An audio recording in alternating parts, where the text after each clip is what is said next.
This is really the perfect room title because Trump and Putin get all or nothing accusations and all or nothing complaints all the time on this app. So, in my opinion, this is going to be one really spicy and fun.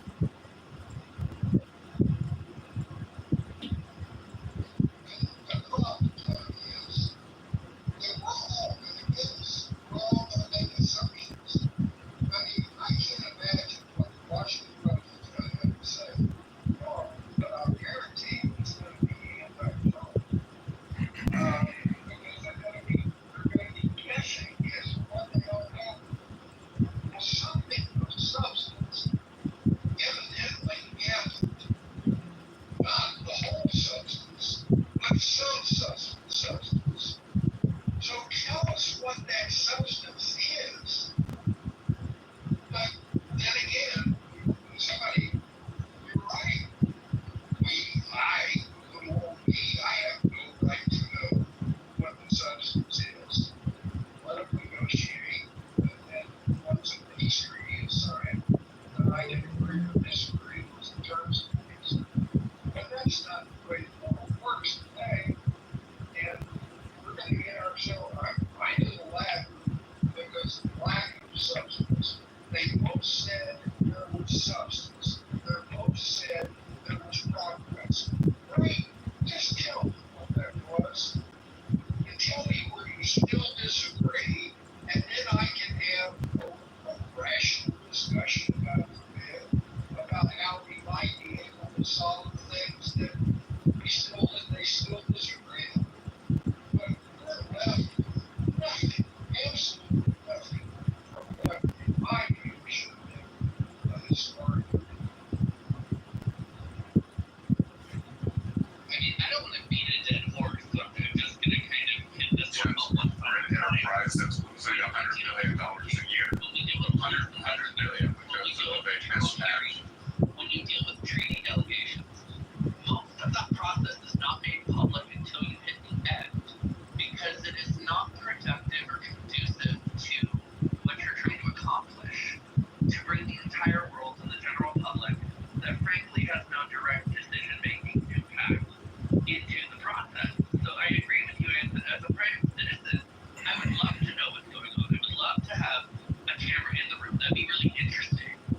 But if the purpose is truly for the United States government to broker a peace deal or a ceasefire or some sort of progressive movement here between Russia and Ukraine to stop this, global mess of a war that's impacting the global economy and our allies and adversary nations at the same time, then you have to do what is functional for that, right? And so I do not expect leaders of nations to put the desire of their populace to be informed and, not having to sit and wait above actually accomplishing something. That's why we do that in the courts, right? There's only so much that's made public prior to a verdict.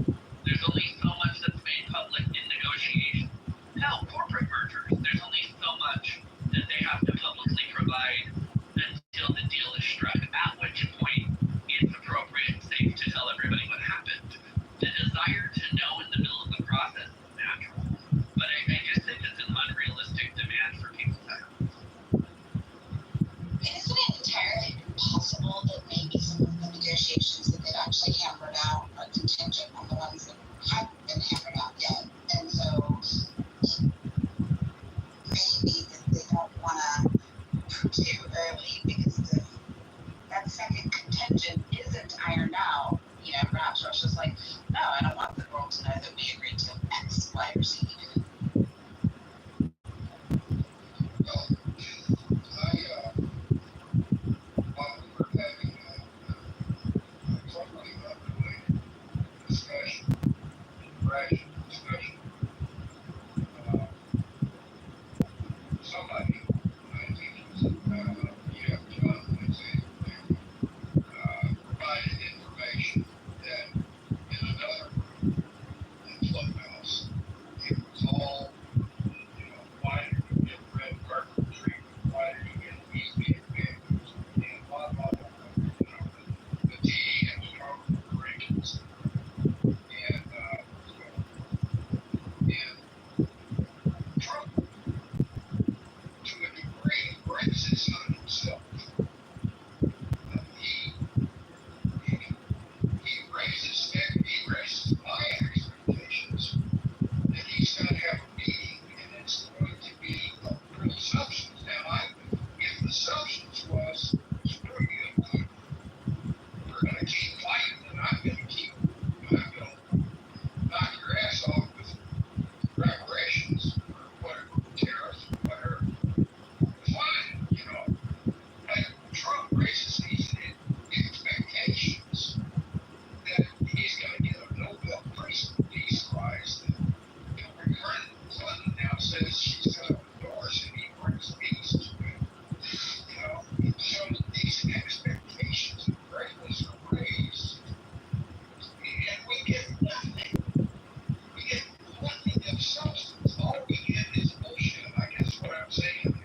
question is, how do we end it? There's a couple of ways that this can come to an end. All of them seem fairly unrealistic. One of them is to let Putin get what he wants. That seems like a terrible strategy. Appeasement doesn't seem to work historically. The other option would be to status quo, let them continue to fight their proxy war, which is probably the most likely scenario. The other thing is probably the worst scenario of all, where we get physically involved and create a scenario where things escalate. I don't know what you guys want to see. All I'm saying is that there is a lot of people dying. There's a lot of Russians dying. There's a lot of Ukrainians dying. And there's a lot of Americans that are going into dead when these people die. Those are the facts that are on the table. Now we just have to ask ourselves, which of these problems are we going to try to ease up on? Is it the spending of American taxpayers' dollars, or are we going to appease a dictator? It's a very, very tough situation. There's actually no good solution here, but the better solution would be to minimize human suffering. That's the best solution, in my opinion. But what do I know? Well, what Ken went off was exactly what I so deeply concerned with. He led to degradation of anything and everything from. But we don't know the substance of what was agreed to or not. So now how can we make a judgment on this particular meeting and whether it advanced or retarded progress towards what I hope all of us want is peace. And so the lack of information is, and obviously I'm impatient, I'm really disturbed, all that kind of stuff, but I apologize. I'm trying to have a rational discussion. But this obfuscation, this bullshit that we are being fed, when there is substance, I'm sure there is real substance somewhere in some man. But what is the substance? And until we have that substance, then how the hell can we have a legitimate, rational discussion about the pros and cons of what the hell is really going on in Ukraine?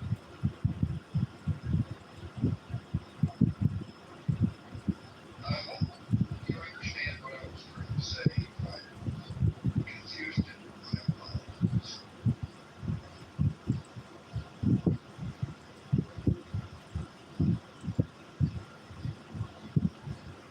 You understand what I was trying to Manson. say? It's the fog of war. It's the fog of war. As what Mojo just said, both Putin and Trump are presiding over a death toll. This is a funeral procession service, and you know what? The American people are tired of paying for the funeral. Wrap it up.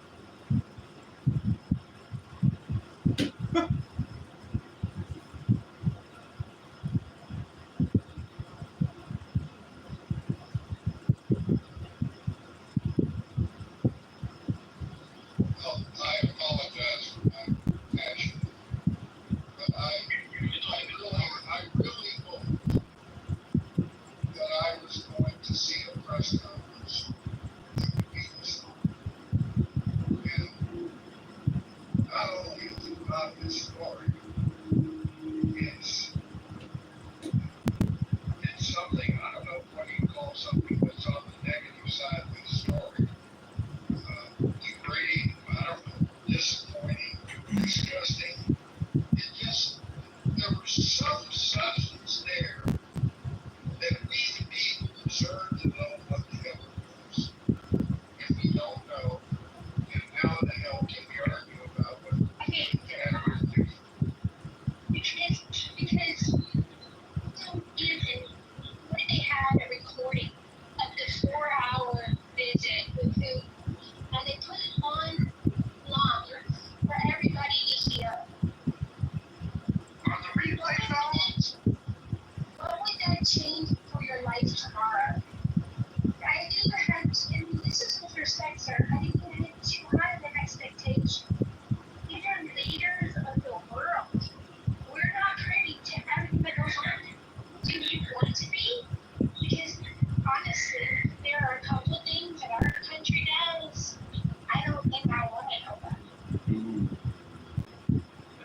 I say that I think there will be some truth in some of everything everybody says because for some it may have been the show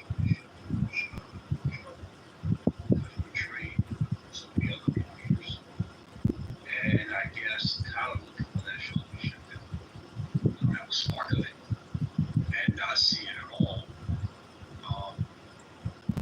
Could lead to a lot of thoughts where Hi, Jane. maybe he understands. I'm fighting for you, Jane. We're fighting Brad the Dragon. You have to treat one different than the other because you know he's into it. What up, Jane? That's Yeah, Brad wants to, torch the campaign to elect John Kitover. Wow, what a hater. what a freak. You don't hear what he said. Yeah, he's a freak. He's a freak. He can be a dangerous person. Good? Yes, yes. That's well, how are things going with your fundraising? Well, we've got over $500 in the bank, so I can't complain. And we did an interview. Fantastic. Yeah, we are fundraising. So, Shit. and we're challenging Darren the Hood to debates, but he's not responding. I gotta look up the I have Jews protesting me on X now, saying that I'm an unstable loser. what? They're calling me an unstable loser. I said Darren the Hood is an unstable loser. He's created $20 trillion in debt and said if you don't get vaxxed, you're all gonna die. It seems pretty unstable to me.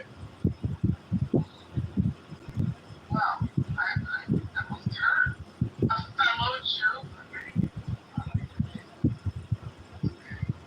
I'm not a fan of the first Jew. From What the do you mean? political perspective, I'm a fan of you as a funny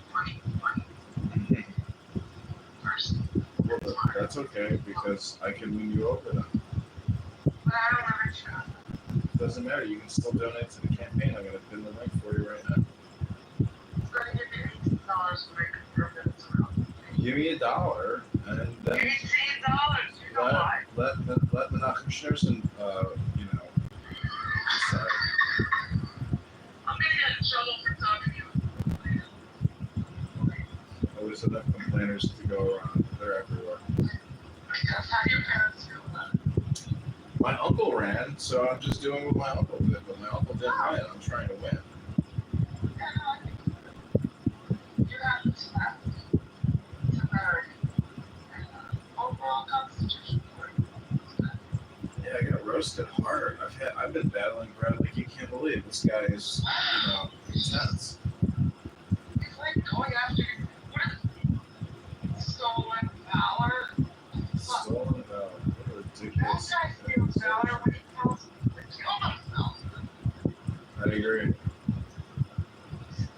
He's committing a crime. I posted the crimes that he's actually violating by making death threats on the internet. So Jeez, I think I got enough for you. What am I talking to you? well, I'll explain. tell her I'm I an don't care. unstable loser, and you're trying to help out a guy running for Congress, fighting up other unstable losers in Congress. See, it's okay. I love America. All Jews. They're better. But, it's the streaming, John. A lot of them freak out over this. Well, put yourself in my shoes. I have to listen to all your stupid shit and record all your stupid shit. I barely fucking talk. I'm a listener. I'm more of a listener. Oh, I see. But, So that's why you don't feel threatened because I'm recording you. I just got over it because at the beginning of Clubhouse, I could tell everyone recorded each other. I'm serious person. I don't get it. But, I'm a younger person, older than you, but younger than others. But I shall leave now. I don't know if I'm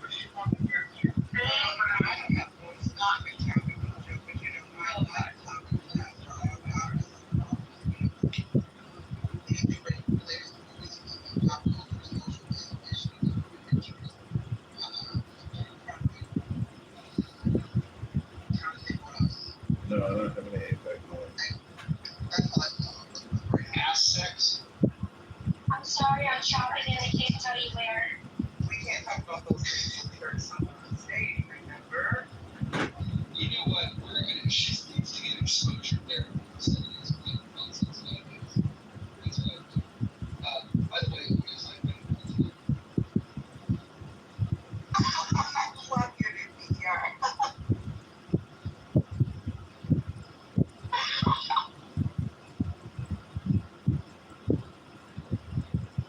That's smart, man.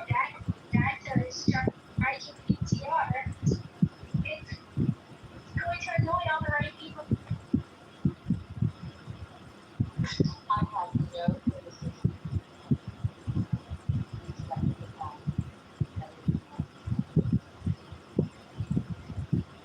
You know, it also we read in a play that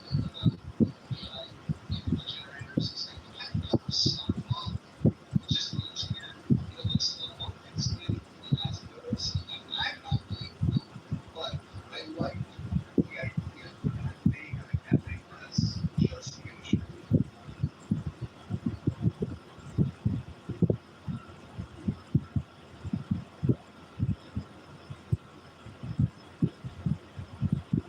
I'm driving, so I can't get the call in. But if one of you ladies maybe I'll do it. all right, I do.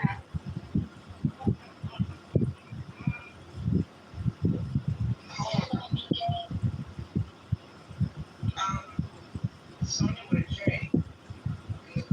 I saw earlier that asked me if going to discuss Minnesota laws. That's why I asked.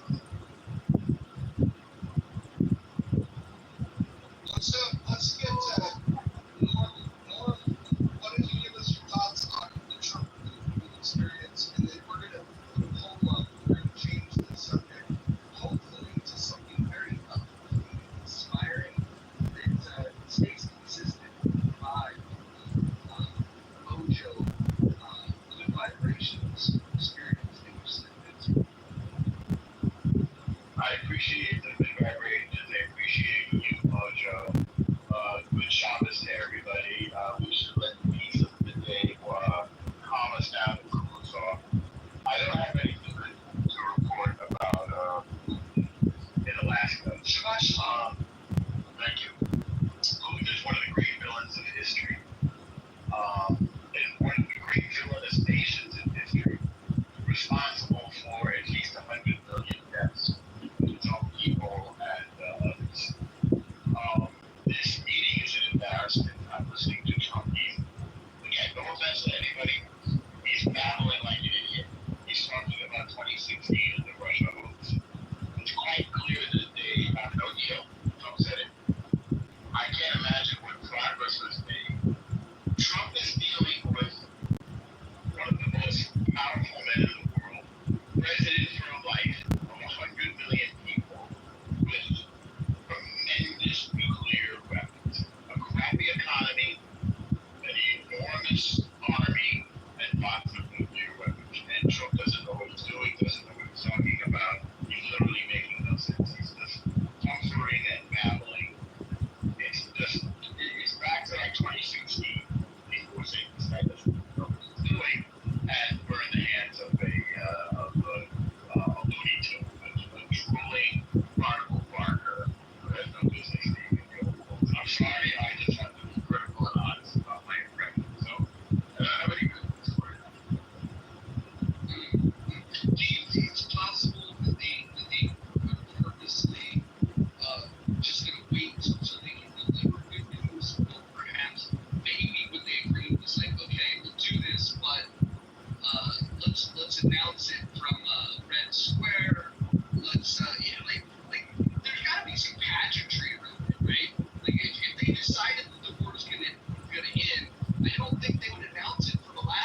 Trump is saying to Europe, you guys are spending more money on social services than we are, and you're relying on our military protection.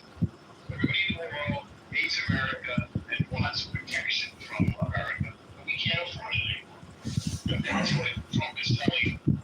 Trump is quite clear on this. The world is quite clear on this. The United States wants out of the Middle East, which is why we're standing up to Israel and taking over the Middle East. We want out of Europe, which is why we're standing up the European nations and telling them they're going to have to contribute a lot more money to their own national defense. They're spending like nothing on their national defense. And we're saying to Putin, if we hear it out, we're out. And Putin knows this and he's going to milk that to the max. That's the best interpretation. Trump is okay. It's not. It's not. It's okay. Sorry, we have a rule about that. Yeah, Boston. Why would we want to lose control of the world since after World War II? Why would we want to lose control of the world? I mean, we don't want to spend the we can't afford it. We want to we can't afford the military expenditure without spending that. We're now spending more on servicing our debt than we are on our military. We can't keep spending this money like this, and we can't cannot rely on the United States to do that. So we had to make a decision. As I said, under Obama, we went down from 2 war theaters in one brush fire to 1.5. And under Trump, we went down from 1.5 to 1. And we're going to focus on China, which looks like it will make a move on Taiwan. So China is surrounded by U.S. bases, and we're preparing for them to make their move. That's my interpretation. Well, I agree with you there. I just don't think we want out. We just don't want as much that we want others to step out. It's their interest. We should give them. They're going out to dinner. And I think everyone's going. It's kind of like how it's kind of how the rich support like the entire nation. Kind of like that. Yes, significant. But that doesn't mean I don't want to pick the restaurant. That doesn't mean that I don't want to consider me the top dog of the table. It's significant. And if you're not paying the bill, then you're not the top dog. Look, no shoes, no shirt, no service. I'm not sure anything else is going to reach. I don't understand the whole barefoot in the sand thing. Sand gets hot. Gets some rocks. They're not the stylish things. They do some purpose. Okay, really fancy person notes.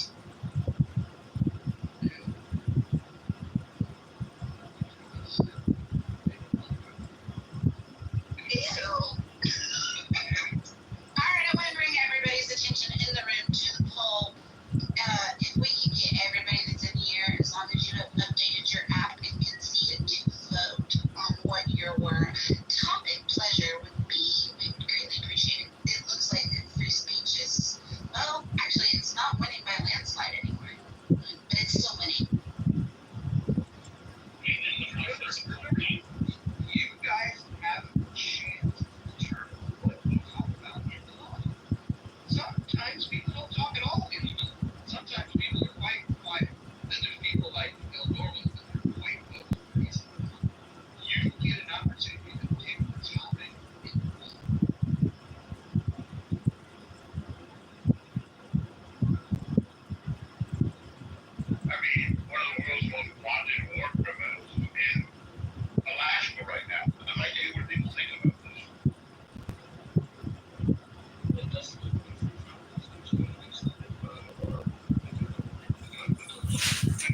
historically, our discussions with the Russians, I mean, I said this to someone else, George Bush W. met with Putin 28 times.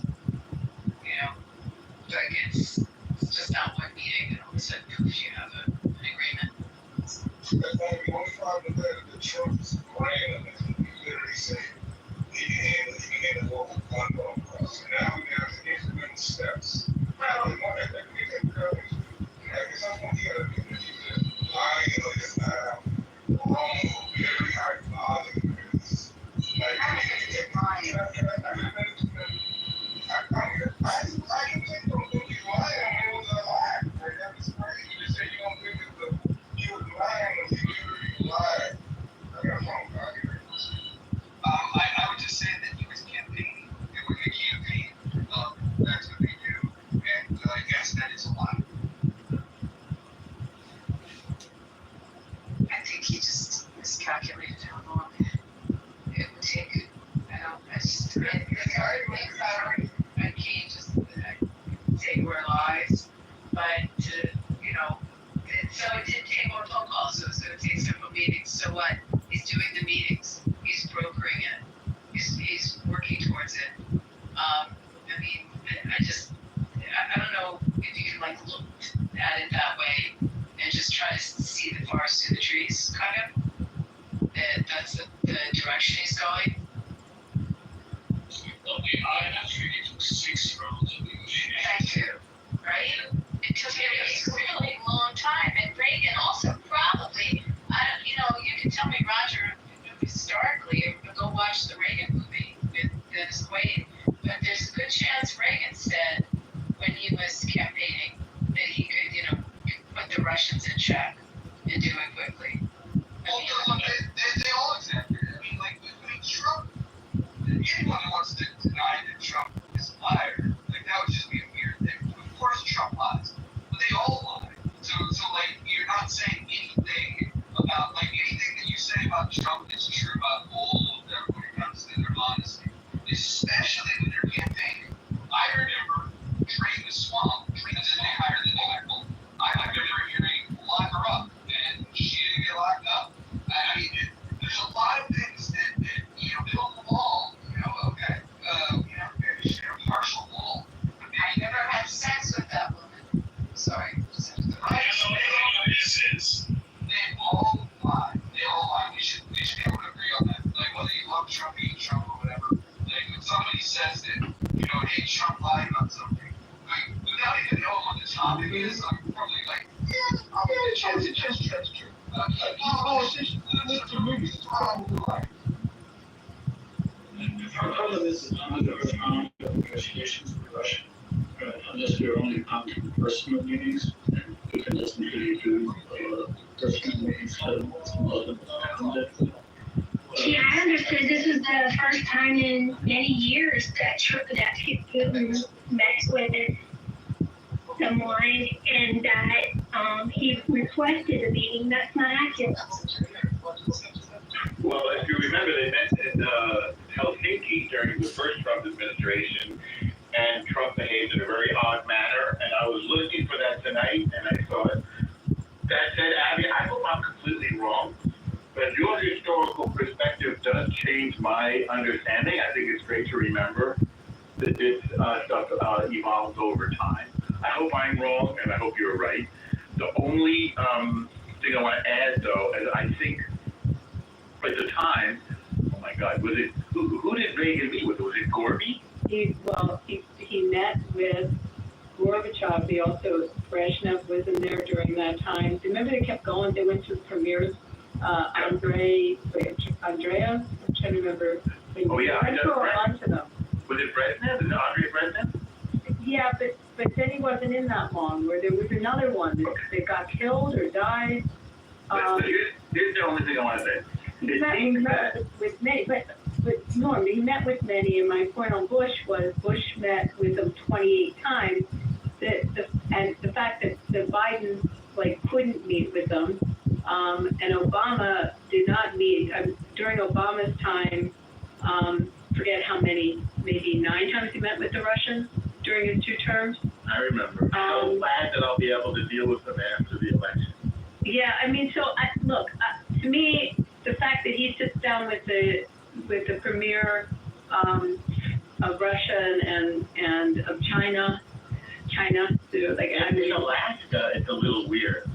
Yes, but again, the fact that he's meeting with them, the fact that in his first term with North Korea, that he could reach out to a crazy lunatic like that, and I see a positive in that. That's everyone's perspective on it. So I'm hoping you're right as I say it. I'm wrong. I would be very happy. I'll buy dinner if I'm wrong. Look for us. But the only difference in this case McDonald's for everybody. Putin is cunning and brilliant in his ability to remain a dictator for life in Russia. It's not easy.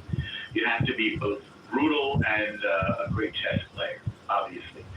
And I know that Trump is looking to get out because we can't afford it right now, as opposed to Reagan conveying the message that we will outspend you, we will beat you in this.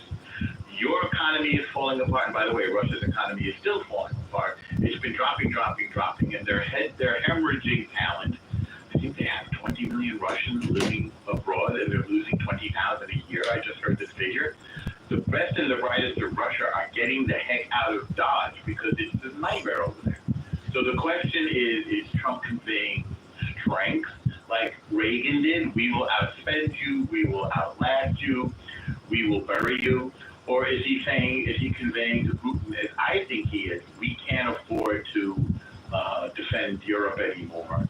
So let's make a deal so we can go focus on China. He wants to defuse the U.S.-Russia antagonism and focus on the real potential rising enemy, and that's China. That's my analysis of it. Maybe I'm completely wrong.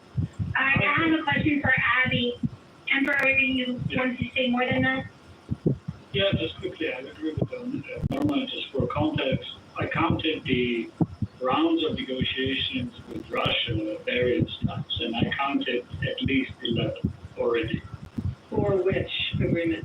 Oh, but not with Trump. You're talking about. Well, it includes the United States. Most of them includes the United States. Let's say shuttle diplomacy between Bennett, Putin, Scholz, Zelensky, Trump, Putin phone calls. Just on this point, Emperor, you're talking about just in context of this issue, or on this issue, in this entire time? Okay, you got it. This entire time is Istanbul second round, Russia, Ukraine. The 30-day ceasefire memorandum presented by the United States and the talks around that. I'm counting. That was Biden, though. Is that fair? No, this is Trump. I'm sorry, I must have misheard then. I thought you said Biden. I'm going to do some research. I'd like to see a table and timeline. The 30-day ceasefire memorandum is Trump. The U.S. government secured obligation was Trump. The Trump Putin phone call on the U.S. initiative on agreement to launch talks February 2025 was Trump. The Istanbul second round of Ukraine is Trump. Like, there has been a lot of this stuff, right? Like, and I get it, it takes time. My point is, just didn't start today.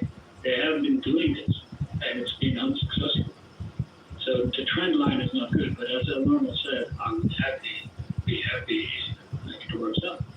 Yeah, but we could have said that with Reagan too, in the different talks too, that it didn't look good. I guess that's the point. We could go with any treaty as you negotiate it, how long it takes to go through the process. And when you're in the middle of it, I mean, those of us that deal in negotiation, we could tell you that you have the people on either side say this doesn't look good, and then boom, it happens. Well, yeah, as Trump said, there is no deal until there is a deal. I agree with that. I think we still can comment on the Russian success as it's happening in that certain way. My primary criticism is that Trump has moved from his electoral campaign position, right, which treated Ukraine as the party that is not negotiating, to complete basically reversal to something like a Biden position. debate like between Biden position and Trump position today. Okay, I asked Rob, and you can be critical. I asked Rob, times Putin and Trump have met over the last 10 years. Oh, they have the next rounds of negotiations. Are you talking about a phone call? No, I'm not talking about phone call, like talk initiatives and talks. Right? Like, so for example, Kremlin. No, when you said phone call, when you were reading them off. Well, one of them was a phone call on initiation of a U.S. initiative, like phone call plus some type of a proposal, right? So it would count as a round of negotiation. Like a phone call without that. See, I don't know if I would agree with that, but you can make the point. Well, okay, but like, we have to consider that Putin himself doesn't travel like at all. He doesn't travel to Ankara. He doesn't travel to any of these negotiation rounds whatsoever, right? Like, so there have been many meetings in Istanbul. I think under Trump there was one meeting, right? And recent, the June 2025, right? Istanbul, that would be Istanbul's second round negotiations, which was kind of sponsored by the United States, right? Then before that, there was Kremlin's 30 days ceasefire memorandum presented to the United States that would be a round of negotiations. There have been many rounds. That's my point. Okay, Abby, my question to you is: a few members of the stage have expressed extreme disappointment at the lack of information coming out after the talks. Did you have high expectations? What's your feedback on what we've heard after the end of the meeting? I did not have high expectations, number one. Number two, it's kind of the point that Roger was saying. I think it was Roger said it's like some things I don't think we should know it yet. Like it's not everything's transparent when you're in this process. And no, I didn't have it.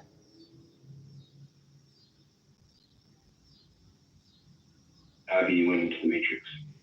I think it was Brenda was saying that, but I think Roger also said that in some way, shape, or form. But I know Brenda was saying that. Yeah, I mean, I see that. So I did not expect to hear a lot from this. So I don't know. Maybe I'm in the minority. Well, Abby, wouldn't you agree that what Trump and Putin have talked about still has to go to Zelensky's desk to be discussed? Yeah, of course. It's a deal in process being brokered, right? Yeah. It's a deal. I mean, I lived, give my age, and I lived through Camp David Accords, and I lived through the process and of Begin and Sadat back and forth till that finally happened. I mean, it's just, and there's posturing between the parties. Have you guys never been part of a mediation? And, I mean, the clients are in one room and the other clients are in another room, and you go back and forth, and you can do that for quite some time. Posturation. I would say in the normal things, and what I'm hearing is true. But I think for some time, most have been observing and watching the demeanor, how Trump reacts. He always kind of softens up his target prior to them getting there, tenderize them a little bit. And then when they get there, there's always something that you can take away from it.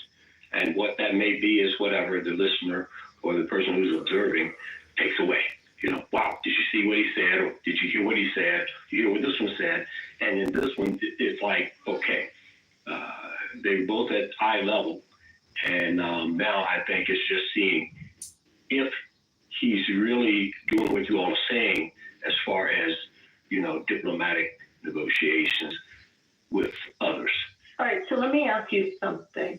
Do you think your expectation is or to the room because he brokered the deal with it might be the India and Pakistan that was very quick, or the one in Africa that just got brokered and was done quickly, and also the ceasefire that Israel entered into with Iran.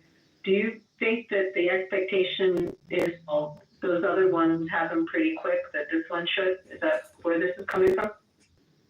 India, Pakistan had nothing to do with Trump. The Rwanda, Congo deal has been ongoing bipartisan. So the negotiation has been going on? The U.S. has been. Can I answer that when he's done, Abby? Yeah, go ahead. No, when Emperor's done, I'm sorry, Emperor, go ahead. Yeah, the India, Pakistan had nothing to do with Trump. They both said like this has really nothing to do with Trump. The Rwanda, Congo negotiations have been going on for, I think, close to a decade, maybe more, like bipartisan through U.S. administration. It's still credit to Trump that he finalized it. It's great, but like it's been going on forever. Okay, Abby, and by the way, your PTR is fucking awesome. Can you ask the question again? I'm sorry, I need to refresh. My question is, do we have an expectation with this? Because in the short time he's been in office, we have now seen a peace agreement coming out of India and Pakistan. We saw a peace agreement coming out of Africa, and we saw a ceasefire happen very quickly after 13 days with Israel and Iran.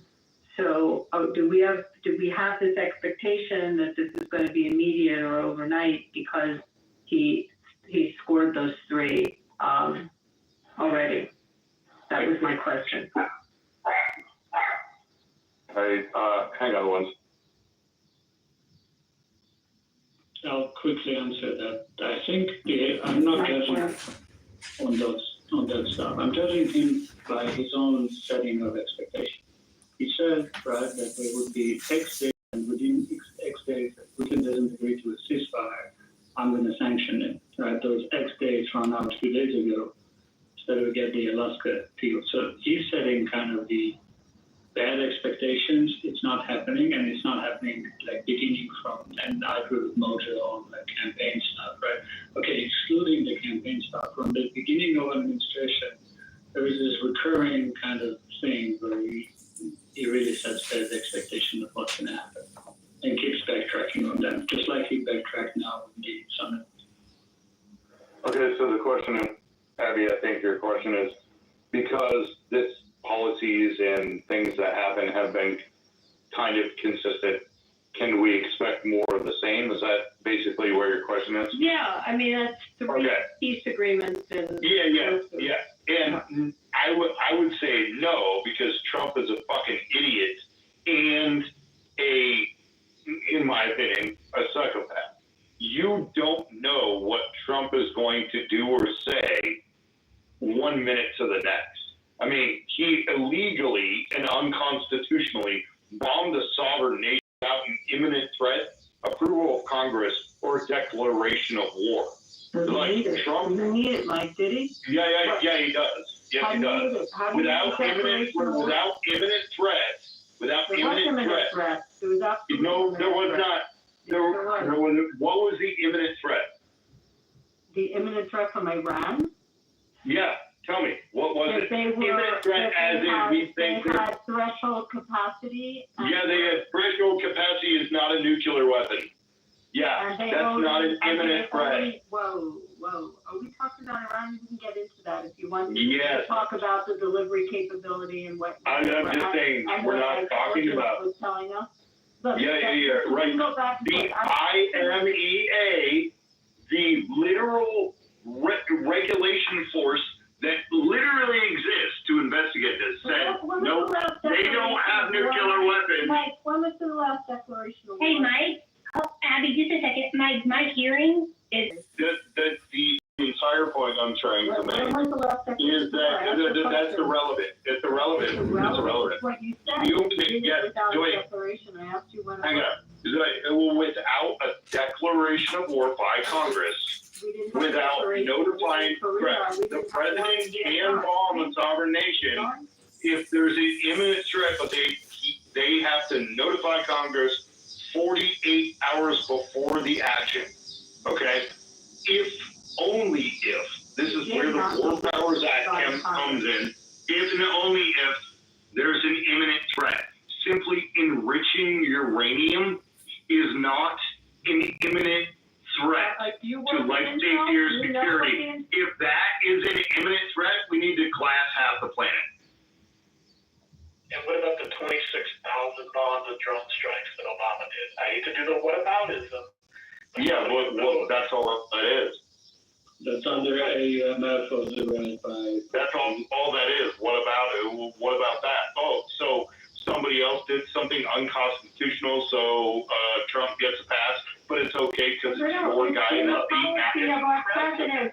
It's been the policy of our president. And From Clinton. This guy's wrong, Abby, this guy's wrong. All the president has to do is notify Congress 48 hours after the action. He doesn't necessarily have to go through, and he has to just put it to the Gang of Eight. He doesn't have to notify full of Congress. The AMF has a lot of carve-outs. You've been watching too many movies, so bro. this guy is a blowhard and a bullshit. You've been watching too many movies. You don't know political at all. No, I don't. Really, I don't. But I work in it. It sounds like you don't actually know what you're fucking talking about. I sat with my member of Congress who's a Democrat who agrees with what he did. So, you're just mischaracterizing this. And it's been our policy with our president. Since World War II, we have not had a declaration of war. There was not an obligation. Our intelligence told us where they were, what the threat was, and they made a decision based on our intelligence and based on where they were in their proliferation. End of story. Keep going. And as we will do again. Hopefully. He's probably gone because, again, he got packed up and realized that other people knew what the fuck they were talking about, and Rachel Maddow doesn't get to rule the fucking day with her feelings. But I still think Brad, you're right. I mean, it's after, not before. And if I'm not mistaken, that came in place because of what Nixon did, correct? it did come in place. In 73, it became the policy, if I'm right, after Vietnam. Yeah. So they can do what they want to do, and then they can go ahead and bring it to the attention. Yeah, and it's a whole variety of ways that they can notify Congress. I don't agree with it. I don't actually like it a little bit. I get some of the strategic and imminent threat strikes, but what that guy was sitting on stage and fucking bloviated on, it's clearly he never even read the baseline documentation for it. So, I don't know. Abby's correct on this one. You don't have to notify 48 hours prior to your imminent attack. If that was the case, we'd have a whole lot of fucking problems going back through to a lot of presidencies and a lot of Congress being absent in their duties to empower and vote and make sure that the fight is just killed. And then in Africa? The Congo Rwanda has been going on for a long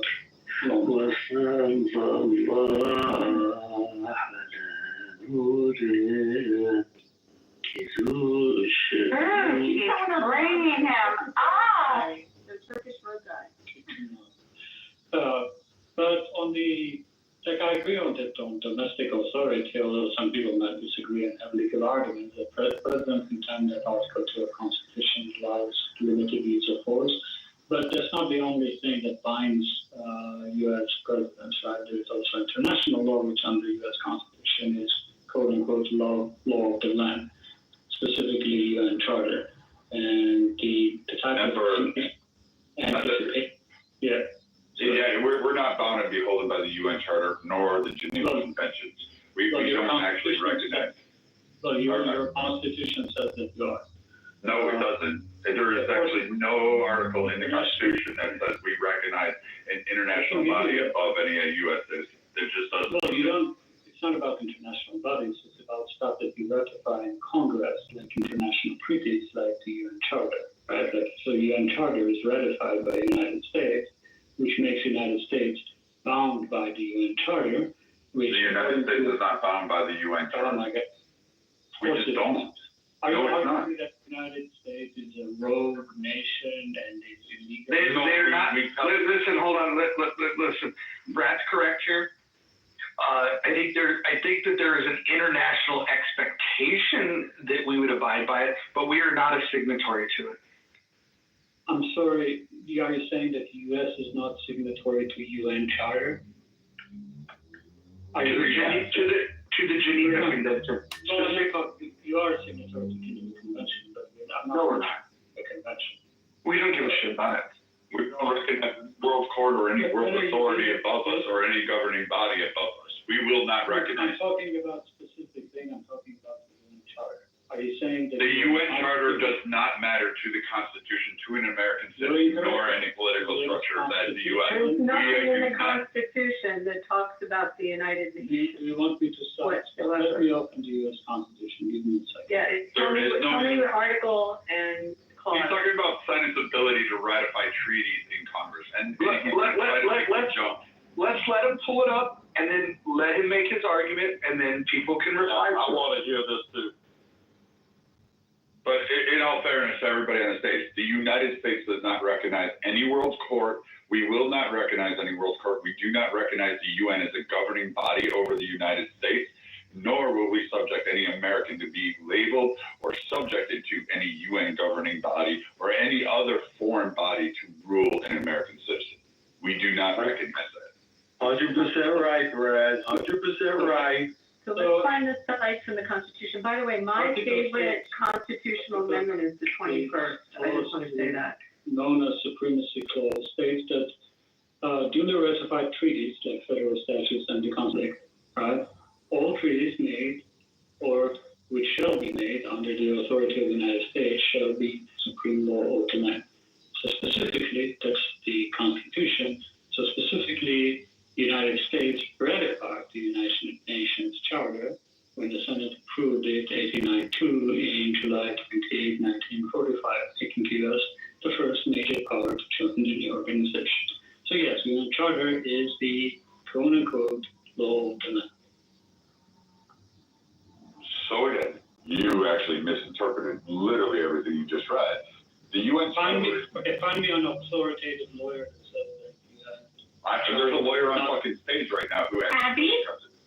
Yeah, but Brad's doing a great job, but I'm happy to jump in, but Brad, go for it, because you can just. Yeah, you don't even understand how our Senate works. It's like, this is the problem with a lot of foreign people. We do not. There is nowhere, even in the UN Charter itself, the UN picked and chose how that was going to work. Everybody bows beneath us. We do not recognize the UN as a controlling authority. This is why the President of the United States determines what the UN can and cannot fucking do. That, like, I'm kind of confused. The article you just read out of the Constitution, there was a little thing that you think, well, this is the UN, is the supreme ruling body. Again, it's even stated in the United States, in their agreement of the UN and NATO and everybody else. We do not recognize any world authority. We do not recognize any world court, and we do not recognize any other governing body outside of our own. There are plenty of nations who do that. Russia is one of them. India is one of them. China is one of them. There's a lot of countries that will say we'll participate in the UN, but you do not get to govern us. This idea that the UN has power does not do it. Talking about, Brad, I'm sorry. Oh, Jesus Christ. Governing countries. The UN Charter. I have no idea what you're talking about, actually. I was just arguing that the UN Charter, which the United States voluntarily ratified, I gave it the date, right, in the Senate, Congress, right, is a founding member of the United Nations, and according to the U.S. Constitution, it makes the UN Charter. Nowhere in the U.S. Constitution does an American have to owe allegiance to the United fucking Nations. Fuck the UN, fuck your country, fuck every other country but the U.S. Are you okay, Brad? No, I don't really fucking, I hate people like you who come in. No, I tell you what, take your United Nations fucking army, you know, the motherfuckers that like to shoot American soldiers in the back when we have to go, like win a war. No, yeah, I am. You know how, like, you bring blue and tattooed us, and then take pot shots and then say, oh, you got to listen to us.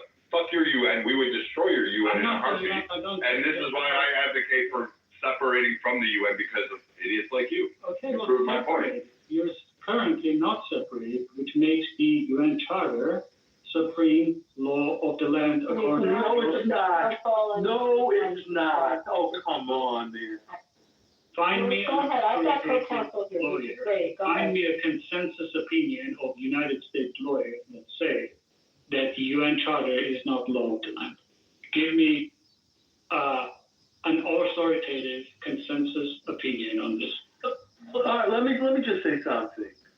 You show me where in the Constitution, which is the law of the land, it relinquishes you show me where in the Constitution it says we relinquish the law of the land to a foreign body. Show me where it says that. You have written. And that people can actually live in peace. Like, fuck this Muhammad prophet wanted me. All right, guys, hold on. Listen, we could do this a couple of ways. One of the ways that I would love to do it is, let's do three things. And these are all supported with the rules of the House. Number one, let's stay on topic. Number two, let's keep our shares short. And number four, let's go ahead. Actually, I'm saying them wrong. It's 3, 4, and 5. Stay on topic, keep your shares short, and don't interrupt. If we do those three things, I think we could be good with the other rules as well. But let's try to keep those in mind. Shares short, no interruptions, stay on topic. Thank you. Okay, thank you. I'll restate my position because I think people are hearing something else from what I'm saying. I didn't say that the United States relinquished its land to the United Nations. All I said that, according to the U.S. Constitution, right, Article 6, Clause 2, known as Supremacy Clause, states that duly ratified treaties like federal statutes, etc., right, are itself part of the supreme law of the land, binding state courts and state laws are. But what is the treaty? I'll say the point. The treaty is the treaty that we have with the United Nations is not a treaty to have to abide by all of the. Hold on, everyone. Look, yeah, we're doing the talking over each other again. I just want to read something that I looked up here. So, a couple of things. Treaties are part of the supreme law of the land only if they are self-executing, being directly enforceable, or if Congress passes implementing legislation. That's point one. Point two, limits. The Supreme Court has made clear that no treaty, including the UN Charter, can override the Constitution. If there's a conflict, the Constitution wins. That was an important one, so hopefully you drunk that in. Number three, practical effect. Many provisions of the UN Charter are broad statements of principle, not self-executing law. So they don't create enforceable rights or obligations in U.S. courts unless Congress enacts domestic laws to implement them. So those are the facts. If anybody wants to dispute those, happy to have that conversation. Okay, so I'm not talking about non-self-executing clauses. Non-self-executing clauses like the ICJ, Brad is correct on that, like the International Court of Justice. The United States has a clause on the non-self-executing parts of the UN Charter and other treaties, right? That's why it doesn't automatically accept the jurisdiction of International Court of Justice. So Brad is correct on that, right? But other self-executing parts of the UN Charter, like this previous conversation was right of self-defense, are self-executing, reaffirming, right, that they're bound by the UN Charter, right? So, yeah, Bodhi introduced some nuance in there. I agree with you on the self-execution and non-self-execution. I agree that under the structure of U.S. law, the Constitution is supreme domestic authority. In international law, the Constitution is not necessarily the supreme authority, but anyway, that's not part of this discussion. We can talk about it. How do we hold the funding? How have we been, since we have the right in the United States at our discretion to, if we disagree with something from the UN, to withhold and condition funding to UN entities or any activities that we have policy disagreement. If we had this obligation that was the supreme obligation to uphold everything the UN does, then how have we been able to actually? We have a specific treaty that enables us to not. Treaty doesn't say that you have to uphold it. Not. Why can't you finish your fucking statement? Wait a minute. If we're not going to interrupt you, sir, we're going to let Abby speak without interruption too, right? That's equality. also, so you understand, we can pick and choose, which we did, and we can choose to be obligated with human rights, but we can also choose to walk away from the UN if we have disagreements with their positions, which, if you remember, under Ambassador Haley, she walked away from several different positions the UN was doing when she was in. Also, we have Congress that is very significant in how we deal with the UN, and Congress can limit or withhold the same funding that I'm talking about if the members of Congress think that the UN is doing something inappropriate, which is what we're seeing when the UN troops, the UN was supporting UNRWA, and it was supporting, and it had Hamas operatives working for the UN and working in UNRWA, and we saw that, and we withheld funding for UNRWA, specifically because the UN was doing something that was fundamentally against the policies of the United States. Also, our president can enter into agreements other than Congress to limit the funding. Without having any ratification from the Senate, our president then can make those determinations. Our president puts the ambassador in there. I mean, there's so many outs from this. It is not the supreme law of the United States whatsoever, and you're miscalculating it by trying to say that this kicks in through the supremacy clause. It just doesn't. It's not how it works. Abby, and I don't know if it's, I just got here, but I don't know if it's material to the conversation, but the U.S. is not a party to the ICC. This is not material to the conversation. Yeah, that's correct. We're not. Yeah, ICC has nothing to do with UN. So, Abby, the UN requires members to pay the dues. The expenses of the organization shall be borne by the members as portioned by the General Assembly. This does not. This is just for the functioning of the UN, right? Functioning of the UN does not include UNICEF, UNDP, UNRWA, and all of those things that the United States has withhold funding, etc. Those things are voluntary. UN Charter has nothing to do with UNRWA. Nothing whatsoever. You're saying the UN, who has under the UN banner UNRWA, you're now saying that they don't, because I just told you that they were supporting Hamas and that they had UN operatives in Hamas, or Hamas operatives in the UN. So now the UN doesn't have a connection. Are we having a legal argument or not? Legally, no, legally, we don't have a legal obligation to have to comply with what the UN votes on. We can choose not to. We have that discretion. That's how we entered into our UN doesn't. We can also stop funding it, which is a big push that's happening now. Abby, I'm sorry. There are many votes in the UN, right? Like there are 10,000 commissions and voters now. What do you mean?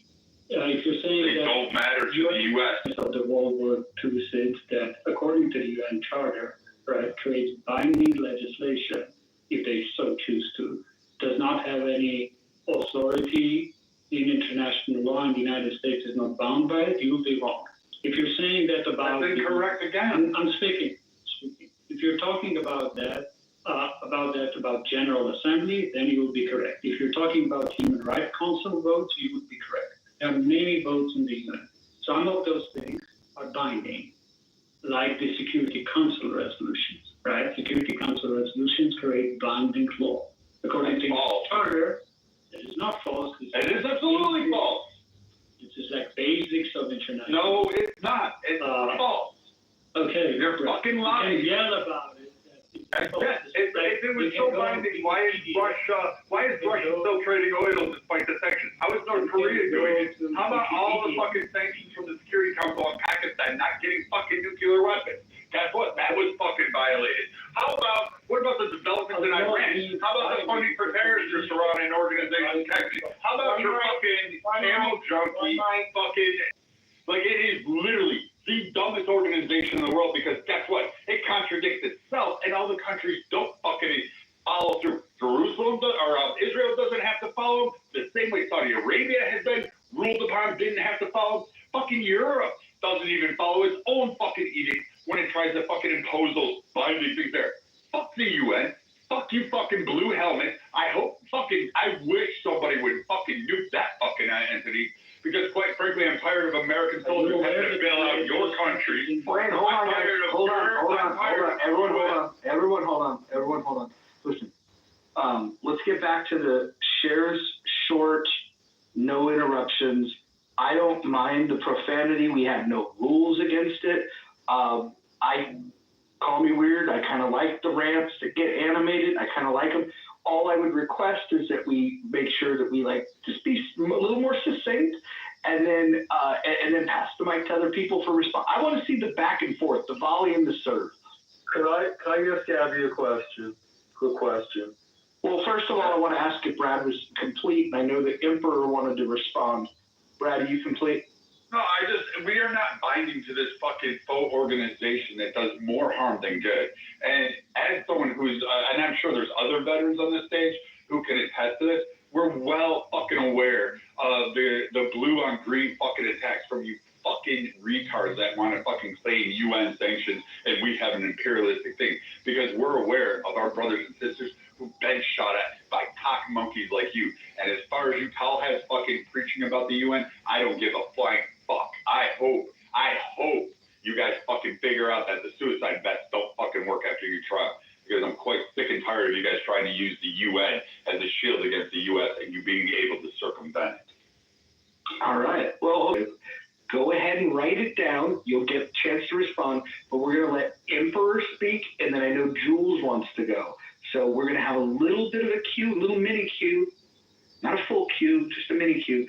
Emperor's going to go uninterrupted, then we're going to go to Jules, and then we'll just pop it back around. And I do want to make space for people that I know are a little less likely to punch their way in. There's some introverts that are on this.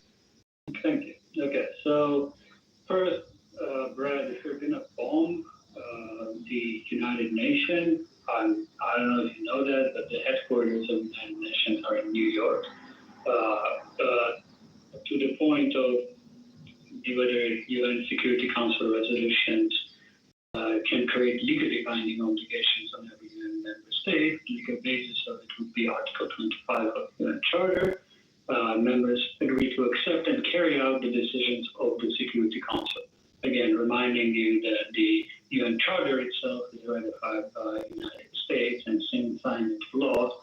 And as Mojo rightfully introduced nuance, that is still the law of the land. And the Security Council legal obligations would be self-executing. Again, there's no enforcement ability. What are they going to do? Abby, A different topic. let me ask you a question, Abby. I don't think that the UN is a treaty. That's where I'm coming from. I was in the tax field. I was an international tax examiner. We had treaties with certain countries. When we had a treaty with a certain country, the treaty took over our laws. We had to abide by the treaty. But that was a treaty with a specific country, not a United Nations. Like we had a treaty with the UK, for example, that interest expense would be done under certain formula with the US-UK treaty. Okay? Not under normal circumstances. The interest expense you pay is what we could be fighting with another country. I don't want to use the term fighting. We have a disagreement and we have to take it to court. Abby is the United Nations. I think he's wrong that the United Nations is a treaty. What do you say? What I was trying to say before, we entered into a treaty. It is on certain provisions of the United Nations. There are certain treaties that, let me give you an example. We entered into the civil. It's a covenant. Let me try the initials. the Covenant on Civil and Political Rights, and we're bound to that because we entered into that particular aspect of the UN treaty was.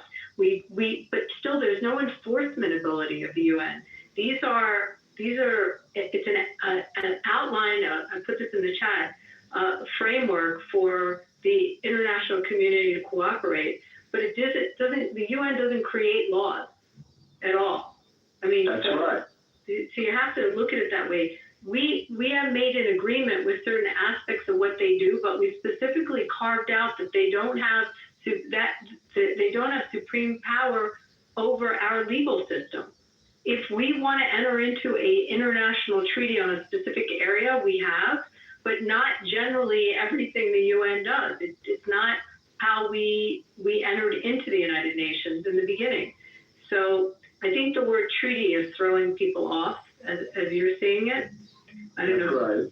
Well, I would say this, that the UN Charter is a treaty, but the treaty results in how it's organized, and we agreed to the organization of it. We didn't agree to any kind of supremacy in it. Again, the treaty also says that, for example, Security Council resolution, right, Article 25, agreed to accept and carry out the decisions of the Security Council, right? Now, U.S. has a veto in the Security Council, so it can guard against any action that are aimed against U.S. interests, right? But it doesn't mean that legally Security Council resolutions, if they're awarded in a legally binding manner, are not binding on the United States if that resolution came to pass. Could I ask a simple question? Or maybe try to see, because I understand you all have a in-depth, and I'm trying to learn something. So if I listen to, I've heard the word binding and different things, or not enforced. So if I put it in the perspective of like a speed, like here in America, speed limit. A lot of us break it, but if they pull you over, you can pay a penalty.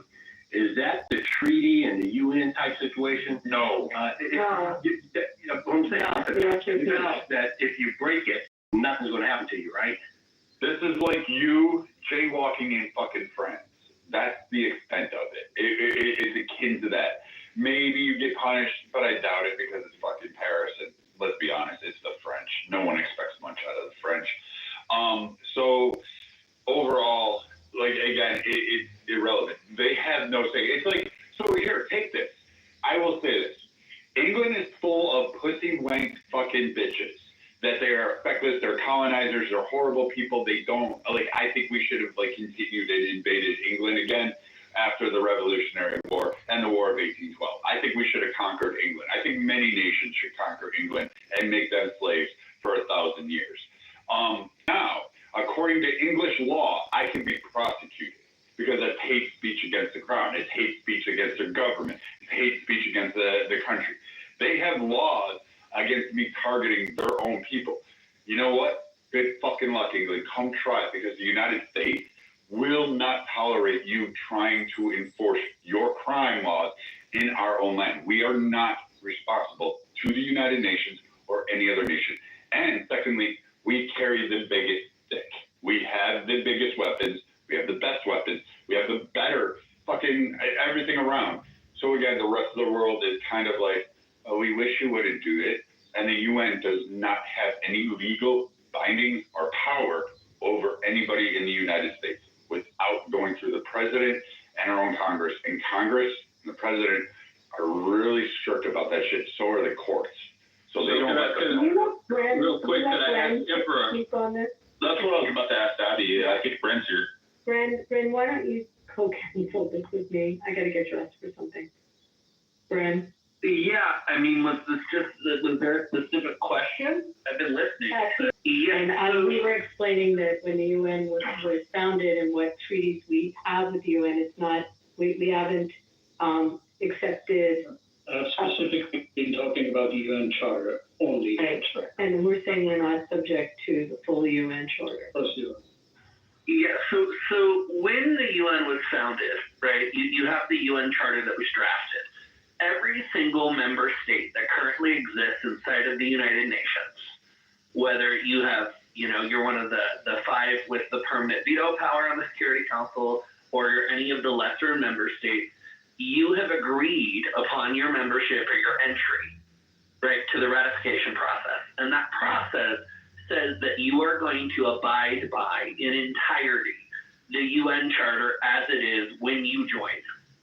So one of the things that's there is that the United States, the UK, China, Russia, essentially the founding member states, they agreed to the charter in entirety as it was drafted.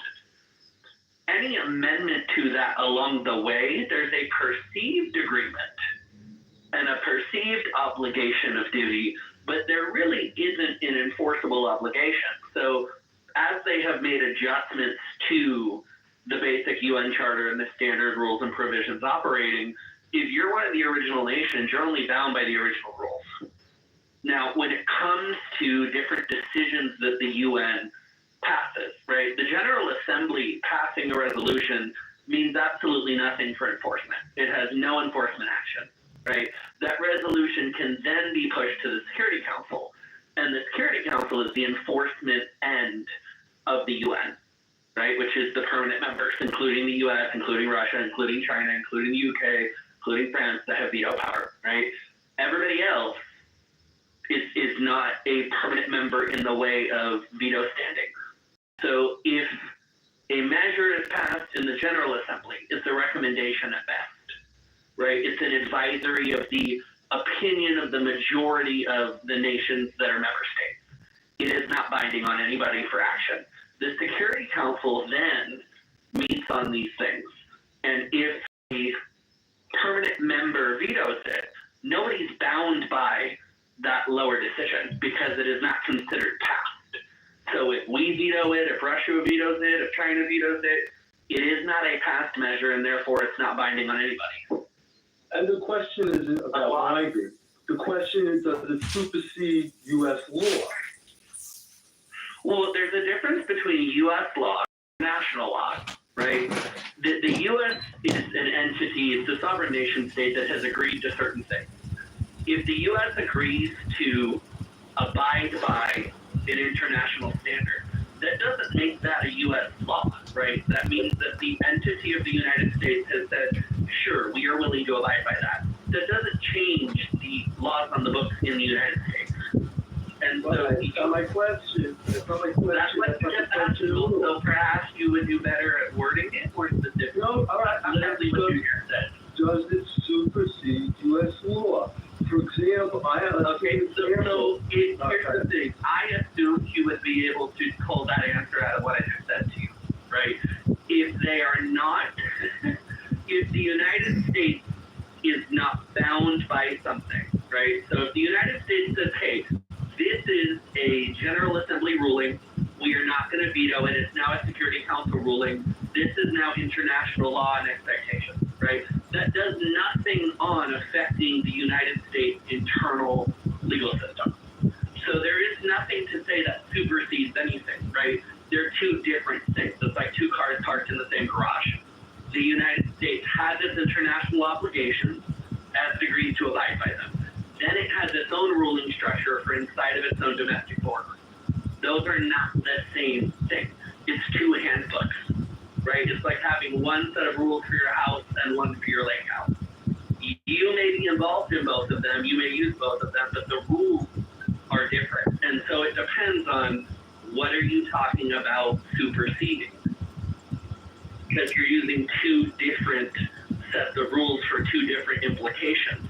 Inside of the United States, inside of its domestic sovereign territory, the U.S. is bound by its own rules.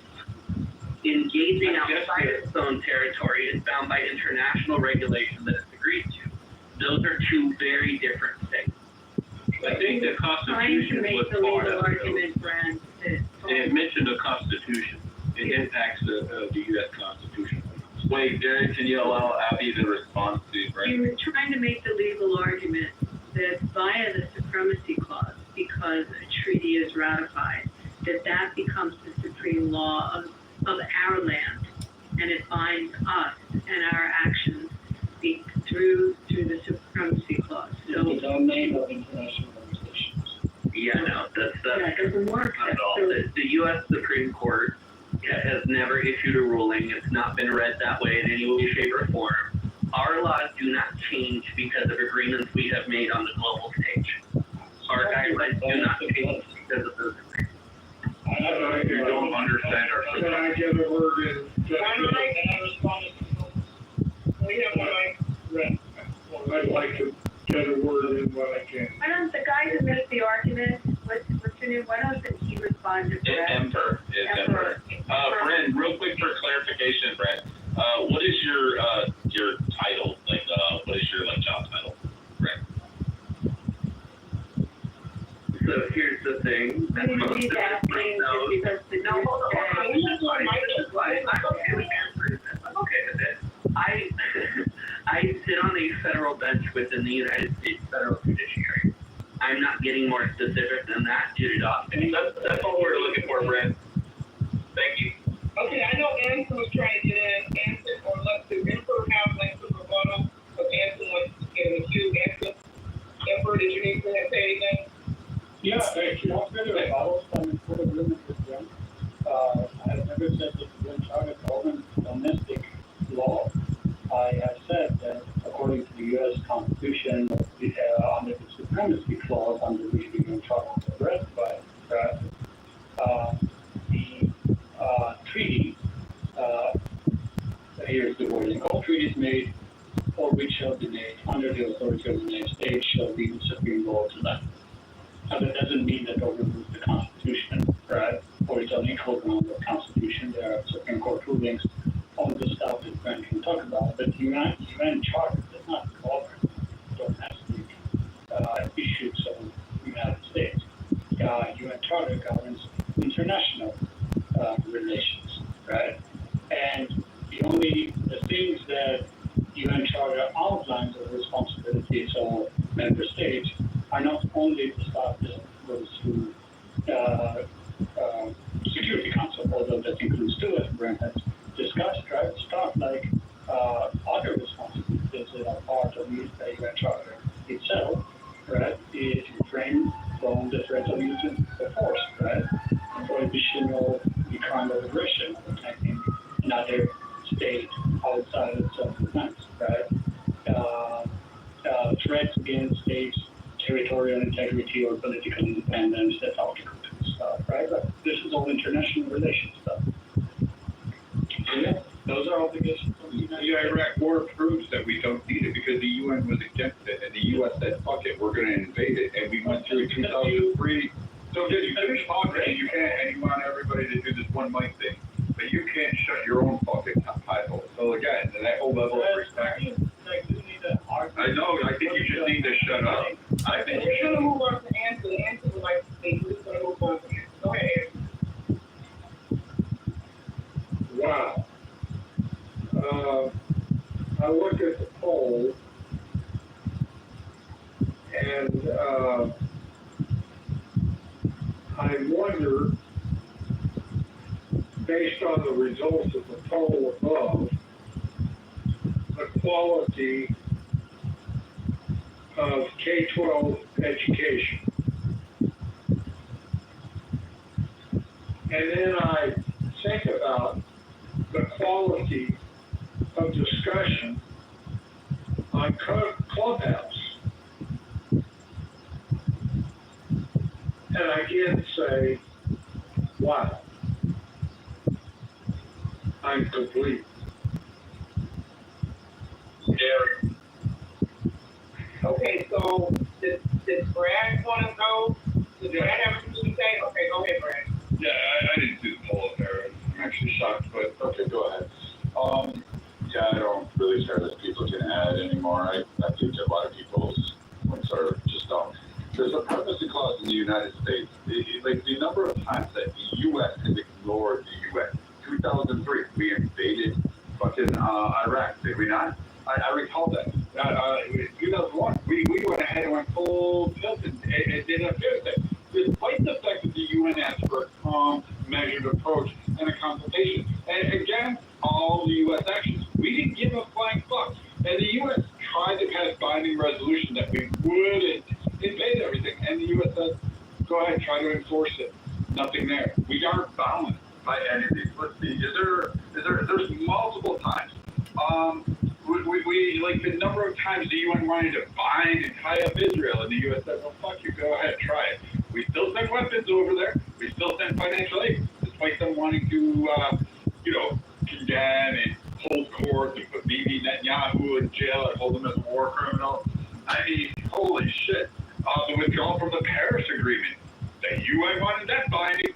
Trump pulled that up, so guess what? We didn't suffer any consequences. Again, there's no enforcement. The UN is a paper tiger. I don't care if it's located in New York City. You can put it in Beijing for like it's not going to fucking matter. The UN decides what it's going to do, when it's going to do it, and how it's going to do it. William, can you mic up? William, please? Wow, okay. So again, we are not bound to anything with the UN, and at any point in time, we will and have multiple times ignored whatever the hell they want to, regardless of their wishes. If that was the case, the number of times we would have been in trouble. Holy shit! Like I can't believe people really think the UN is our governing body, international. It's not. I land there. Did I get on the lineup? Because there are murderers that evade law and are not prosecuted. That does not mean that law doesn't exist. I guess this is asking too much from Clubhouse, but there is a difference between normative conversation, right, and legal conversation, more specifically, and the actual existence and enforcement. If you ask me, enforcement powers of the UN is strong, I would say no, but that doesn't mean anything for the purposes of these conversations. But it does. The concept of enforcement, law, but we can get into just the anatomy of law. Yeah, there's also a lot of this confusion that the UN, I guess, with the UN, the Paris Agreement has something to do with the UN, but not really. Like it's only the UN is just like the conference and that's all, right? Like the ICC, that under which you mentioned Israel, etc., there's very little to do with the UN. They have some reporting requirement to the UN. That's the extent that they have to do with the UN. That's like a different body. You have some meme of the United Nations, right? We're talking about specific things. That's all. Oh, hey, can I get in the queue?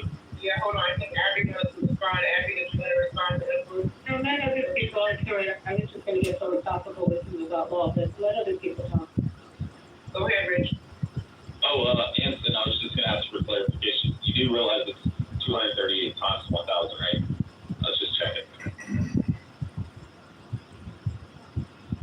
Well, with my background in physics and STEM stuff and teaching at school, I think I have a pretty good idea what the answer is. It's a very simple answer. Look at my comment in the chat, and I'll leave it at that. Hold on, I just want to really quickly say, I normally don't do this, but God of the Apocalypse, welcome to the month. Please join the house. I see you down there, sir. It's always a pleasure to be talking in these rooms. I think you might like this room, Doc. So if you're so inclined, if you enjoy the conversation, please join them up. Okay. Next speaker, thank you. Yeah, I'm going to say, Anson, yeah, your answer is wrong. I don't care what physics you know. I do appreciate your service. You did serve and you're a captain. My grandfather was a retired lieutenant colonel in the Korean War in favor. So, and yeah, 132 successful missions. Yeah, Sean, the reason I was asking that question was, crazy answer. Sean, not 2.3 million. Yeah, Sean, the reason I was asking the question is because we always hear boomers that'll be like, oh, these young kids, they don't know anything, they're uneducated, they don't know math, they don't know how to read, but then they go and ask like boomers, like, when was the Declaration of Independence signed? And they go, 1865? And it's like, answer 2.3 million, when it's clearly 238 times 1,000, 238,000. That's why Nancy Pelosi and older people should actually have. That's why we should have tournaments. They'll go completely off, Sean, but figure it was a vision issue. Hey, I don't give a fuck. I don't give a fuck. We're not gonna go after him like that. We're not gonna go after him like that. You don't go after people saying they don't know their math. I don't care who the fuck you are. I don't care who the fuck you are. If you say anything wrong, I'm gonna call your doctor. Okay, Anson would like to respond. I keep saying, gentlemen, please, one mic, Anson would like to respond. Anson, go ahead.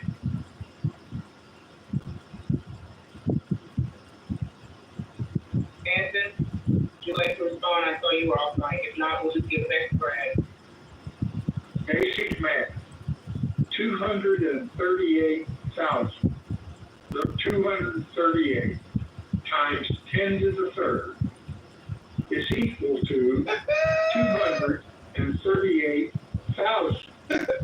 Now, if you want to argue with that result, I can't figure out how you can do it with simple frigging arithmetic. Anson, you answered But go 2.3 ahead. million. Anson, you answered 2.3 million. I said 238,000 times 10 to the third is 238 times 10 to the 1,000 is 230,000. If I mistyped it, I apologize. That's what we're asking, Anson. That's what we're asking for clarification. No, it's a simple fucking question. Yeah, we If we can't agree on that, all right. That's why I was asking. Maybe you didn't see the comma or something. I thought you thought that it was 238,000 or 238 times 10,000. That's why I was like, well, you called us all dumb, but we all answered 238,000. But Anson answered 2,380,000. That's why we're asking. United States is no dumb. That's because I'm a dumb old man. No, I figured it was maybe you need your glasses. That's all. I can't believe that the stage was erupted in chaos because he picked the wrong number in the poll. But okay, gentlemen. Well, it was an interruption with a bad argument. That's all. So we had to respond. I mean, I don't care your age. Hold on. Nobody's selected 23,800.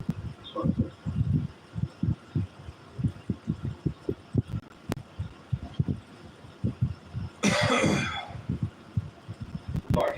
A lot of you, I would trust Captain Anson, who's actually piloted a nuclear submarine beneath the waves fighting people, than a lot of you fucking waffles with your basic fucking computer that you went to figure out that fucking answer.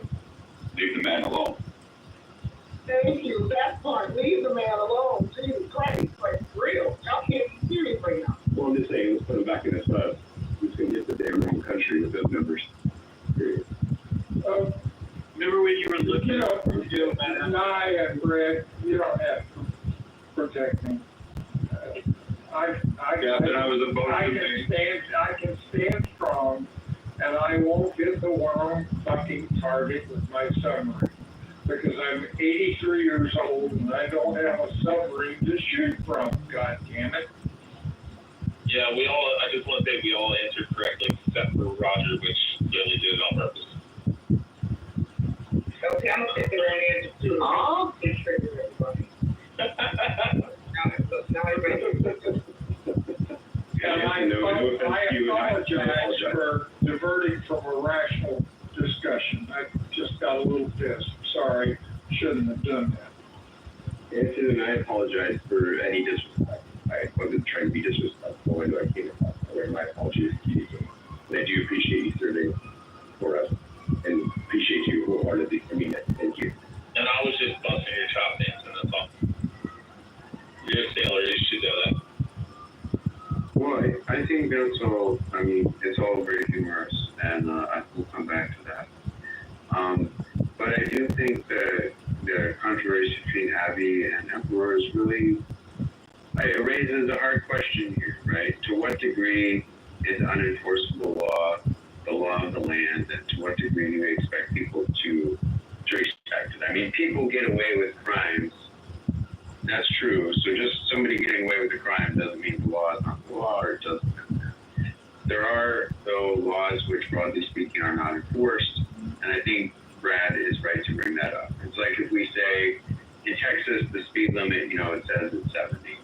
But I tell you what, I get on the freeway and it's 90 basically all the way to wherever I'm going. So I don't know we can really say that it's against the law to go 90 in this state. I mean, practically speaking, if you do it, nothing's going to happen to you. If somebody else does it, nothing's going to happen to them.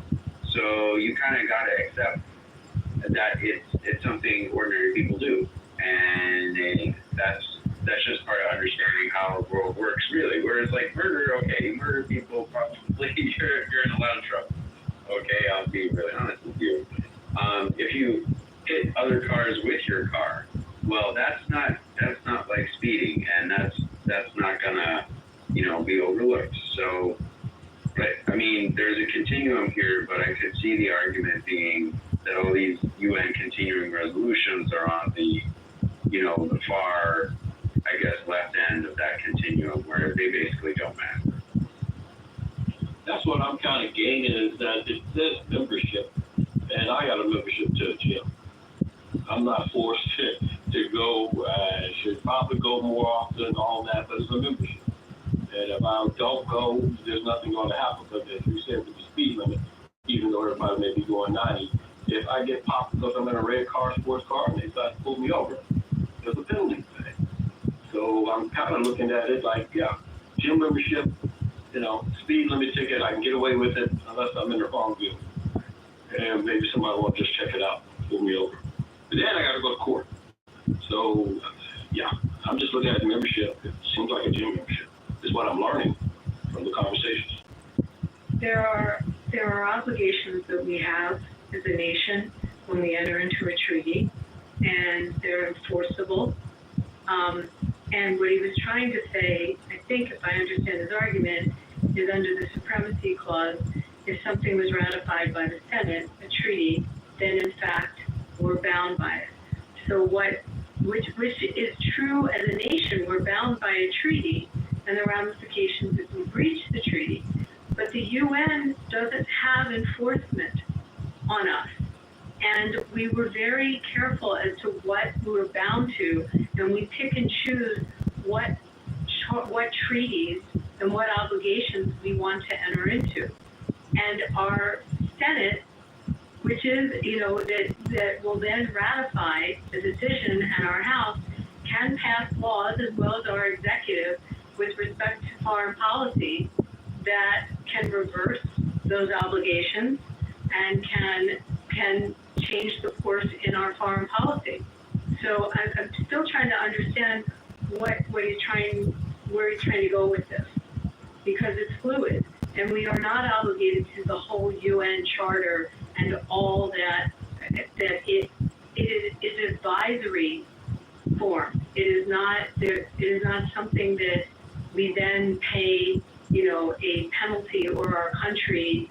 I'm trying to understand what he thinks happens if we choose not to follow something that the UN votes on. Even if a country, one country makes a treaty with another, makes a promise to another, what is your condition on that? There's no enforcement, so There is enforcement, but that's not what we're talking about. We're talking about the UN.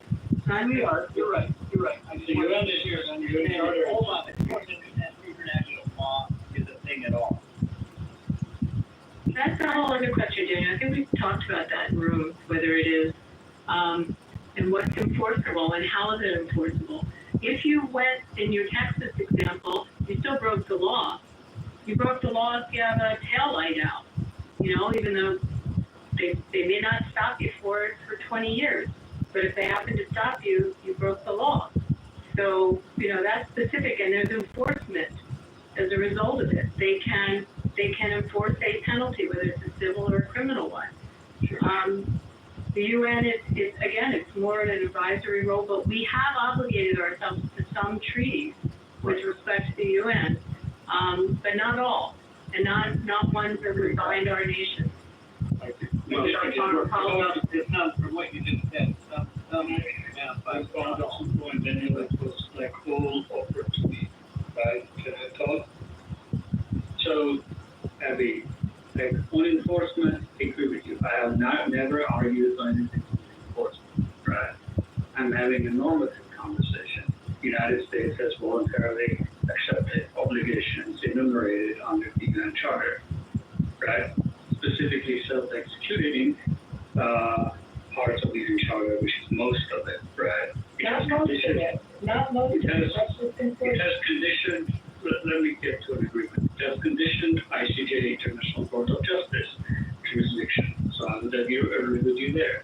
But this whole conversation started, right, because some other guy was on the stage arguing that even the United States, by striking Iran, violated Constitution. And I said, right, that the stuff that binds the United States is not only the Constitution and War Powers Act, which I don't think, well, I mean, there are disagreements on it, but in my review of it, it doesn't seem that the United States has violated it. That's in domestic law. But the United States is also bound, right, by a self-executing clause of the UN Charter, specifically Article 2, which is limits countries' abilities to go to war. So only legal way under the UN Charter, because it prohibits, because of World War II and everything else, right, it prohibits crime of aggression. So attacking another country is only legal under the UN Charter, which, again, the United States has accepted this condition, is only legal under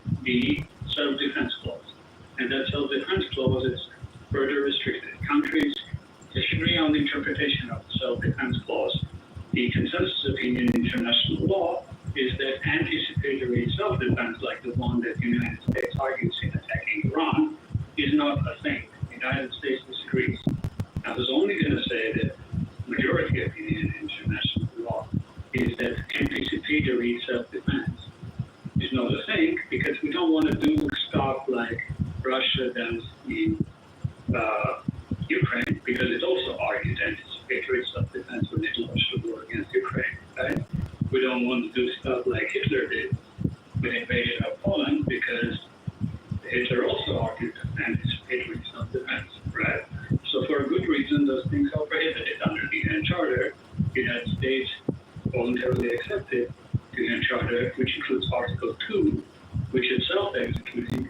So it has obligations that it only can act in self-defense if in use of force. So it's valid to criticize that the United States is breaking the UN Charter and its own voluntary obligation, specifically Article 2, when it attacked the Iran. This is well, but then you have to define it for so I don't get too legal with you, but you'd have to define your terms, and you'd have to define what a threat is. You'd have to define what war is. You'd have to define what's a valid threat. Certain intelligence, and that's what I was trying to argue with him.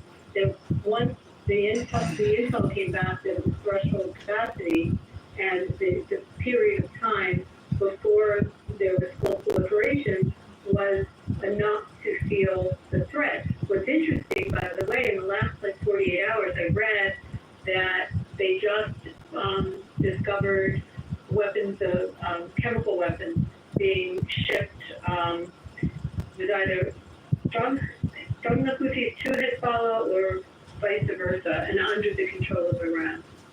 So the threats were not just nuclear. There's a lot of, I think the question is there enough intel for a nation to feel that they can invoke that right of self-defense? Or, and we can look at the 6-Day War as an example of it with Israel. Okay. I mean, there are valid disagreements on this, what I offered you. Yes, no, I know them, but I stick by, when you say it's very eloquently, but all of those terms, all of those provisions that have to be the standard to meet in order to invoke the self-defense, all of those can be broken apart as to what justifies a threat. And what we can determine in our nation is a threat may be different than it's viewed in another nation.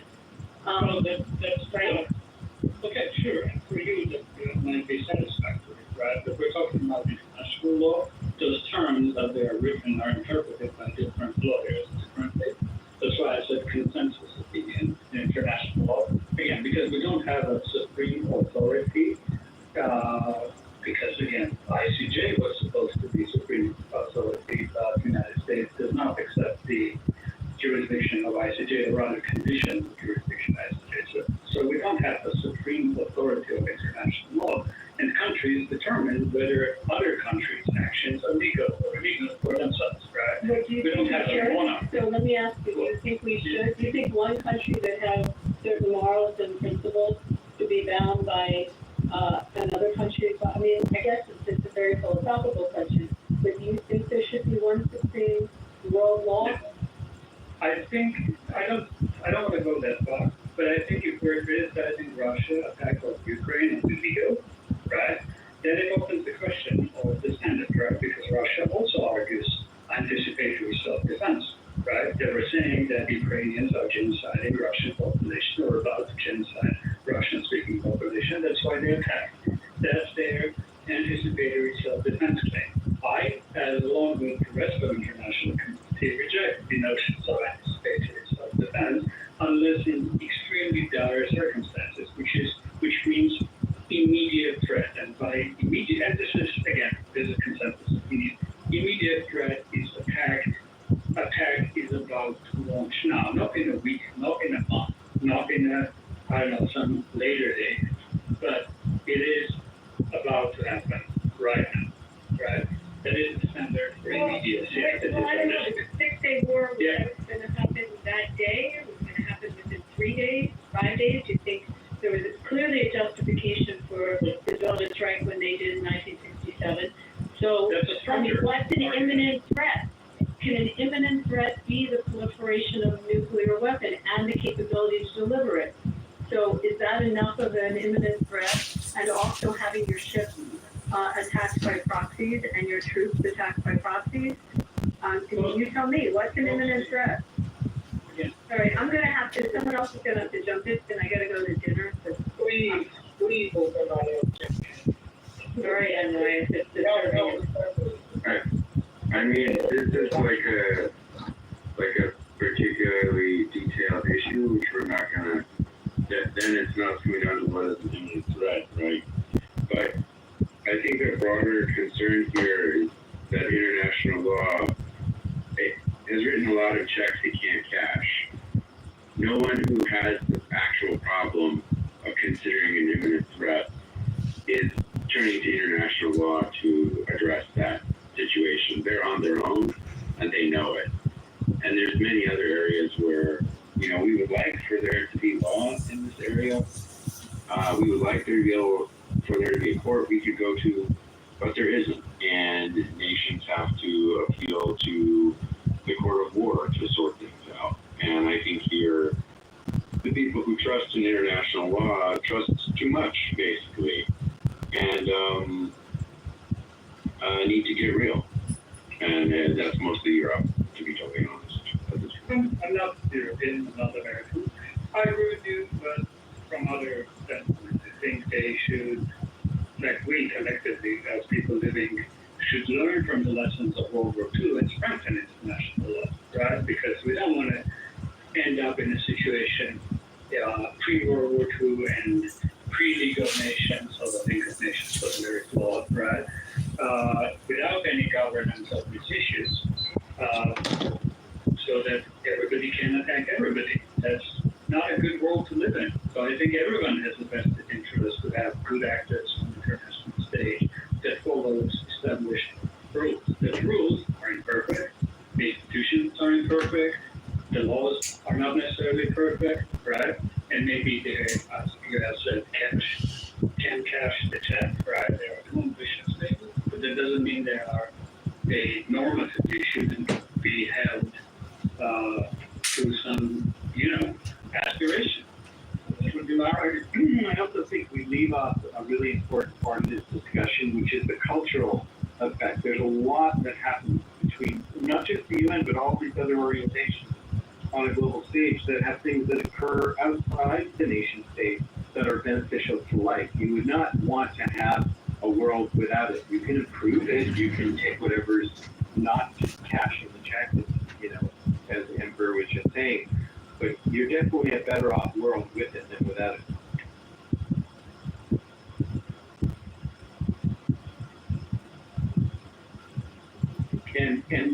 clear, Jason, just to put it in context, like there is a field of law called international law that goes beyond the United Nations itself.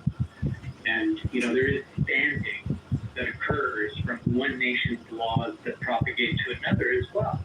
I mean, is the judge still here to validate this? There are precedents that end up, getting propagated from one country to another all the time.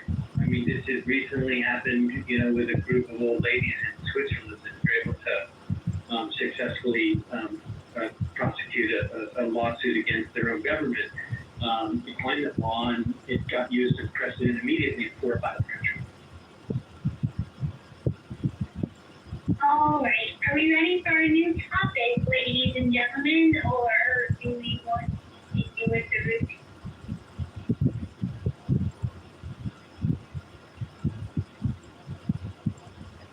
Let's try to be constructive. I would be happy to talk about something else. What are you doing? What are you doing over the weekend? The conversation. You're cutting in and out. You're cutting in and out. But yeah, like what are you guys doing over the weekend? Let's talk about that. Nana, can you tell us about your room tomorrow afternoon in Access Hollywood? Oh, wow. Yeah, tomorrow, 2 p.m. Central. I have a house here to go to. It's an 80 tomorrow. Can you hear me, Charlotte? Am I coming through right? Okay, cool. Yeah, I have a house on here. It is certainly not as thrilling and exciting as being in the loft. But we do talk about conspiracy.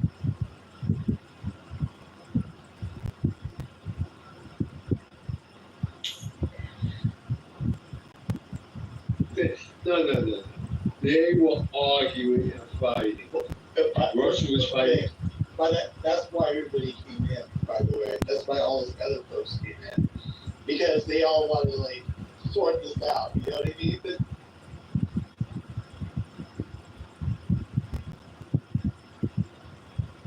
I was asking Brent about how much trouble Candace Owens is in, and choose the Pooch comes to mind as one of the things that, like, where did that come from? Is that actress, Choose the Pooch? I'm not reading, like, she's in really big trouble. Where did I get that from?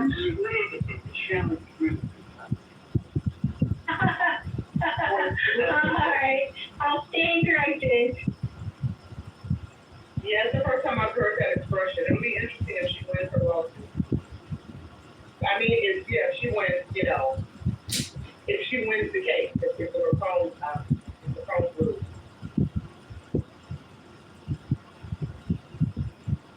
But anyway, Monica, you suggested perhaps a profit change. If there's no profit change, then the mic is open if anybody wants to. If anybody wants to grab the mic, if they have any thoughts. Sometimes because, I'm sorry, go ahead. I didn't hear you. I'm traveling in a different area. Go ahead. I didn't hear you. I'm sorry. I thought you were speaking. I didn't hear you. My bad. Did you guys leave the Trump and Putin topic? Have you gone past that now from the original title? We can circle back. Yeah, no, if you want to, go ahead, Daniel. Well, what the fuck was that? I mean, what exactly was that? Can anybody tell me? Well, I think the speakers who were really passionate about that topic have left the stage. It sounded like to me, from what I gathered, it was a big nothing burger. I saw a quote on TV today that Trump said, the quote was, "There's no deal until there's a deal." So, whatever that means. And what about, did these guys talk about sort of the setup of it, the context of it, where it was, symbolism of it, any of that? Did anybody talk about that? I don't know. Scarlett, were you here for most of that conversation? I know Anson had a lot to say about it. I think Brad had a lot to say about it. But the vibe I got, not it was people were frustrated that there wasn't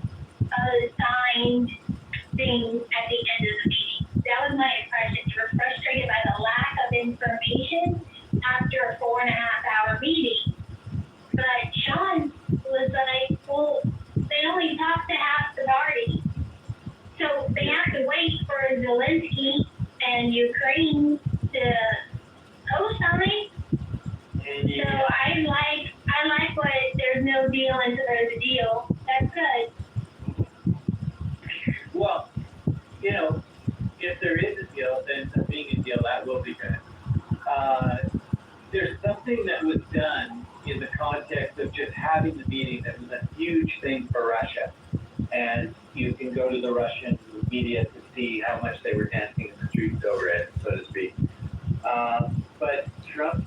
wait, can you tell us so we don't have to do research? Basically, they love the fact that Putin was on the stage toe-to-toe with Trump, not with Zelensky, because it makes Zelensky secondary. Basically, what it does is it puts Russia and the U.S. sort of on the same plane, like back during the time of the USSR. And the former premier president, I forget what the guy's name is, who arrived with him, actually wore something that said USSR on it. And he arrives to a red carpet, which to me is a split screen on how he had his meeting with Zelensky in the White House, where they never even, had lunch kind of thing, and he dressed him down. And not only did he... Zelensky was dressed down. Yeah. And not only was Putin, warmly received, whatever, let's say, try to make peace with him and all that, but he also traveled in the beast on the way there, which everybody said no big deal, it's just a couple minutes together, and it's nice that they're being friendly and so on. That's a significant protocol. It's not a norm. Let's at least give the best benefit that we could give to it. And, when the entire event is over, they were supposed to have a meal together and didn't. That's a mystery. And secondly, Putin spoke first. And what Putin had to say to me was very significant. So two things I thought. Now, one, he took the time in a very small address to say that Trump said that he would not, Trump said that there would not have been a war if he had been president, and he said he agreed with that. He looked straight at the camera and said that. So everybody who loves Trump and believes that there would not have been a war if he had been, just brought up that confirmation, number one. The second thing he did was he started off by talking about this sort of shared reality of the United States and Russia being so close together. They're only 3 miles apart, and Alaska used to be owned by, and then talking about all the economic opportunities between them. But this is a peace summit. This is not about strengthening ties with the United States. This is a weird thing. Like, you can do one, you can do the thing, the other. You could argue you can do both, but this is the thing says behind them, peace summit. Just no question, didn't carry on with lunch or anything about Caribbean. I don't know why you're interrupting me. What you're saying is it's that important. Is it what? Well, let's Daniel finish his thought, and then Ian will make it straight. I'll just give my take. But thank you, Monica. Anyway, this to me is very strange. Kabuki theater. I think that it is to draw attention away from other things they don't want talked about. That's fine, but there's no sense of creating any peace in the world without all three of them. And there's absolutely no peace possible unless they have an ironclad guarantee.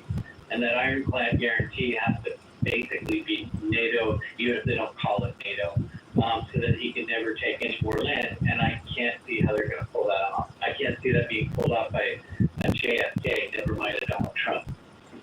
I don't know how they're going to do it. Thank you, Daniel. Al, did you want to say something, Al? Well, I just wanted to make sure my friend Al Caribbean came up. I mean, it's Trump doesn't send it's not nearly as important to me as what's happening to an ancestral moment in Israel. Israel has the right to defend itself, and I think that everyone should condemn Hamas as an international terrorist organization that wants to be around quite frankly. This is El Dormo, which has changed his name to come on the app and wants to change the topic to his topic, obviously. But we were talking about Trump and Putin, so you'll have to wait El Dormo. All right, well, I said my piece, I appreciate it. Thank you for hearing me out. Somebody in the chat said that you are a troll, basically, a loser, and that you hate Jewish people. That you're Oh my Lord, it's blasphemy and they're liable in this land. It's just, El Normo? Wait, El Normo's Jewish. well, they're worse Jewish. That's right. Yeah. Okay, I have a question. How can someone be more than Jewish? Sorry, can you repeat that question? Maybe by being an ultra Zionist, I guess. What was the question, Monica? Because El Normo's like a super Zionist. So, if it's for Jew, is that more than Jewish? Yeah. Is that it sounds disrespectful. I wear that label, right? Well, actually, it is. I wear it out. Wait a minute, why does he sound like El Normo though? Because that is El Normo. Normo, why are you so I'm not trolling. Why do you think I'm trolling? Zionism is inherent to Judaism. Anyone that doesn't agree with you is self-hating Jew and anti-Semite. Wait, so Monica, is this normal for real? Because It is, yes. Okay, so this is not disrespectful, but it sounds like normal with extra Jew. I'm sorry, it just does. Well, multiculturalism for thee, but not for me. That's funny. I take that as a great compliment. Thank you, Strada. You are a character. wow, craziness. Craziness. Okay, popcorn style, who wants to go next? Oh, I Andy. think El Carabino. Okay, go ahead, El Carabino. Yeah, I just think Putin really is the only international voice for black people across the globe. Did you break that down for us? Blacks and gays too, right? I did a documentary called Driving Marlon Black, and when I had a goal from the end of the ACT. I don't know if you guys are familiar with my documentary. Jews and blacks had a great Can time. you put a link in the chat for us? Sure, of course. That is actually real.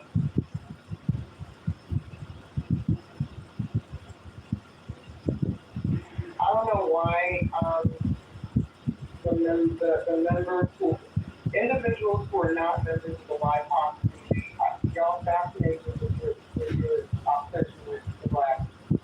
So go ahead. The blacks. That's funny.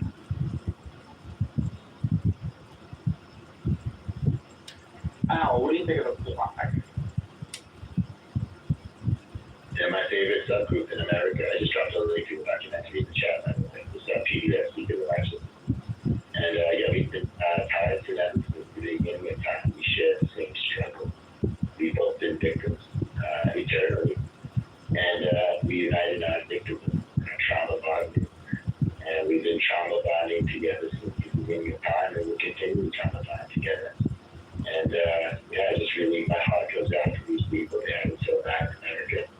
You know, with the racism and discrimination, Jim Crow, everything, you know, just the systemic racism that's throughout the prison population. We see it with them, and I'm just not lying.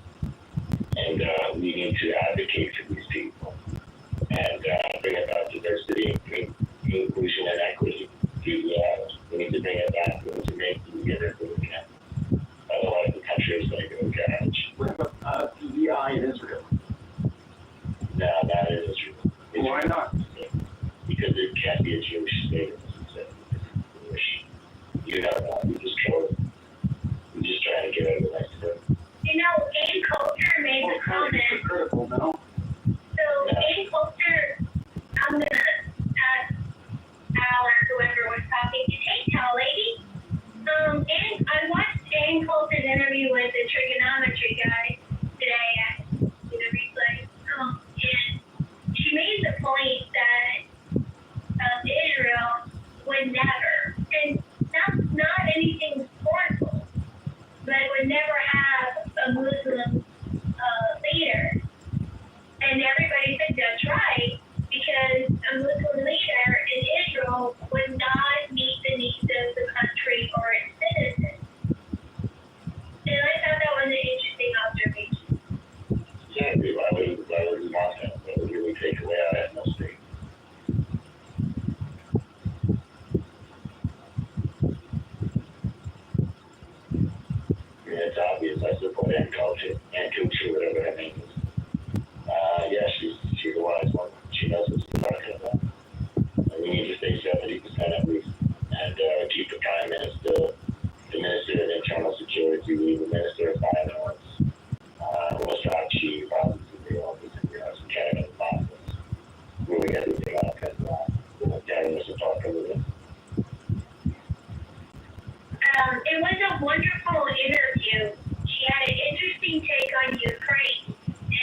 don't know if you might have noticed or not, but Trump can be a little, can exaggerate a little bit.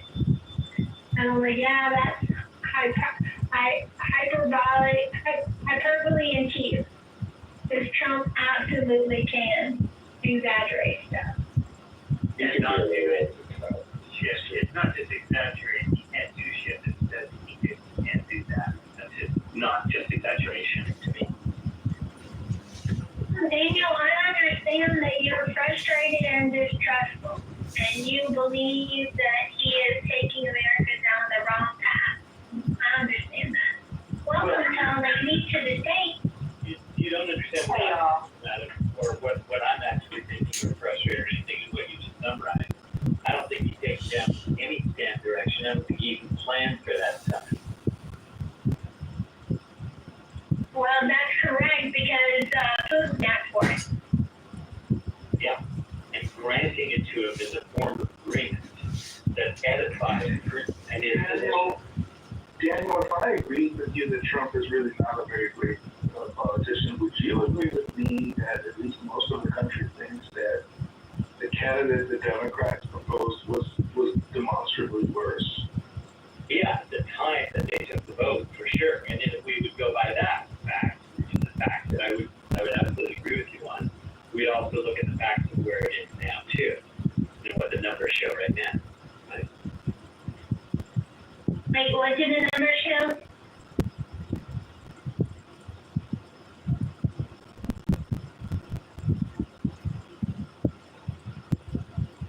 Like, no, I'm serious. What did the numbers show? I think he's got a 38 or 39% approval rating. He's got something over 65% of Republicans think that he's holding something back on and had a lot to do with, the whole Epstein thing. They're very worried about prices now rising. And that's amongst, even his own base. But even if you didn't include his base, he couldn't possibly have won what he won without having persuaded independents, and he's a toilet on independents. So the numbers matter on the day of voting, they also matter now, or they'll matter especially in next election, I'd say. Right? So, if his numbers are so low, I would think you would be happier, but you don't seem happy. Why? Because I don't think the country's going in a good direction. I think it's going to cause a lot of damage. That's why I wouldn't be happy. Almost like I said that 5 minutes ago, sir. I said you're not happy with the direction he's taking us in, and you said he's not taking us in any direction, and now you said you're not happy with the direction he's taking us in. It's a little inconsistent. Let me clarify my communication so we don't go like a prosecutor. Let me just clarify. By virtue of making no decision at all, I can end up having decisions made for me. There's a consequence to that, right? So when I say that he goes into such an important international, really as historically important as Munich was in 1938, I believe that was, but he goes into that with absolutely no preparation whatsoever, with more dividing than unifying. How do you know? Can I comment? This is double. Can I ask Daniel, if you don't mind asking, how do you know that Trump did not prepare for his meeting with Putin? And then after you reply, hand them my ticket double, please. Sure. Generally, there are norms in making international meetings happen like this, particularly amongst adversaries. Up to now, Russia has been politically, historically, an adversary. There is more of a buildup when there's a sit-down for the proposition of an agreement, so that by the time they get there, they're simply signing what they all worked out ahead of time. Now, you can say, oh, it's just his negotiation style, if you want to give him the benefit of the doubt, to go in and try to work it out himself with Putin instead of going through the underlings and so on and so forth. But if that was the case, then he needs to really come out with something like that. We'll see if he does. Maybe he pulls a rabbit out of the hat. Daniel, from a big supporter of the now and the Democrats, they seem to be running somebody who is muscular for high office. Now, what is it about killing infidels that you think is inspiring? Can you just explain that to me? But hold on, Benjamin. I did double that he could have a certain amount. Here from Double, but And I know, Benjamin, you've been very patient, because you did speak earlier, and I don't know if your comment was addressed. So, double, the mic is yours. Before you go, can I just say, man, I am so impressed with the results of the poll, man. That's some smart people in this room. I love it. Okay, yeah. I just want to say this is like the second day. It was like 2 days later. Daniel still has full-blown TDS. And the other day recommended he needed treatment. Today we see it again. He's saying, we hear him having cognitive dissonance. He's contradicting himself. He has all this negotiation going on with even just keeping the story straight. And he's obsessed with Donald Trump and supposed incompetence, but really it's just that I think at the root level, he doesn't like, the person who's in power. He hopes that his preferred candidate, Vice President Harris, had won the election, and he's still in that, negotiation phase of the stages of grief.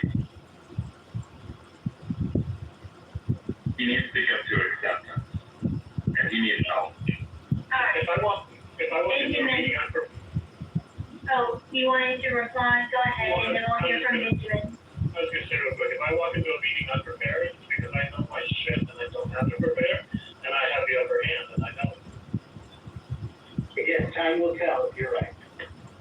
And how do you negotiate and sign a deal when there's only 2 people at the table?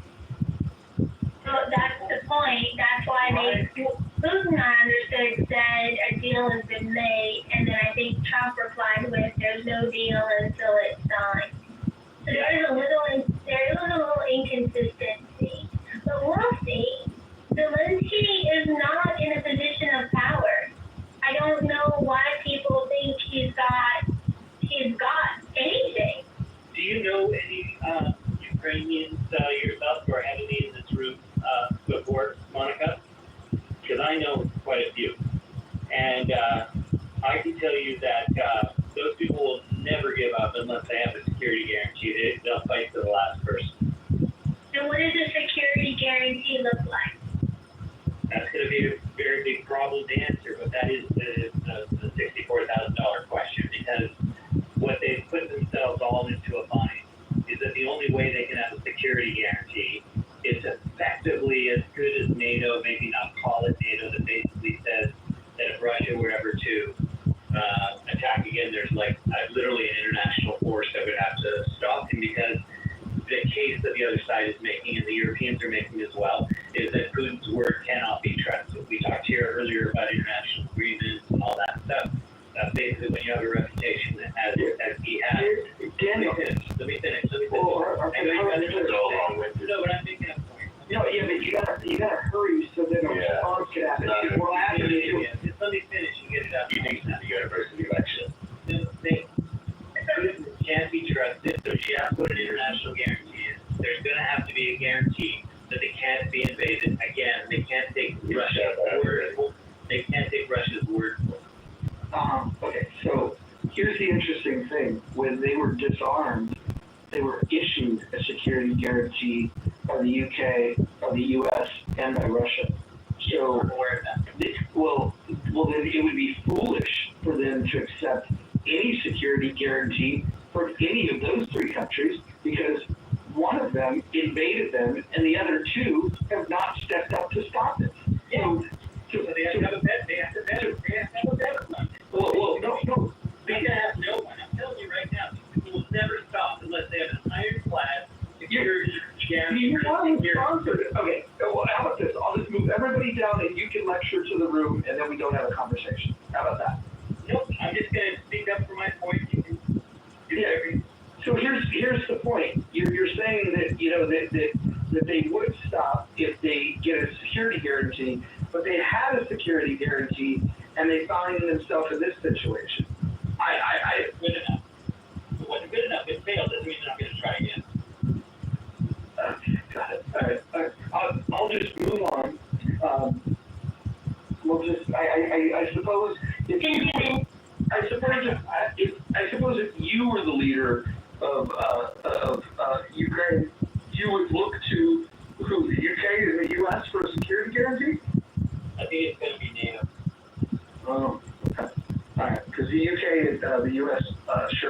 responsibilities. Yeah, they're small, native is not small. And with the afraid of, that's exactly what he respects. The only thing he's worried about is native.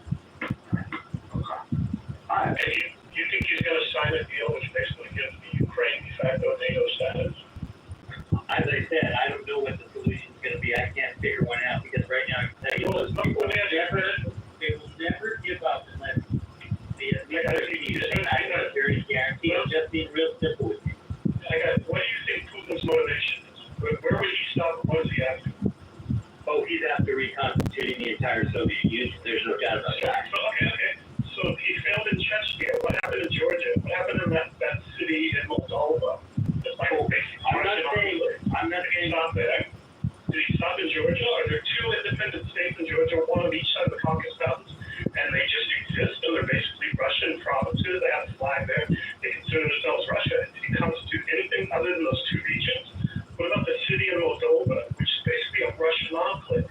Do you not understand this about the Donbass region? It's about him having more than just one little highway with a few miles on each side of it in the Donbass region. And all he's trying to do is say, hey, give me this, and I'll give you back all the other lands that I took. Sure, if I took him at his word, I could absolutely see that. I also don't think that people speaking a language and having a culture on a sovereign borderline become your property just because they appeal to your culture. If you did, then you accept it. When Germany went into the Rhineland and Czechoslovakia and all that stuff before the official war started, Austria, everything, they said those are all our people. They're all German people. He's saying those are all my Russian people. Why is that any different? Well, you're trying to comparison. Do you think that the Russian-speaking, Russian culture, Russian DNA, or by ethnicity in the Donbass region who have wanted to leave Ukraine and be a part of Russia since before 2014, before he took Crimea, do you think these people want to be a part of Russia? Or is it just Putin coming and saying, you're Russian, we're going to force you into it? Which is the pacification? Well, I look at it this way. You are absolutely right that those people wanted to be part of Russia. I would see evidence by them actually declaring that, not by the troops coming to declare war. They did declare. Where have you been? Where were you in 2014? You're saying, okay, in 2014 they were invaded. They did not have the population declare themselves wanted to be Russian by democratic means. They formed two groups that have three letters. I don't remember what it is, but there's two different groups that have been saying this before 2014, before he took Crimea. This is not a new thing here. So he took Crimea, you do admit that? Yes, I absolutely admit that he took Crimea. Under the Obama administration, if I remember correctly, gentlemen, we have some new speakers on the stage. Benjamin's been trying to get in a while. Steve, always a pleasure. If we could move the mic around, I would appreciate it. Real quick, just a question for Daniel. Seems very confident in his support of the Democratic Party. I won't just call it maybe the Islamic Party, maybe this one. But just can you explain to me, given that there's this choice of running or a person who openly adheres to Islam for a mayor of New York? Daniel, what is it about killing the infidel that makes you want to go out and vote for the mayor, for your candidate? Can you just tell me how that works? Love to know. Thanks. Yeah. So thanks for your question. First of all, I look at international conversations much more than local conversation. I don't live in New York. I'm actually a Canadian citizen. I don't vote in America. I do have taxes that I pay through institutions that I manage or own, and very embedded in American society. But I'm not going to say that I am a voter of any party of any place in the world. Not that often to vote anywhere. So nice try. I'm just commenting. Well, how is Junior Trudeau doing in Canada? It's been kind of quiet. Trudeau is out of power? Junior, his replacement, Mark, how's he doing? Doing good enough. He's doing better than what the alternative would have been. I disagree. I understand. Yeah, inflation's been out of control in Canada, totally unaffordable. I'm sad to hear that. Our economy is in free fall. What do you think Canadians think that's due to? The rebalancing of the tariff? So it is amazing, like the Liberals stayed in power in large part because many Canadians like Daniel, many voters, have been propagandized to the point of themselves having TDS despite, you know, Trump not being a politician in Canada. He's not a Canadian. But yeah, a lot of Canadians have TDS, and they decided to continue to vote for the Liberal Party, who has ruined the country for years. They're continuing because they have The joke about the 51st state might have been poorly timed. I agree. Okay, if you agree, then you have an explanation for what took place, and you know that people didn't want to keep the Liberals in power. They actually did perceive that this foreign actor was actually threatening America. Threatening Canada. Canada was threatening Canada, and like I've never seen Canadians more united. It was almost like that thing in the movie when the alien comes from outer space, and suddenly all the nations are going to bind together. All Canadians came together against Donald Trump. They came together to collectively, you know, commit sort of economic and political suicide. We'll see. Congratulations! Can I ask Daniel a question about this when my turn comes? Benjamin, the mic's yours. So Daniel, I am kind of curious about this tariffs business, because you kind of accused maybe Donald Trump of attacking Canada by raising tariffs. I think to clarify, he's attacking the world, not Canada. Canada. Oh, okay. But just to be clear, it's the tariffs, right? The tariffs are the attack. Yeah, it's a form of warfare. Do you remember how high those tariffs were that he was threatening Canada with? Oh yeah, I'm sure they were higher than what he actually applied. Higher than how much? So 30%, 40%? You know, I can't call it like that. Say when? 70%, 80%? Say when? 90%? I have a feeling that Benjamin knows. So instead of torturing Daniel when he just said he did it, could you share with us the numbers? I don't actually know what the trend was. Let's say it was really high, maybe 50%. That's just horrible. That is just really violent. That is basically a nuclear bomb. Now, I was surprised to learn, honestly, I didn't know this before, but I was surprised to learn that Canada had already implemented 298% tariffs on the U.S. Show receipts to that, Benjamin. Show receipts to that. Nobody's ever heard of it. Okay, sure. No, I'll do that, for sure. That's a promise there. I'll get to it, very soon. Do you feel that Canada might have been launching some kind of warfare against the United States with a 298% butter tariff? Well, first of all, yes or no for you, Daniel. That's a yes or no. Just make this real. No, I'm not going to say yes or no on fucking. No! Okay, Daniel's on the record. Daniel, please, conditionally. If I prove it, would you accept that it was warfare by Canada on the United States before Donald Trump was even elected? In that case, it's possible. I want to look at the context of it. Okay. Yeah, look, hold my beer. I said to you that tariffs are warfare. All nations can engage in it and try to do the best they can. Ladies and gentlemen, change the title of the room. Daniel gets owned big time. Wait, what's that? It's going to happen. It's going to happen in 2 minutes. That's how long it's going to take me to Google this shit. And then we'll be in the chat, and then I'll come off mic and say, please look at the chat. 2 minutes. Sure. So we got some Jeopardy music? Yeah, that'd be good. Well, I'd like to know the security guarantee, and we exclude the United States and all NATO providing this. What military superpower is there within NATO? You go to Canada's to Daniel's home country. They got a standing army of 70,000 men. Britain has about the same thing. And you're really going to threaten the Soviet Union with security with a 70,000 man army? The German army is that you propose that the United States no longer be part of NATO then?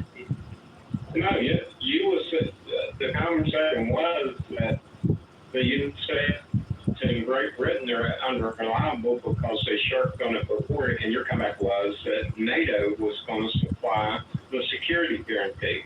And my question is, I think I politely said that it was going to be difficult under all circumstances, but if it was ever going to be provided by anybody, there couldn't be anybody else but NATO, because it can't depend on any one country to stop him. It's going to have to take the entire world to stop him.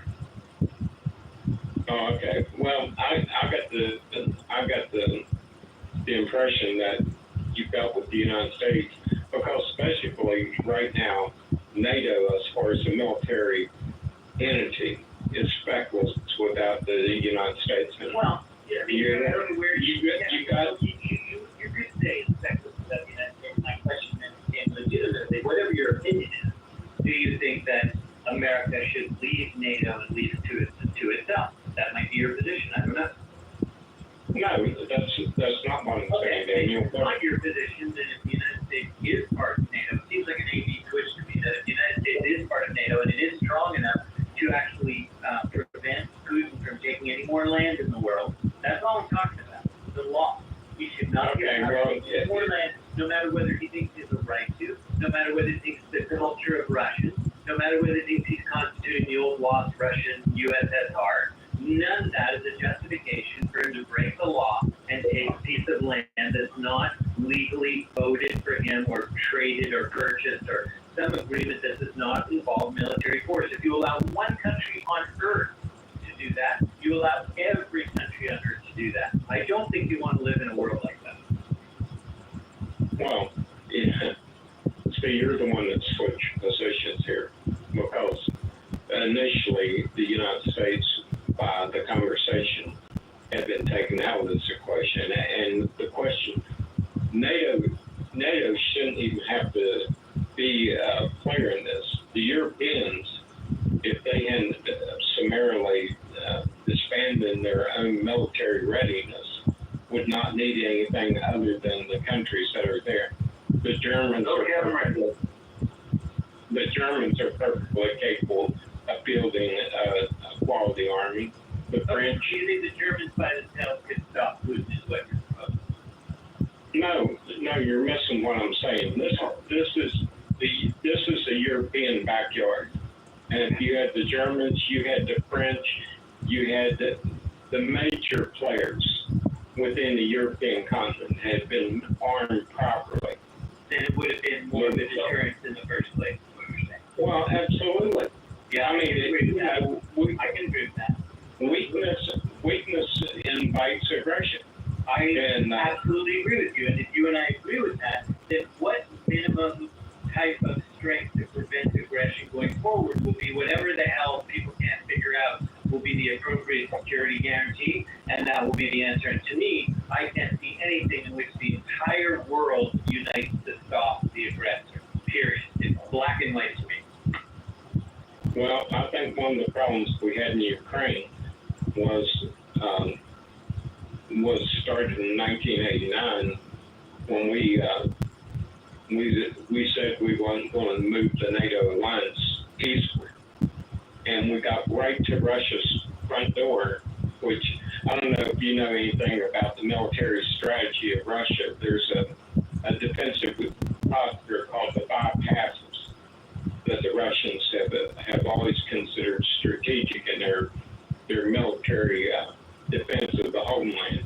Because once you get through that passes, you're basically in the open country. And that's why this movement at NATO closer creates such anxiety.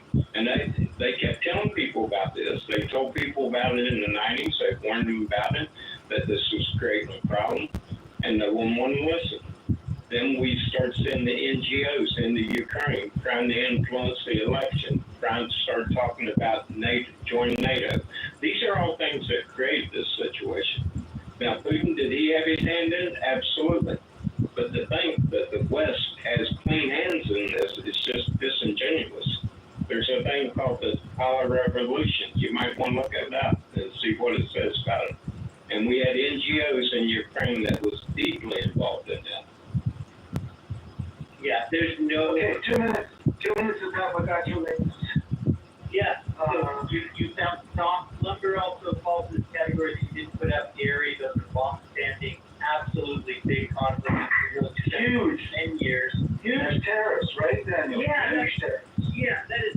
I mean, if you think that's a fair comparison, I certainly do not. That's a selective, specific type of things that they have not worked out for many years. But Canadian American, no, overall, the Canadian and American relationship, you can find me two countries in human history that have had a better trade relationship for longer than Canada and the United States have had. I will pay. So now, just to be clear, now you're saying 298% tariff is not, is consistent with the best trade relationship in history, whereas like, what, wasn't it just, remind me folks, wasn't it just 3 minutes with everyone that 30% tariffs were tantamount to an act of war?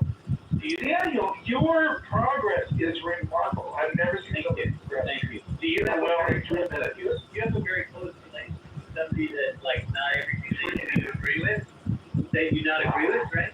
So I simply confirmed what you already just pointed out. 3 minutes, and we converted, we talked Daniel off the ledge in 3 minutes. He went from thinking 30% tariffs were tantamount to war to thinking 298% tariffs are consistent with the best trade relationship in the history of the goddamn universe. Daniel, front of the class, round of applause, most improved student of the year award. Everybody, put your hands together for Daniel Madelon. You are amazing, sir. You are amazing. Thank you so much. I'm so glad we can keep two things straight at the same time, which one has to do with an 80-year relationship between these two countries who are now dividing their interests and going other directions for the first time in 80 years. And I said, you can find, you're going to be able to say whatever you want in response. If you can find two countries that have a better relationship than these two countries for the last 80 years, I'll pay you $1,000. Anytime in human history, okay? You're not going to find one. And to say that you want to be taking over the 51st state and coming in with these swaths of, because there's a supposed trade imbalance, they've had their conflicts that they've worked out in selective industries, which is all you're pointing out, which I am not approving of or anything like that, but it's not an expression of the entire relationship with Canada and the U.S., which is what I'm speaking to. And if you think it's more important to cherry pick on just those two pieces, go ahead. Have that. I don't have anything more to argue with you on that. I'm not a professional educator, but I've had many moments in history. I've been in front of a university class. I have stepped into an elementary school from time to time.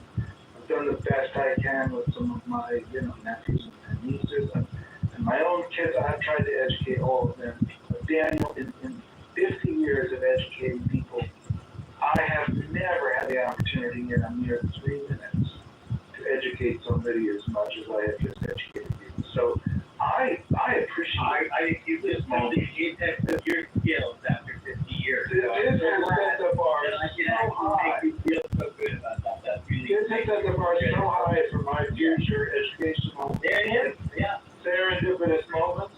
I may never even try to marry somebody. Replay to just see such a perfect example of a legacy that you leave in all of your wonderful education. I may never try and educate people again because for fear that I will not even be a third. Well, that's a shame when you think you've reached your limit. But thank you. Thank you so much.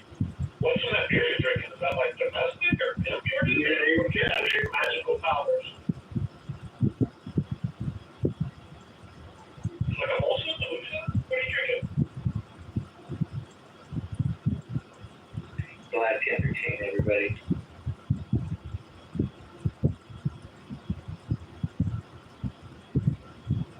What's going on here?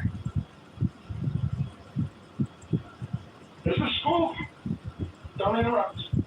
So I was gonna ring 20 minutes. The person that is spam waving at me, please stop. Who is it? Oh, wait, dígame, Janelle. Danelle, why are you waving at her? I'll wave at you. Danelle, why are you spam waving at her? Well, Curtis said he'd stop.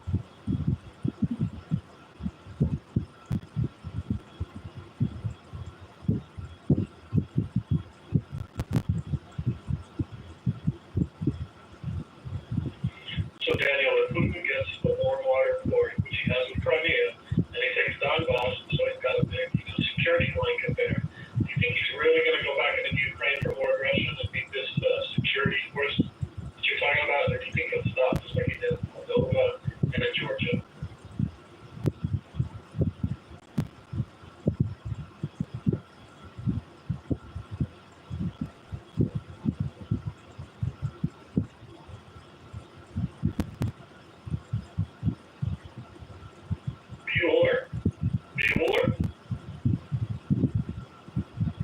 Yeah, I got a question for Daniel. Get a second. Oh, well, hey, Benjamin, how come you haven't responded to the poll above? You know what? I did respond to the poll. What? Oh, did you change the poll? He changed the poll. Oh, sorry. Give me a second. Daniel, I see you haven't responded either. Yeah, I'm not. I'll let myself win or lose for a bit.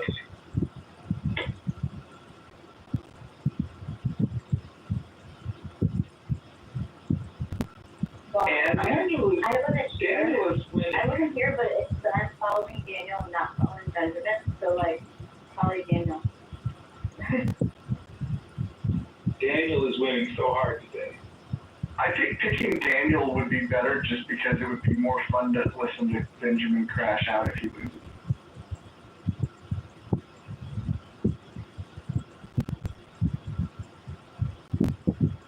Crashing out is not going to happen. Well, who's Benjamin? That's me. Are you new? Lizard. I am new, yeah. Just got to Clubhouse.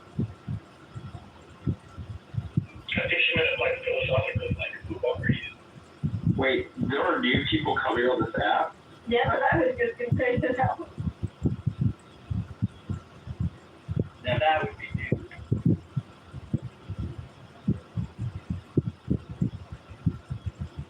Oh, so this is a question for Daniel.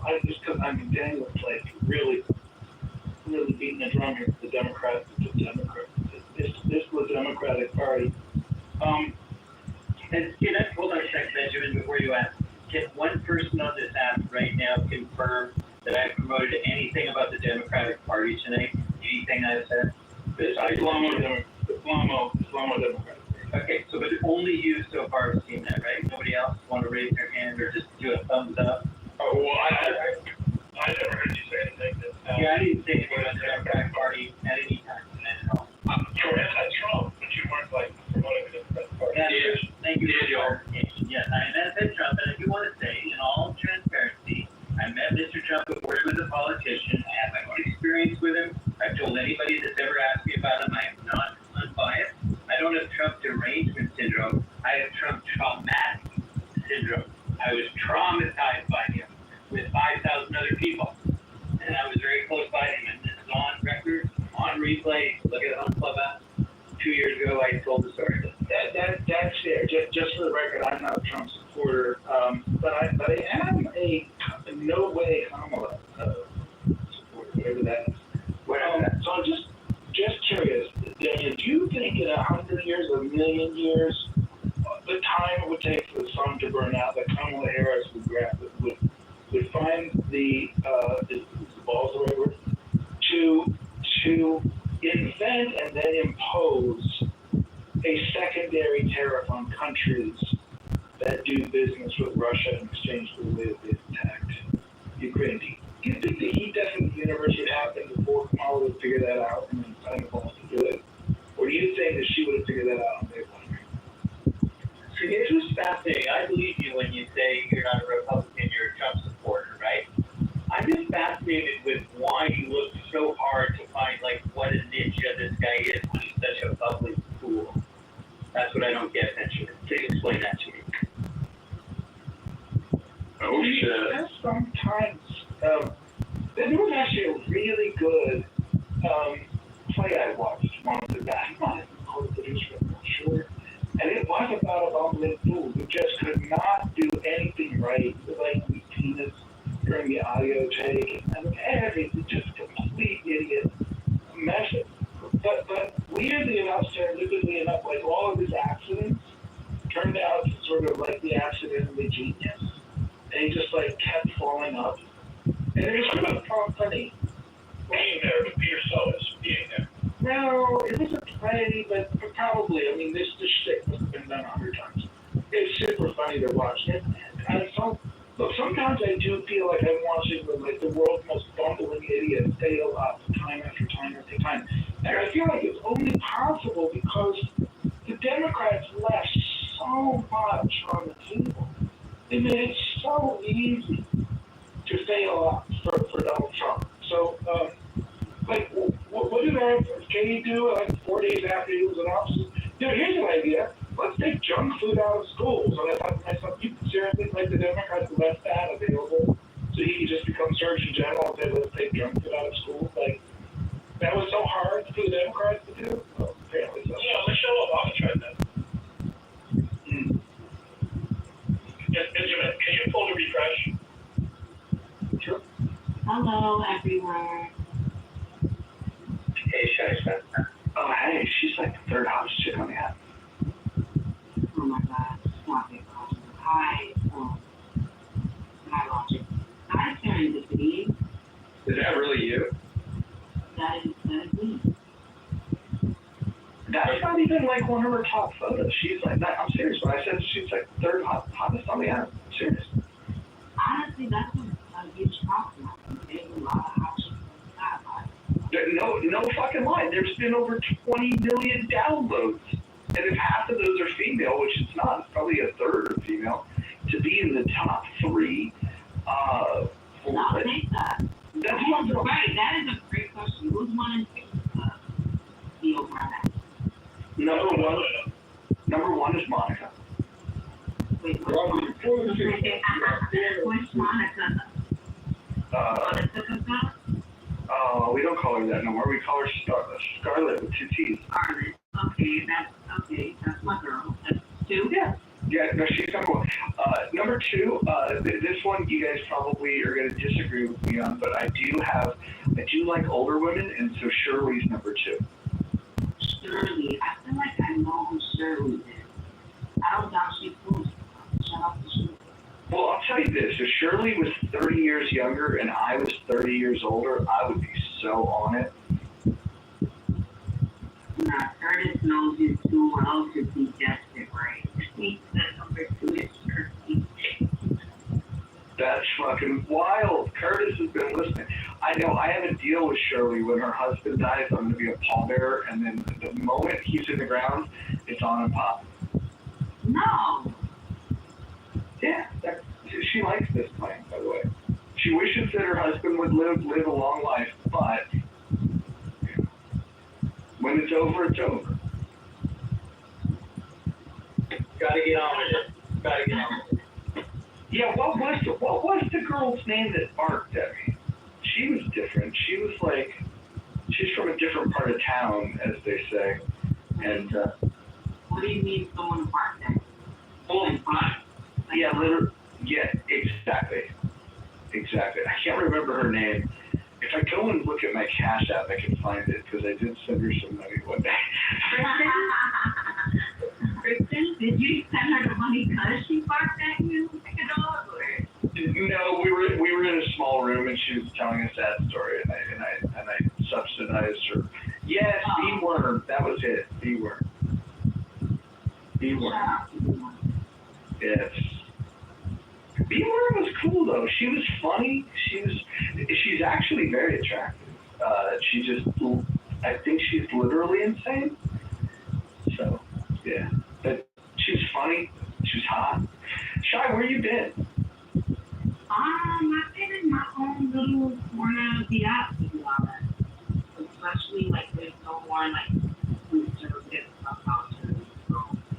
Was it ever really conservative?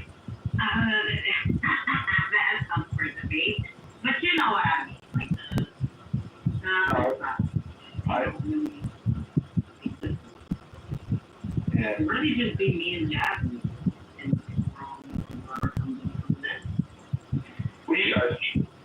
Go ahead, Danelle. Danelle's never seen a pretty woman before. I've never seen it in my life. Yeah, I'm gonna go mute up so Danelle can talk to the most. I'm gonna start stuttering. I'm already sweating, and it's pretty embarrassing. What's your background, Shishu? as in like my ethnicity. Yeah, just curious. My mom's Puerto Rican, my dad is Brazilian and South. They're kind of mixed up.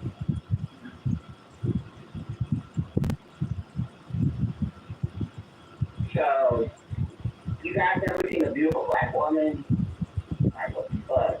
Yeah. Wait, hold on. Your piece. Listen, I am the king of beautiful black women, and I'm just saying there is a difference.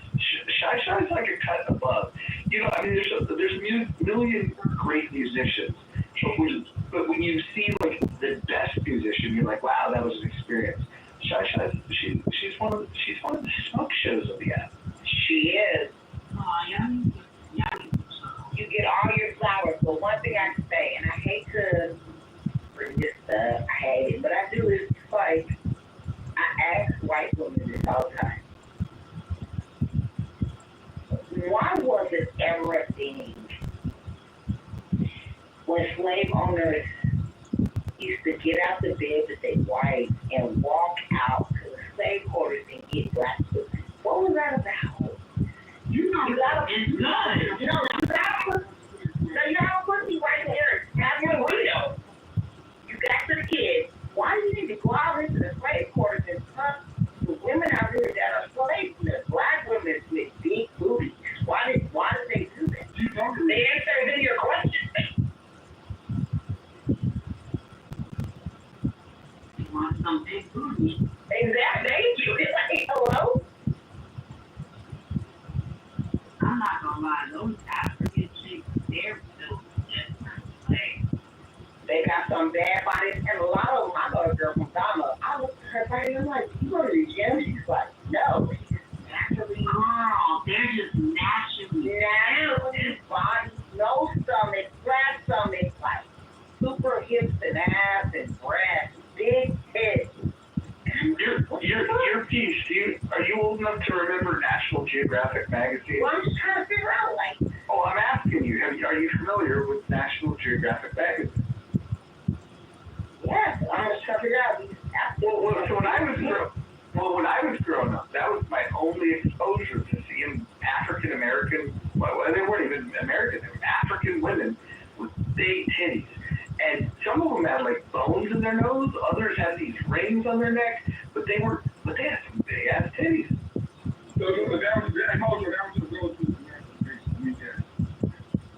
Well, I also had a Miss Butterworth and an Aunt Jemima syrup bottle. Those were happening too. And your mom had big titties. And your mom was like a double D. Do you remember the thing? Yeah. Hold on, your piece, hold on. Y'all remember Walona from Good Times? You guys too young for that?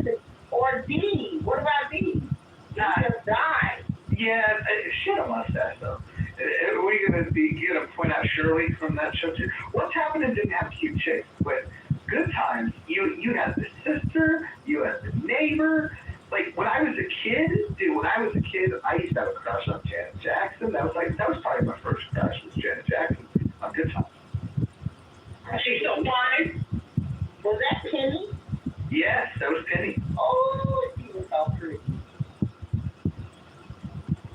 I never understood why there's a demographic of white men if you're like women that have the bodies of like 10-year-old boys. I never understood that. Are you talking about like guys that date Asian chicks? Yeah, I never got it. Well, not necessarily Asian, just black women. I'm not going to speak to them, but it's like, I agree with that. I've never understood when I see a guy who's with a woman, and the woman is just like straight up black up and down, like, yeah, no tits, no ass, right up and down. Like the legs are connected to the back. I'm like, she's not developed like a woman in any way. What the fuck? How you attract to her? I had to work my butt off to get nasty because I have no titties. So my main focus is my ass. Wouldn't it be easier to just grow some titties? I don't know. I heard some bad things about these surgeries, man. I'm trying to stay away from it. Yeah, me too. I like having smaller boobs. You can get away with it a lot more. No, because then, the nipples are nipples when you are braless, and I just can't do that. Yeah, I feel like fake tits, they always look like they have hard nipples. Well, Do you all have children? No. That's the thing. After we have kids, and I tell a lot of women, young girls in my community, when I go back to homecoming to my college, I graduated, and they're like all in this BBL. They want to fix this, they want to fix that. It's so much. It's just a new culture that the new kids get.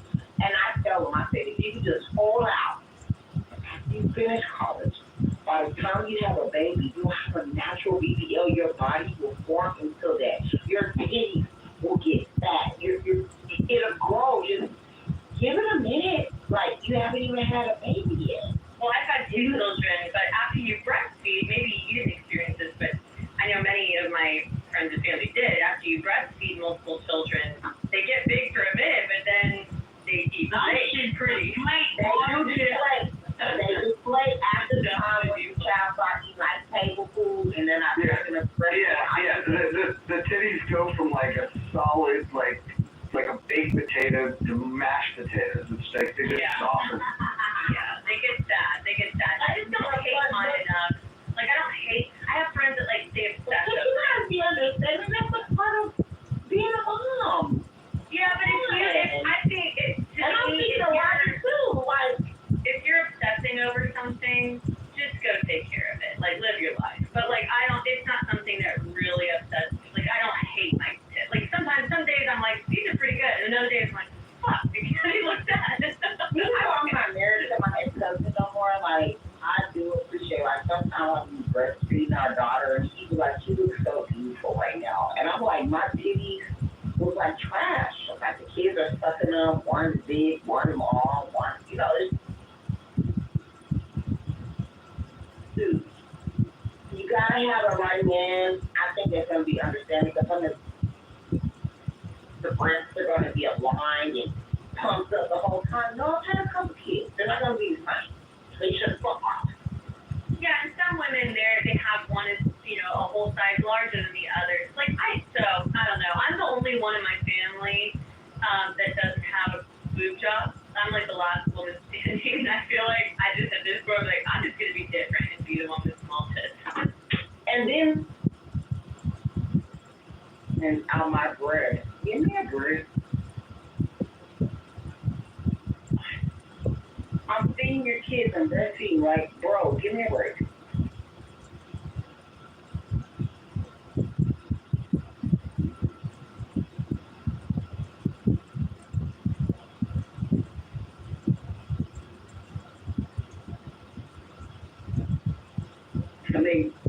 I mean, anybody would say if you're a man, don't you think if a woman is feeding kids or maybe 24/7, like every 6 hours with her breast, they're not gonna be looking the same. Can you guys just give her a break? I don't think it's the men so much that put that pressure on us. I think it's just ourselves and kind of the comparison thing. And I don't know. My husband's kind of like, whatever you want to do. Like, he doesn't have it. He's more of an ass man anyway, I think. And I still have a nice ass. So. But that's good. Like, you still got somebody that's understanding. Like, my neighbor, her husband was not understanding. Like, she's like, she's a boob man. Maybe, maybe getting she's got a set of twins. They told her to wait 8 weeks before they had sex. Do you think that man waited 8 weeks? Oh, that's a shame. That's fucked up. No. She said probably like 5 weeks he was still trying to have sex with me. And he knows, like, I need to wait. They don't care. That's so sad. especially she had twins, so she probably has some tearing. I mean, that's nuts. You want to know what's crazy, Holly? I got my pussy stretched out, the older I got, but I score more with the singleton versus the twins. Is that because they were second? Maybe. Probably. Your first. How big was your first? How big was your first? All my kids were small. Okay. My first was like 6'4". Yeah. The twins were wild though. But they dropped down. They dropped down to like 4. You know the water. Yeah. We gotta pull up. What is this poll? Do you prefer big old cities, little old cities, or mid-sized cities? I don't know. I wish there was an option for like any, any city, but. Yeah, my first shy was almost 10 pounds. He was stayed in the back, so it's fucking horrible. So I definitely had tearing. It was, not What do you guys think of those big giant areolas? Like the big, like they look like buttermilk pancakes. They look like pepperoni. Oh yeah. I'm not a fan of the giant areola. I think that's enough. I only had tearing with my first daughter, because she did weigh almost 10 pounds, and that shit ripped my pussy, and I had to get stitches after that. Oh yeah, me too, for sure. I had stitches.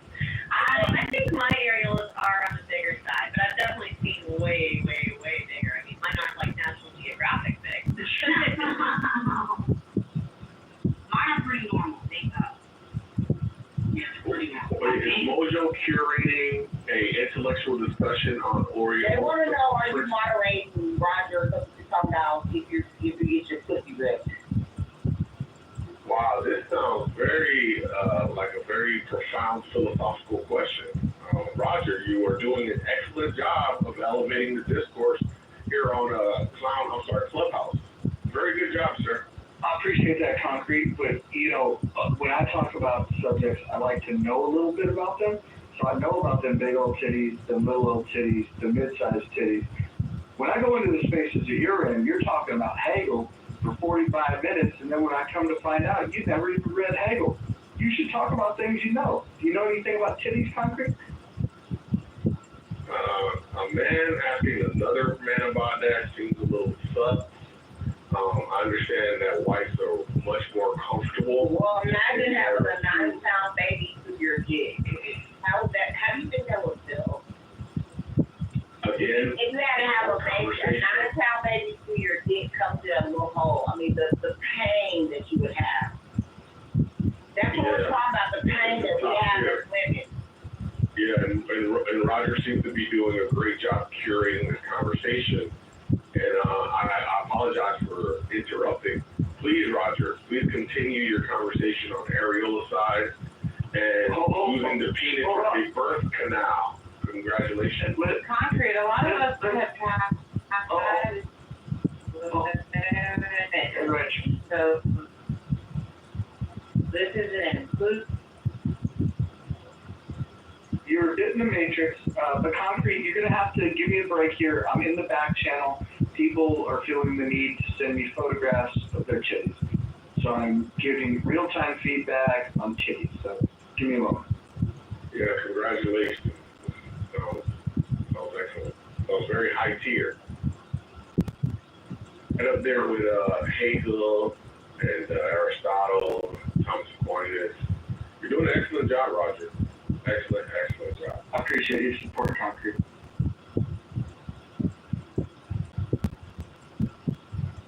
Concrete, where's Mike at? Again, seems like a tough question. Very uncomfortable for me. Why don't you ping him in? Maybe your comfort zone. Why don't you ping him in? I'm sure your ping buttons works just as well as mine. Pause. Probably not. Does this topic make you uncomfortable? I just commended you for having a high tier conversation. I don't know why you would think that would make me uncomfortable. When's the last time you've been with a woman with great big old titties? again, a man asking another man that seems a little sus. And I'll just refrain from engaging. You like to call that locker room talk. Have you ever been in a locker room? Yeah. If you are comfortable having these type of conversations in a locker room where men are taking showers and so on and so forth, again, that's a you thing, bro. Talking about titties. I'm not going to shame you for your preferences. I'm just not going to indulge, right? You don't indulge in titties? Again, seems like you're trying to goad me into a conversation. And not interested. Are you a homosexual? You're a homosexual? Because I'm uncomfortable talking to you about this. Interesting. Have you read your Bible? Yeah, it's getting real uncomfortable. You went from locker room talk to now you want to talk about the Bible. A little schizophrenic, I'm not gonna lie. Anyway, I take this as my opportunity. I'm gonna take this as my opportunity to admit to you. You have a wonderful night, Roger. Great conversation. Oh, thank you. Thanks for stopping by. All right. Interestingly enough, that we could talk about titties, and it's a better conversation than the room that he's going back to. It's called chillism. You got beef for chillism, Robert? Beef? No, I like going in there, and it makes me feel better about myself to know that there's people that stupid. So I'm like kind of like, I'm a bit of a midwit, and so when I go in there, like I feel really intelligent. Yeah. I used to go in there all the time, and then I got banned. What? I thought it was a free speech though. I deserve the ban, though, to be fair. What did you do? Whatever. What'd you do? I don't even want to say it. A hint? I released public information. Oh yeah, that's a violation even in this room. Yeah, I was really upset at that time. I know I was wrong. I wouldn't do it again, but I was pretty upset. That's okay. You've grown. You've learned from your mistakes. I think it's probably worth it to have gone through it to end up where you're at today. I think so too. That room is something. I mean, they have some good topics sometimes, but for the most part, it's just a room that triggers people. Well, they banned too many people though, and made it to the where they kind of made it this like they banned some interesting voices. Put it that way, you know, where it's gotten a little boring, you know. Anyway, where have you been, Roger? Because I didn't really see you around until like in the month and your mojo now. So yeah, I was off the app for about 7 months, and then I came back. Then I got clipped for like 3 days, and then I'm back. But I'm going to be on a week-long vacation, so I won't see you kind people until what's that? The 22nd. Oh, where are you going? Yeah, where are you going? We're going to Vancouver, BC, and then we're going to Whistler. There's no snow at Whistler, but it's still nice this time of year. That's cool. You said we. Is there a lovely lady in your life, or bringing your? Why she gotta be lovely? What side of her area? Yeah. Oh my God. Joe, don't let them drag you into this stuff. You're the one that's supposed to class up the joint. What the hell? Jesus. I don't speak on. I know. And then you're asking me about a female's areola. It's very uncomfortable. I have to be honest. I think Concrete's right about this, real. That's what he does. That packs the punch. I guess you and I would have never worked out, Joe, in the end. No, I think in the beginning we would have problems too, but but no, you said you got a nice app. It would work for a minute. To counteract the areola. Yeah, you just keep the shirt on and cover the baloney titties, and you find her out. Oh, come on. It's okay. However, if you try hard, you might be able to be plan B number 2. Right. Right. For chance to dream. I can put you on the list. I mean, it's long and distinguished, but I could get you on the list. If you look at my PTR, it says it all. It tells you everything you need to know. I feel like you've used long and distinguished in other ways. Mm-hmm. Hey, Curtis raised his hand. You don't do that very often. Well, Curtis, what do you got going on? Why was concrete so uncomfortable talking about female? And that was so weird. I just had to say it. It was good about it. It was very, very different. Very Yeah, but no matter the topic, that's how he always comes in your room. Yeah, always wanting to be uncomfortable. Yep. Not only that, like, when people try to get biblical, I feel like they put so much on the woman, and I'm so tired of it. I like putting so much on a woman. She couldn't have let, you know what, she shouldn't have never let you to any garden with food and just let you starve. She could do that. Hey, Mojo, do you think that, I don't know concrete, but do you think you've actually read that Thomas Aquinas on ethics of being? At least we led you somewhere we can get food. You know, Joe, I don't think he's read much at all. In fact, in talking to my good friend Io, the biggest problem with chillism, it isn't that so much that they're stupid, it's that they refuse to stay where they're at. Or they refuse to leave where they're at. If they've read books, let's say, up through junior high and then stop, they have no desire to pick up a new one. Like, their growth has been stunted, all of them. And you know, when we read books in this room, like we read the Tao Te Ching. That was a good shared experience where we read out loud to each other. If you would have mentioned reading a book out loud in chillism, what would you have to do? Like Dr. Seuss? Like, I couldn't even imagine what grade level you'd have to stoop to be able to get them to participate. Well, what you're describing is arrested ignorance. And you know, one fish, two fish, red fish, blue fish, fucking snap. Like, I don't care what anyone says. Oh, pockets. So now you want to be a smarty pants? Tell me. That was the first rapper in history, bro, was Dr. Seuss. He started the game.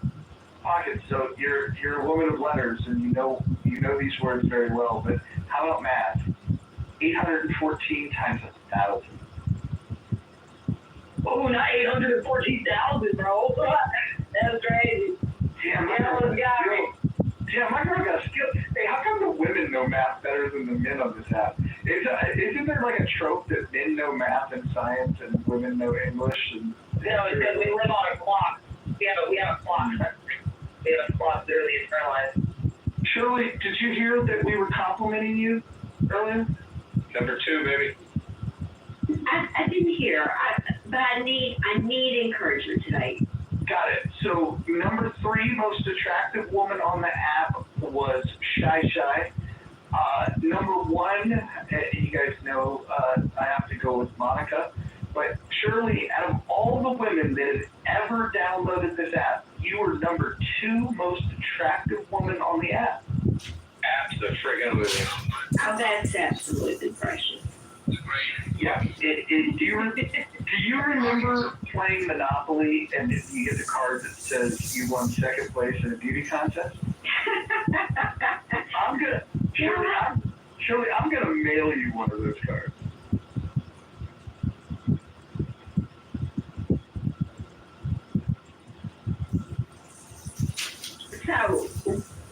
So what? In what context were we having this conversation?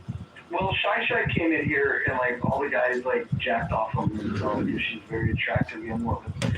And we complimented her and we let her know that she's the 3rd most attractive woman on the app. And so somebody asked the question, well, who's number 1 and who's number 2? And I think everybody was able to guess that, you know, Monica's my number 1. But we'll say Curtis picked it correctly. Curtis was the one that said that Shirley is number 2. And that is true, Shirley. You are the 2nd most beautiful woman on this app. Well, That is very kind. I appreciate that. And then all the other women are tied for fourth. There's no losers in this room. I thought that was going to be. You get a trophy. You get a trophy. I thought there was going to be a mojo scale of music, but no, there's not going to be. There's only 1 through 4, and everybody's number 4 except for 1, 2, and 3. It's a pretty good world to live in.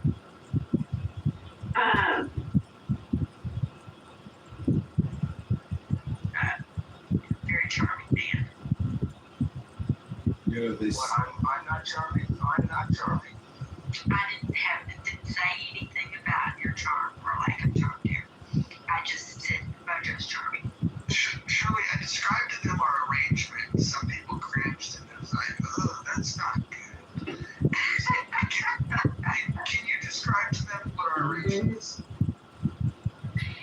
Well, he says he's going to be the pallbearer to my husband's funeral, and I'm his next wife. This is very, he's saying this to be charming. It is charming. The thing is, there's going to be a lot of girlfriends between now and then because my husband's going to live to be 92 at least, right? At least 92. We're hoping for 102. Absolutely. We should probably stop talking about this now because it's going to get very uncomfortable. Well, someone has, one day we were horsing around and someone said that I wasn't a Christian. I said they didn't have a sense of humor. What? Scarlett, we had a clubhouse beauty contest. Any idea where you finished? Well, I was a little whale that's 575 pounds and 75 years old with a limp. I'm thinking I got first place. You did, girl. Look at my PTR. You get it, girl.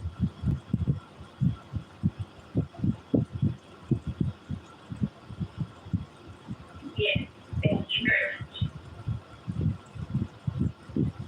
Change the title a little bit. Well, let me just tell you, you won first place. Shirley came in second.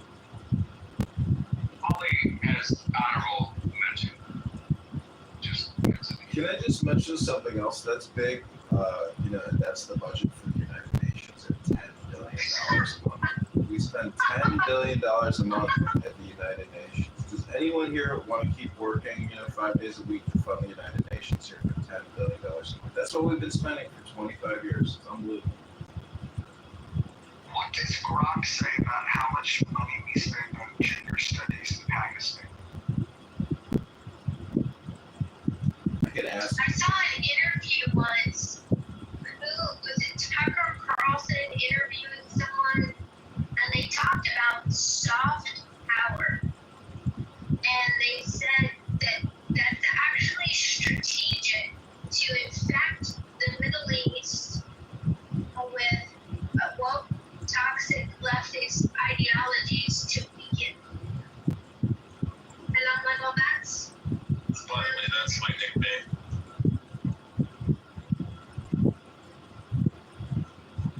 Donate now to Kitovercongress.com. Every time Rich talks, I'm going to talk about John Kitover's campaign because, from what I understand, I thought remuneration or atonement for past grievances would be addressed. So, John Kitover for Congress.com. Crabs or fish that they put on treadmills? Shrimp. It was shrimp, yeah. Yes. So just so people are aware of this, shrimp on a treadmill, this is something that your taxpayer dollars go to. I know that you guys like to think that it only pays for roads, but it pays for shrimp on a treadmill. Look it up. That shit's important. It's really, is it bad?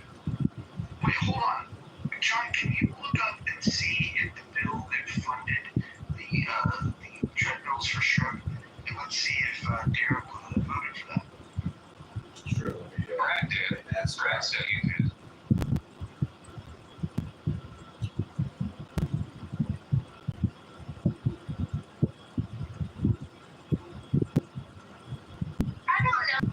Well, I did get a text message. I wanted to share it with you all. This is what Edward wrote. It doesn't sound good from your voice.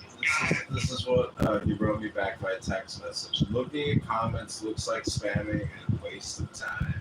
The operatives from the Dare LaHood campaign, they sabotage yours. You might want to think about a lawsuit over them. It's a rigged political industrial complex. Okay, so this man had no job. He answered a Craigslist ad, which means he's kind of needs a job. And because of clubhousers, he turned down a paying gig. Well, the chat. You know what? That was my fault. As soon as he agreed, we should have shut down the chat that way, and then removed certain people from the stage. Then he could have had a positive experience and devote to a positive vibration space. And if that would have happened, he'd probably be out knocking on doors tonight. So, Roger, I got a question. Has anybody actually ever looked into why they did the whole shark stuff? I mean, I thought it was kind of fucking stupid and weird, like spending millions of dollars testing shrimp on treadmills, but it's 20 years later. Yeah, so the bacterium in shrimp and stuff like that caused by environmental factors and also overfishing can cause higher blood lactic levels in the shrimp and decreased endurance and like longevity of the shrimp's life. So like, I mean, yeah, I get we're running shrimp on treadmills, but I mean, like, if you spoke to a scientist, he'd probably be like, there's actually a reason why we're doing it. So, Rich, here's the problem, right? Industrial complex. Then there's going to be a group of people that supports the spending that we do on Medicare, and then Social Security. The interest on the debt is the third largest line item, and the reason why is because people like you think that we should defend the right to taxpayer dollars to fund treadmills, for sure.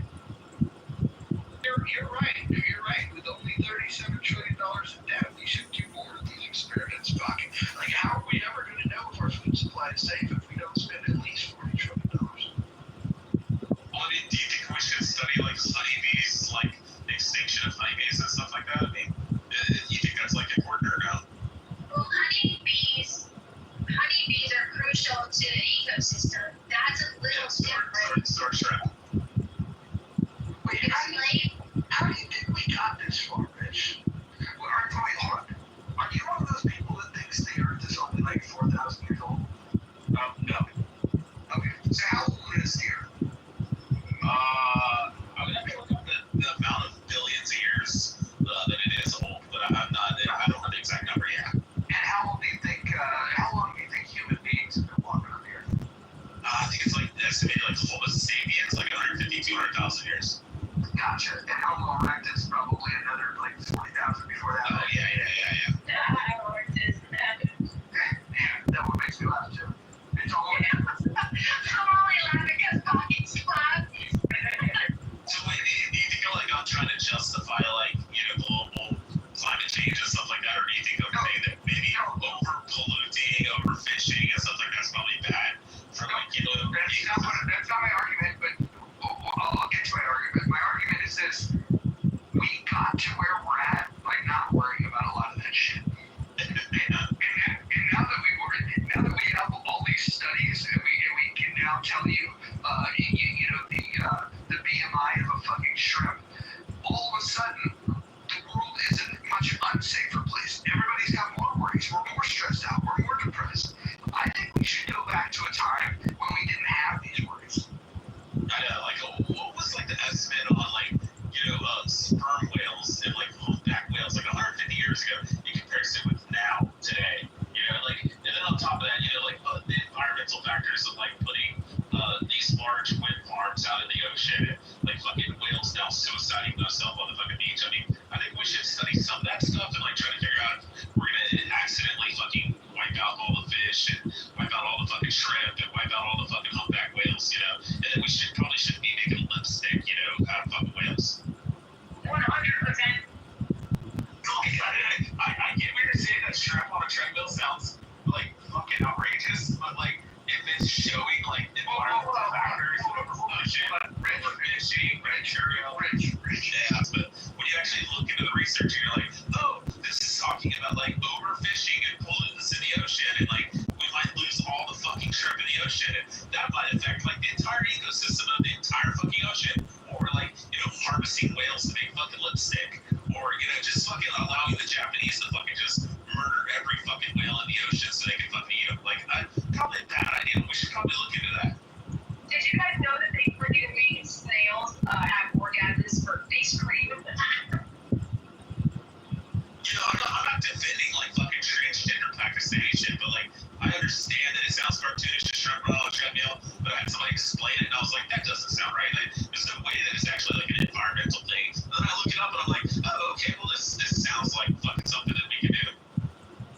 should probably figure out if, you know, we're going to lose all the shrimp in the ocean. What about the beagle experiments? What about the beagle experiments done by Fauci? Those were super They were like, you know, a fucking beagle.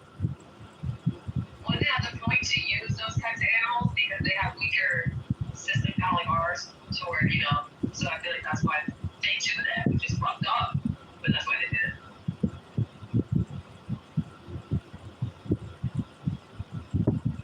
Okay, that guy is an evil ass. That's why he did it. Yeah, I thought you were. You know, come on. Anyway. I'm glad you No, there's gotta be another reason besides that. Don't we like test anthrax on fucking rhesus monkeys to like figure out the effects on the human body, you know, when somebody gets exposure and like try to make a fucking, you know, like different types of things to try to combat things like anthrax, you know, like I get what you're saying, but you know, We test almost everything that was used, and it's fucked up. We test almost everything on them. yeah, so millions of people don't die. I get that. It totally makes sense. Yeah. We create viruses that aren't work in nature and send them up to want to see if we can make a vaccine against. I'm sorry, Fauci is an ass. Okay, it's late. I need to mic up. Well, they didn't do it to make a vaccine. They did it to like try to further the advancement in bioweapons. I mean, like the Ukraine, like the Chinese are going in. It's not to like try to make a vaccine. It's that they're trying to figure out like how to wipe out mass groups of people. There we go. So like a theory is just a theory. That's all. Well, I got a theory. Oh, how many conspiracies are happening on Clubhouse? Oh, a conspiracy. Maybe have those things to start. Alright, hey, we're going to introduce a new concept. We're going to start it tonight. It's going to run forever. If you want to remove somebody from the stage, all you have to do is donate $5 to John Kitover for Congress. Hold on. I think there should be a tiered approach to this. Like if they want to remove a moderator from the stage, that's gotta be at least worth $50 or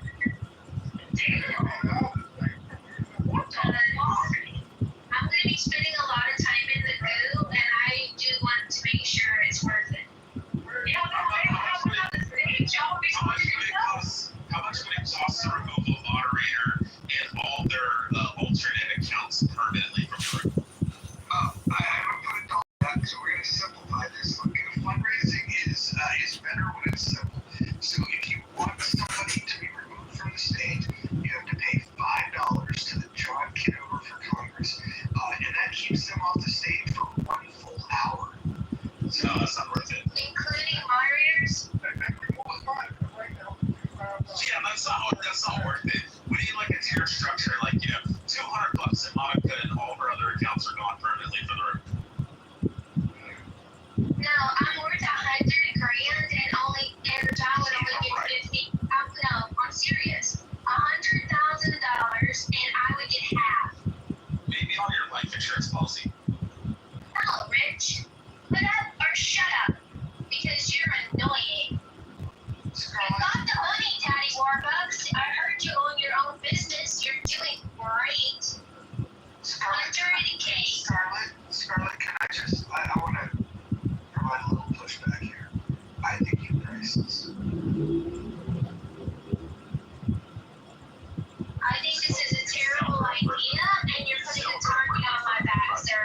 The But link. if you're going to insist on doing it, make it worth it. Okay, that's fine. Hey, if somebody wants to remove Scarlett from this stage right now for 1 hour, it's going to cost $1,000. US It's not worth it. Wow, link is in the chat, everybody. Link is in the chat. Daddy Warbucks, where are you at?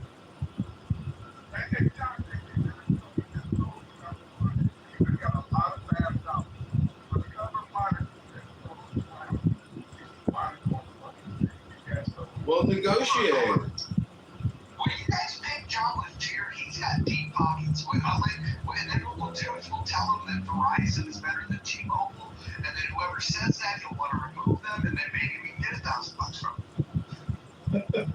I don't know. I mean, I would agree with that had T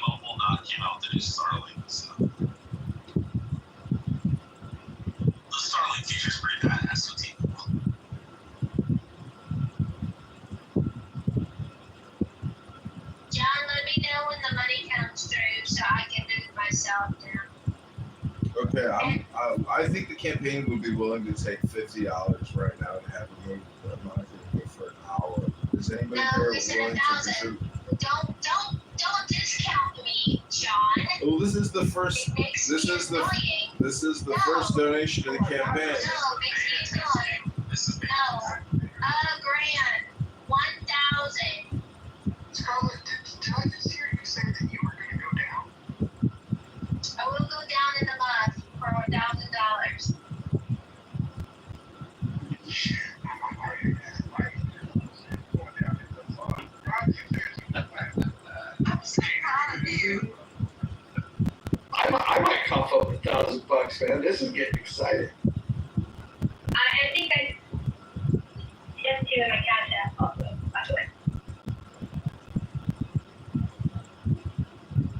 I like this. Okay, so you have 5 minutes for y'all to pull your little thingies together to donate to John Kitover. We don't even need a single donation.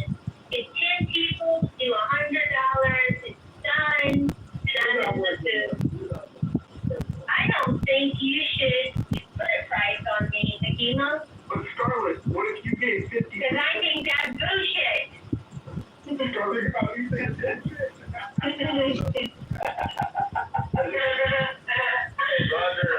Roger, I will stay within the confines of the rules of the room. But I just want to mention, within Clubhouse itself, there was a room, and I'm not going to be specific because that would violate rules, but there was a room earlier that was talking about, is it acceptable to kiss children on the mouth or not? And if so, is it considered sexual in nature? Was this a Buddhist room that was talking about the Dalai Lama? No. It's what you're familiar with very, very well. Children? I am not going to violate the rules. What are you saying? What an awkward No, was not being involved in the conversation. No, I did not jump in that shit. Hold on. Here's another way that we can raise money. What if for every $10 you give, you can cause somebody from the goo that's never spoken to come up and say their, just give an opinion. You get to ask them one question. Like, for example, let me look. Now, all of these motherfuckers speak Kirill. For $10, I would donate right now $10 if Kirill would get up on the stage and allow me to ask him one question. It might be a math question, but one question. Kirill, are you willing to come up? This doesn't work that easy. It's easier to put people down than to bring them up. Anybody want to put Kristen down? We're taking bids, starting at $1.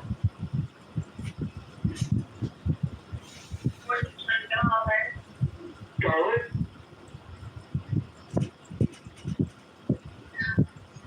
Your money is going to go towards this campaign. I realize that putting ads in Rockford, Peoria, Bloomington, the biggest towns in the district, I'll just put the ads up in Chicago and get some college graduates to work on the campaign. Chicago's got a lot of college graduates. So, I think if you want to help this campaign, now is the moment. The dollars must flow. The spice must flow.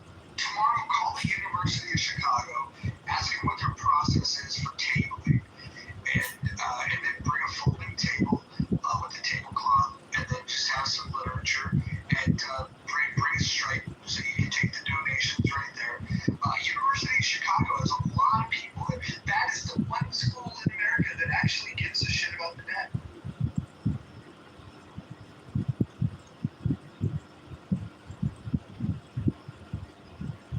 4 more minutes before the offer expires, getting me removed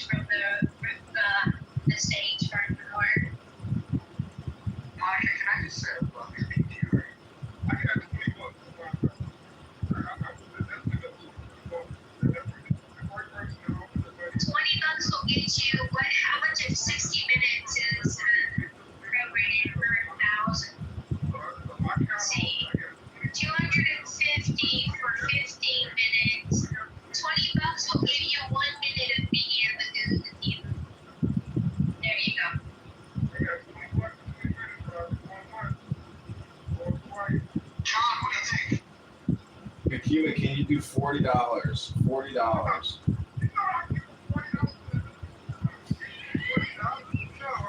For 20 minutes, Akira, 20 minutes of not hearing lonely Karen voice on stage.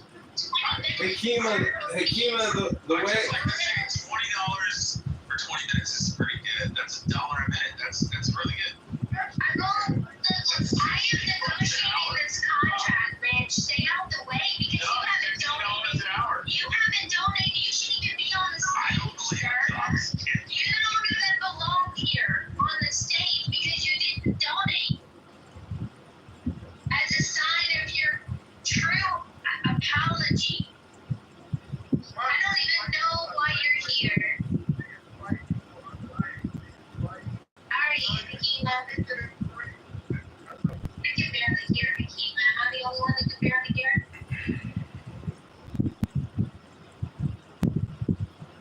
$40 for 20 minutes, Hakima, and I promise I will know.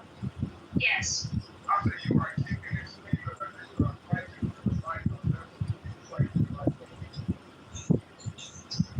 John, have there been any donations in the last 7 minutes? Because this offer's about to expire. Well, I think whoever makes a donation is going to speak up, but we haven't really had a meeting of the mind yet. Hakima, can we do halfway at 30?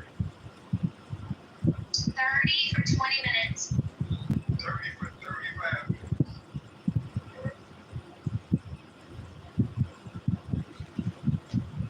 30 for 25 minutes. Going once, going twice. Sold to you, Hakima, the highest bidder. Link is in the chat. Scarlett, enjoy your time in the goo. Well, I need confirmation of payment. You will get it shortly, I assure you. Well, on receipt, she will be due. I will do it myself too, please. This is exciting. Maybe I can auction myself off. Actually, you know, when I was in college, I organized a date auction while I was living in Australia, and we raised. No, Hakima, you gotta negotiate that you get to be a mod for that few seconds to kick her. I don't think. Yeah. Yeah. You gotta have the ability to kick her down. That you move yourself right down. That's good. That's great. That wasn't part of the deal. How about an extra 5 for that?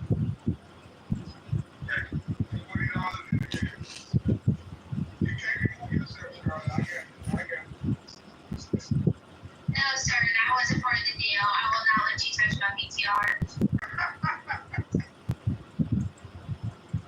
No hands on me, please.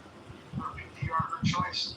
Maybe we can do a campaign date auction where we auction off the most beautiful girls in Clubhouse to a Clubhouse date. No, I got 5 bucks.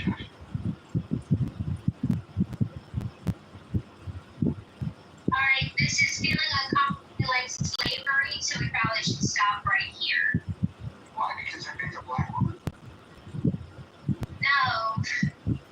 Well, don't you understand? This is the new DEI CRT policy. He's going to kick you to the goo. No, he's not going to touch me. I will move myself down as soon as you confirm payment. No, he included the extra 5 to get the kick. Sorry, Monica, you already No. Hakima, cancel that statement. Hit the subscribe button now. Alright, there you go. Alright. Akiva is now a moderator. Oh, come on. User is not in the room. What? Atta boy.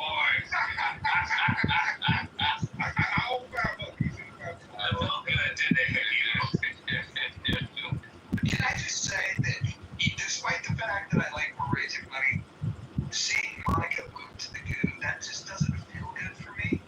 I really like her being oh man. You're talking money. Send it back to me, bro. You like it that much. Let's see how much you get. I don't have control of the account funds. I'm not the genius is number 1 on the app too. We can't confirm Hakima sent $35 to the campaign. That's very fucking cool. Hakima is now on board.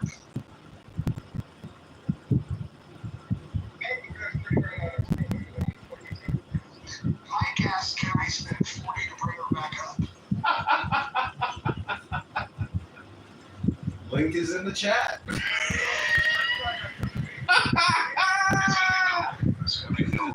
is in the chat. Oh, so I'd have to give Hakeem the $40 back plus give 40 to the kid. Yes. Yep. To reverse it. Yep. Okay. Ladies and gentlemen, the link is in the chat. Anybody want to pay to get Kristen off the stage? You keep asking that. All you have to do is say, hey, can you go? And I'm like, okay, go. We're trying to raise money. How about this? Say annoying things. Tell them about crochet needles. That's my special secret. People have to pay for that.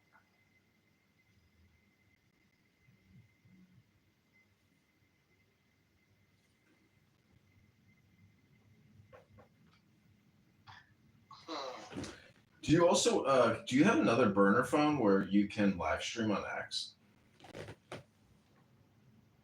I have one, but I gotta get it. I gotta get it all set up. I'm not campaigning very well today. Oh, you're in trouble. It's a practice run. It's all good. What did you say, Dippity? I said you're in trouble. Did you see the chat? Oh, what happened? Thank God. Oh, shit. I can hear it now. I told that Negro not to touch me. How dare that Negro?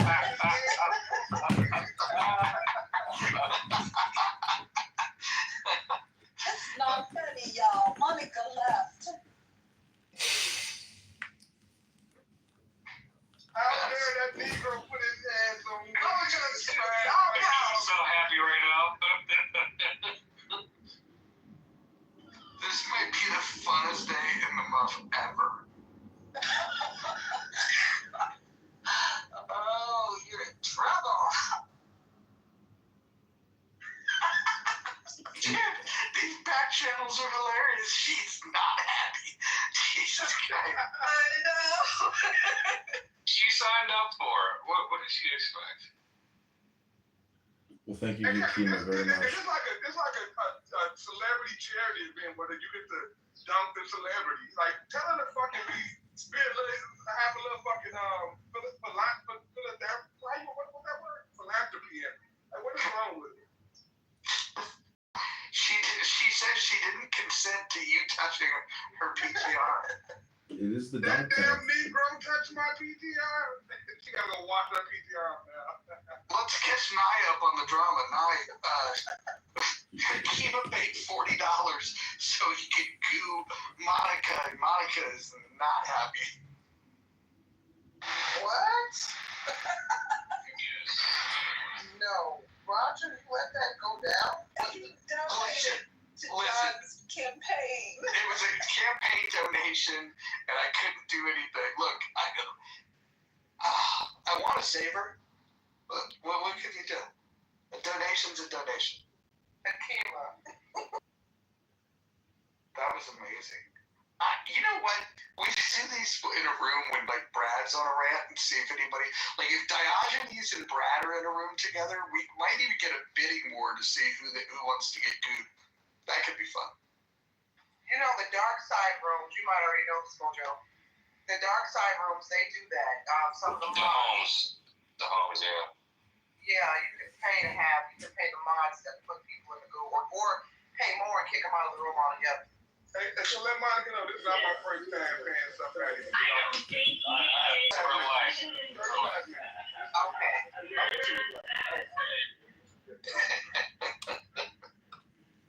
I gotta say, I shot a reel with that Monica bit there, and it's very funny. It's already got 20 views. It's gonna go viral. Yes. To reverse it, yeah. I'm pretty sure that did not violate any campaign finance laws. And if it did, I'm sure we can explain ourselves around it.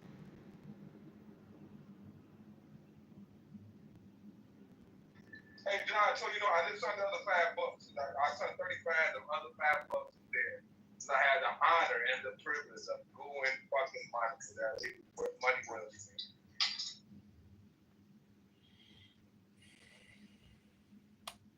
Well, anyone can go on a monthly subscription fee to donate to the. How about this? If you give a monthly subscription option of $100, if you select to give monthly for $100, you can remove people from the stage whenever you want.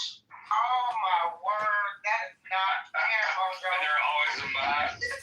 That's not cool. Hey Roger, don't tempt me, Roger. Do not fucking tempt me.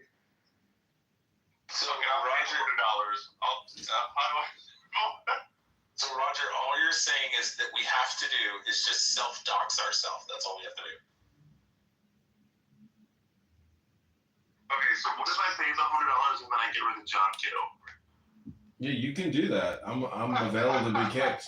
Campaign needs that much money. I'm willing to sacrifice myself and leave this live stream and head to Emerald Island to go see beautiful college girls. Sure, not Catholic, John, because the Catholic. I went to Catholic school. Yeah, I've taken the sacrament. I've put the wafer on my tongue. this makes sense. Now I understand where you get this from.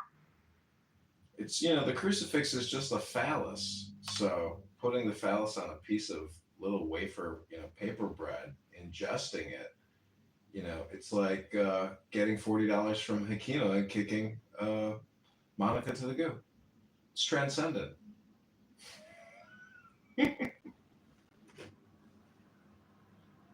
is craziness. This is new heights in the month has reached a level that I'm clutching my pearls. All up in the month.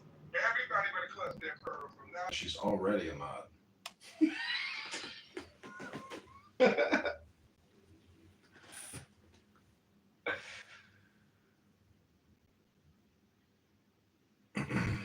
But honestly, the YouTube clips of that bit about kicking her to the goo for $40 is hilarious. Who are you talking to? Because nobody knows that I'm talking on this social audio chat app, but when they hear Monica's voice, it creates dopamine. Well, anytime my family hears me on this app, they think I'm talking to El Normal. Because El Normal and I used to we used to kind of have heated conversations when this app had the chats. We could go chat in the hallway, the recorded voicemail chats. And so the only person they know on this app is El Normal. So they're always like, is that El Normal?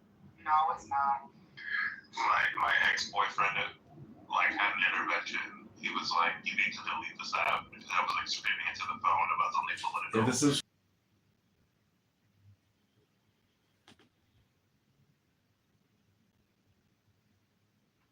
Is she really in the chillism? No, Yes, just spreading. she's over there all the time. Spreading gossip. She's been a mod in there longer than I'm here. She's been a mod for like a year. Yeah. They have White Woman Wednesdays for us. Yeah, White Wednesdays. That's what a queen. What a beautiful queen.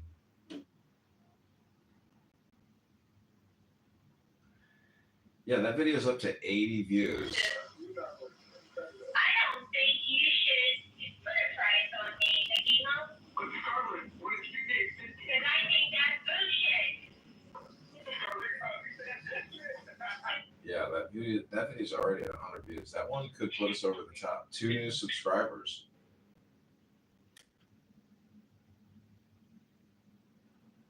The thing is, she's like, Hakima's now a mod, and then of course she's gonna boo you. Like, oh, mod him.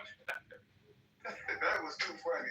When I saw I was a mod, I was flipping my phone over trying to get to my fucking. You couldn't do it fast enough.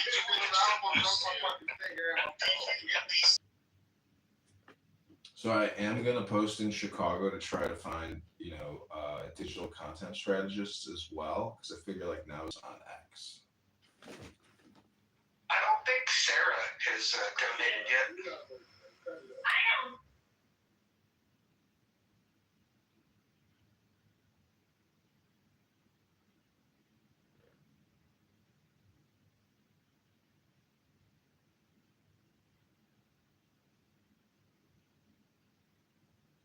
I'd also just like to offer this brief moment of silence. Hold it for 10 seconds and say, I'm Flower.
Okay, I am gonna head out briefly, and I will return with some food. But before I go, I'd like to read a poem on behalf of the campaign.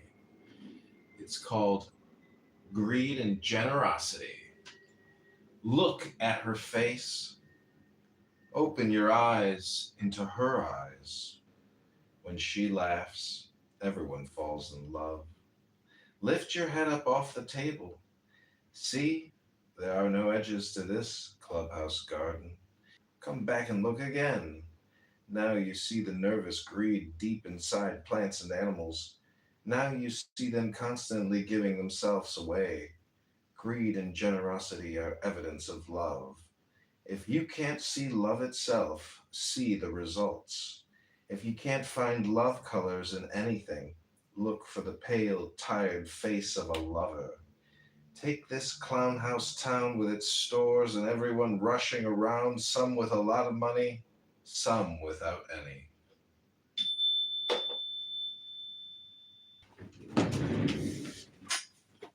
Johnny, you gonna stop recording?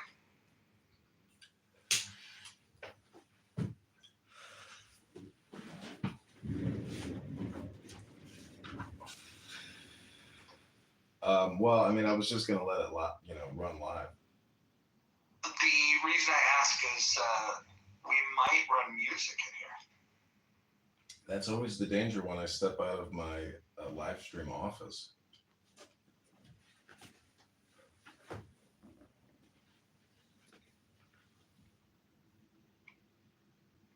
I think Politically Correct must have played Notorious B.I.G. Notorious B.I.G. and Tupac about like 20 times on me. I had to keep running back to the phone and lowering the volume. They watch and then they try to purge. They watch and purge. Fun little tactic. You gotta give it to him for that. Yeah.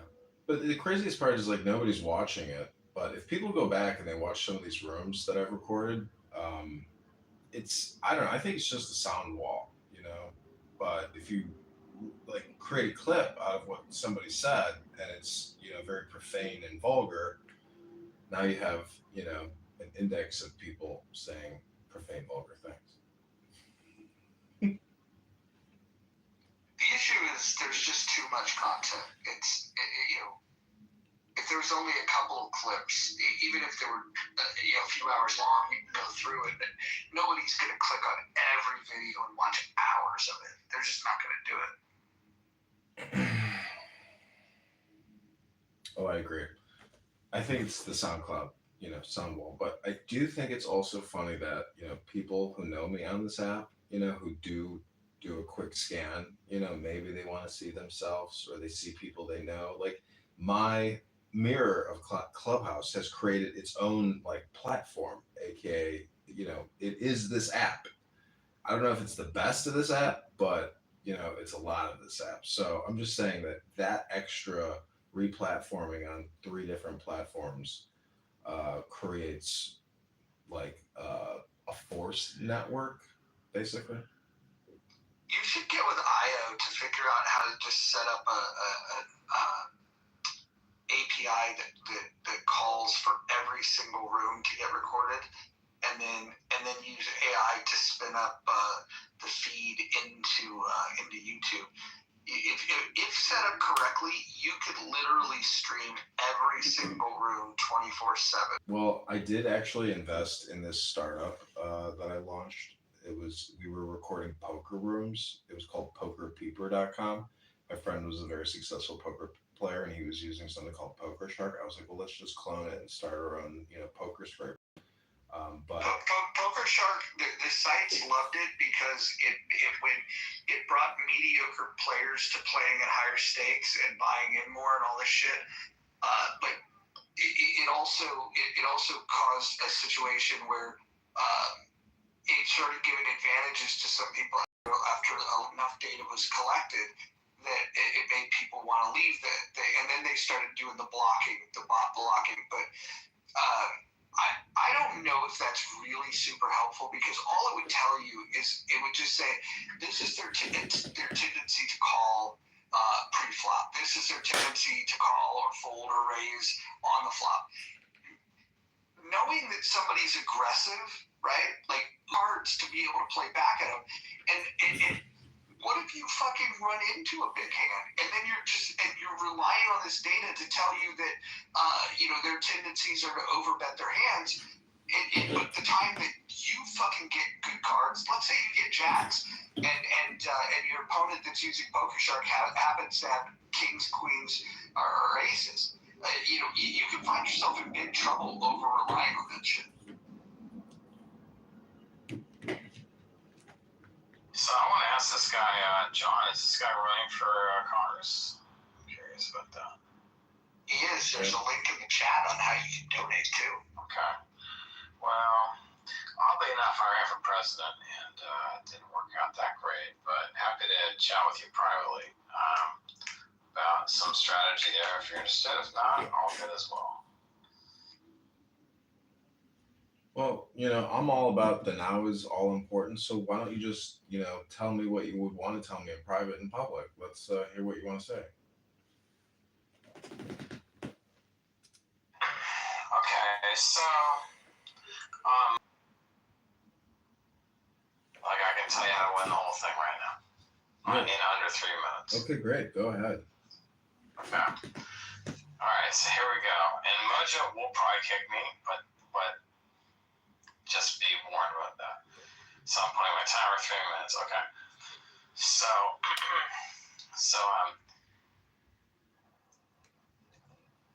setting everything aside, politics, religion, everything.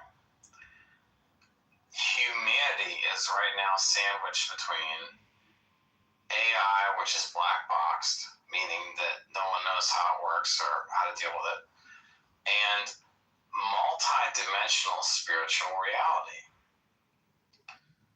I'll say that again because it's a hard one. Multi-dimensional spiritual reality, meaning there are beings from other dimensions that are currently around Earth that are causing different things. And the third thing is a planet that comes into our. Those three things are what are controlling humanity right now. And if you really want to cultivate the base about those three things, that they don't understand how it's impacting their reality. I think I'm done actually. You believe in Nibiru or Planet X? That's what you're talking about? Yeah, so you have Planet X, you have AI, which is manipulate as many people into slavery as possible. You have central bank digital currency systems that are going to come online. So, and you have the fact that, perhaps we're in Revelations. I have a whole minute left. But I think that's about it, man. So, if you want these things because they've become personally affected. So, if you're going to be at some political layer, you can't win. You have to go. So there you go. But so that's it. How does that guarantee victory? So cater to humanity with that level of context, and then you win and win and win. No, but walk me through the math. How do you win? I only have 8 seconds left, but you just tell people the truth of what situation they're in, and they'll love you forever and always.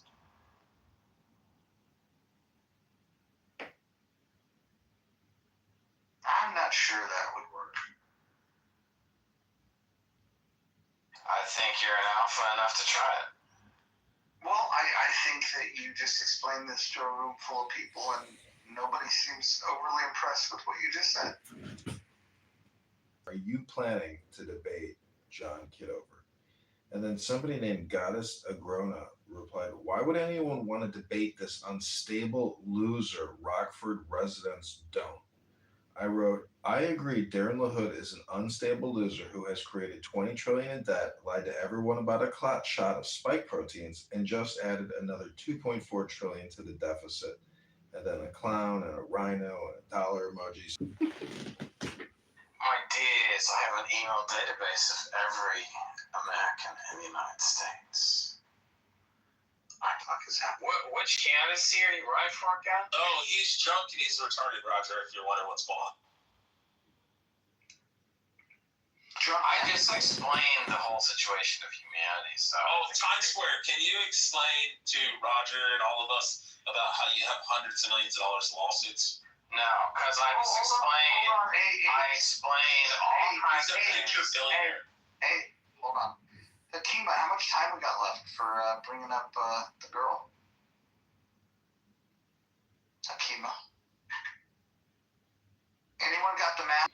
Oh no, she's at 20 minutes. She's still got 20 minutes. No doubt. No. Yeah. Yeah. Scarlett, I'm sorry. I'm trying to bring you up. So I'm on your X profile, John, and I don't see. The last thing I see is a post about something about lives in Chicago. I don't see anything about that's such a dramatic response. So I'm trying to find the post that you were just talking about just now. I'm just living my life in love so we can get to victory faster. Okay, so there's no post that actually happened with this whole person you were talking about? Living my life in love. I don't know if you're aware of this, though, but this is a mojo positive vibration experience based in love. Don't you get that, though?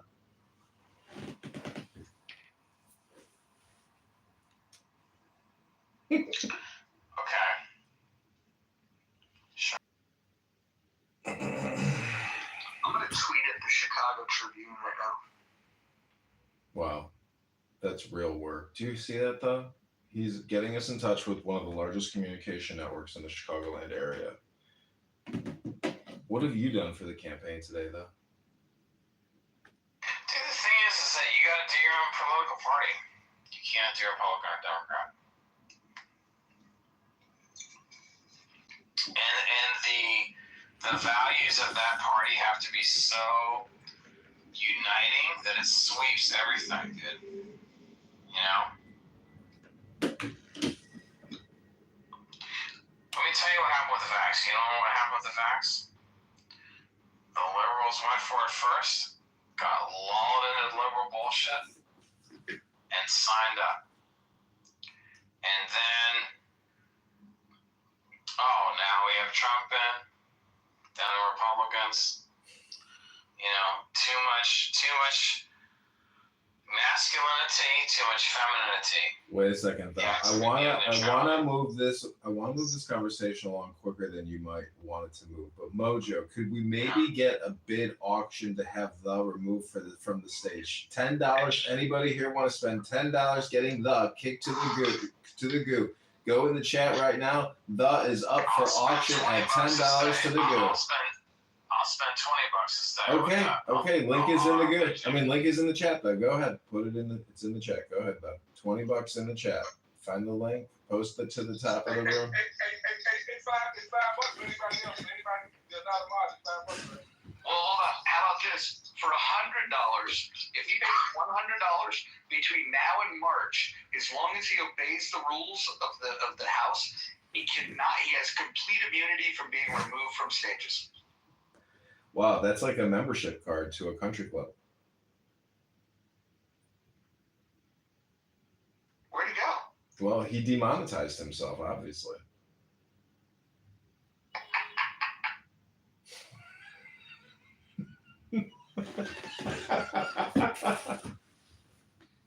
I feel so bad. Like I picture myself like being like a boat captain, and I hear my girl drowning, and I'm not allowed to throw the life raft. And she down there quoting Booker T. Washington now. Now she's the press. She's quoting Booker T. Crazy. Have you ever seen? I'm just thinking about, and power and how you have hundreds of people rowing a boat, into a battle.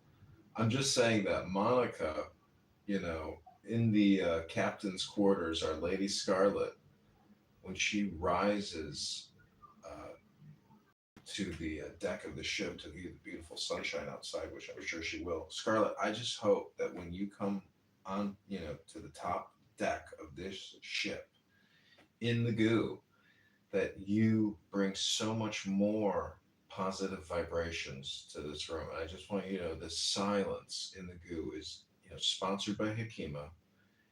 And, take this moment to just be in the now. If you're in your car, drive from point A to point B and, go do all the things you have to do that you would normally not be doing because you're talking here and, talking and thinking and, maybe you're just sitting in your car not going from point A to point B. It needs to be vacuumed. Something in your house could be done other than being in Clown House right now. So I just want to say thank you, Hakima, for this moment of Zen for Monica.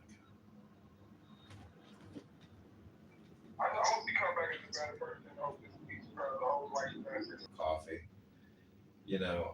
I don't know. To me, Monica, if you can't put your actual picture up in the PTR, but you're going to put up, monkey PTRs in flannels drinking coffee, I know you want attention. Is that really the type of star you are? Is that the type of beautiful light flower you are as a monkey in a flannel? Come on, Monica, do better.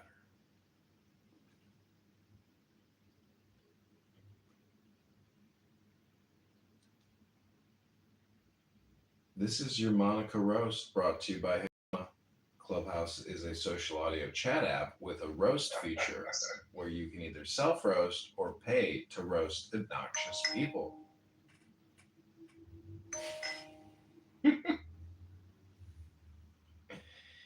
No, we're not saying Monica's obnoxious. We're saying she can be extremely obnoxious, as anyone can be on this app when you are hypnotized with the voice of a sweet southern belle that sounds just so perky and fun and sweet and, pointy.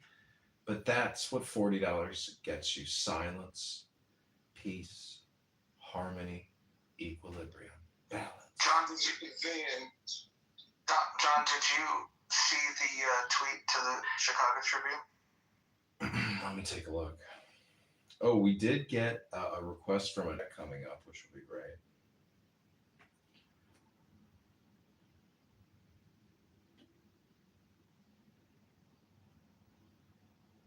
How many more minutes for Scarlett? She's at the 7-minute mark. Damn. I miss you, girl. If you want, you could do a conjugal visit. And he did it. That shit is hilarious. He is solitary. Wow, that's romantic. I feel like Romeo and Juliet. That's love. That's real poetic right there.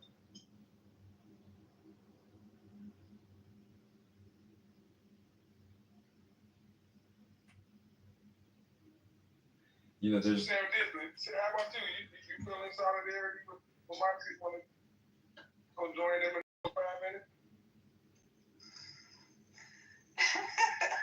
I appreciate Mojo going down there. I was gonna go down there and share. That's okay. I've heard way worse, Sakima. Mojo, there's also a lot of newspapers in Peoria and Rockford that do have X accounts, do have websites, etc. So, outreach to those is could be, useful and helpful as well. And also reaching out to other candidates.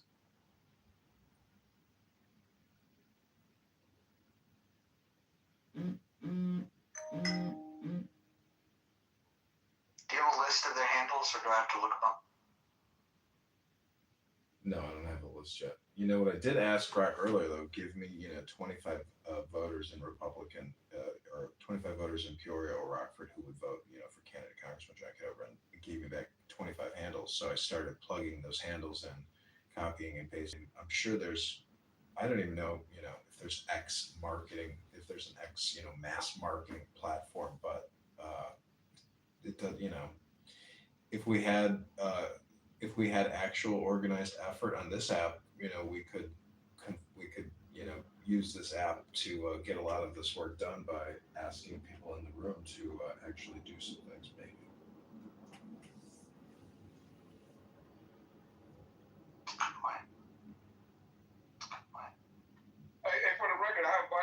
Scarlett to the stage. I don't think she wants this Negro to bring her back up.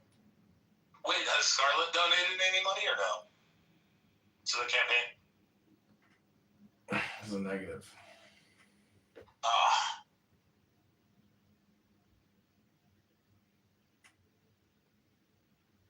She should donate a penny. Or, no, better yet, I'm saying, like, donate 2 cents. Stop. Rich, stop. Stop it. She's back. It's my girl. Let's see. Oh. I'm gonna move down. Bring it back up.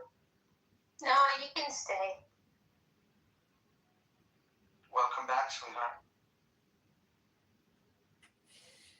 Hello, Mojo. No, Roger, I was simply making a joke that somebody could add their 2 cents, you know? Like, I know, but I know exactly why you want her to donate. Campaign finance flaws.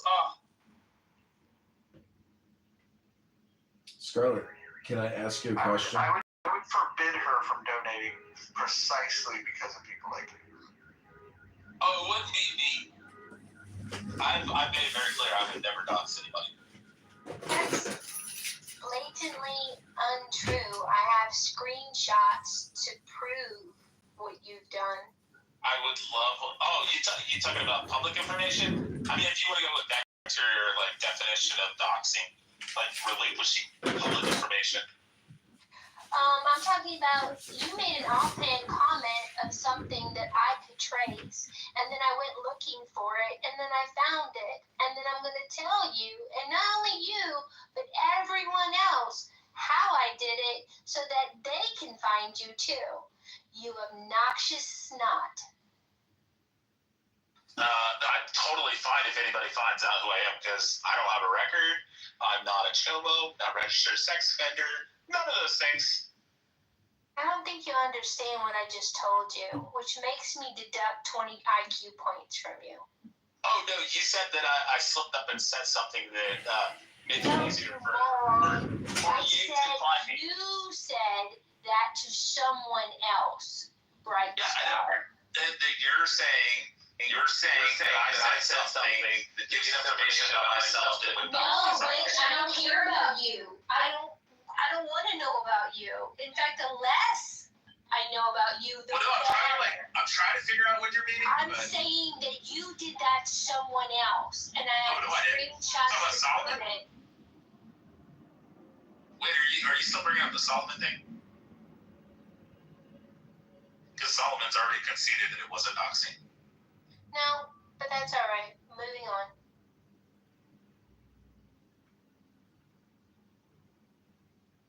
Who will goo her next? Who's doing this poll?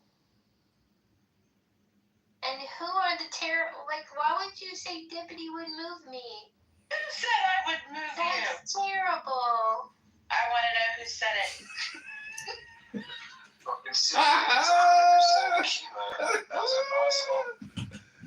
Wait a second, I gotta alert Mojo to something here. Matt Cool has a room open called Darren to Fix La Hood, and everybody has a Darren La Hood PTR. So, it's working. Adams is spreading the Darren La Hood mind virus into Clubhouse. You definitely need to share that. Darren La Hood campaign rally. Right. So let me ask you a question.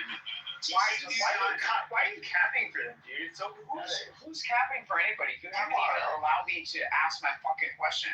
So again, hearing bits and parts of what you think I'm gonna fucking say, like maybe that gives you, the pathway to create aspersions on my character. I don't want to interrupt your room, but that room is running, which is very funny.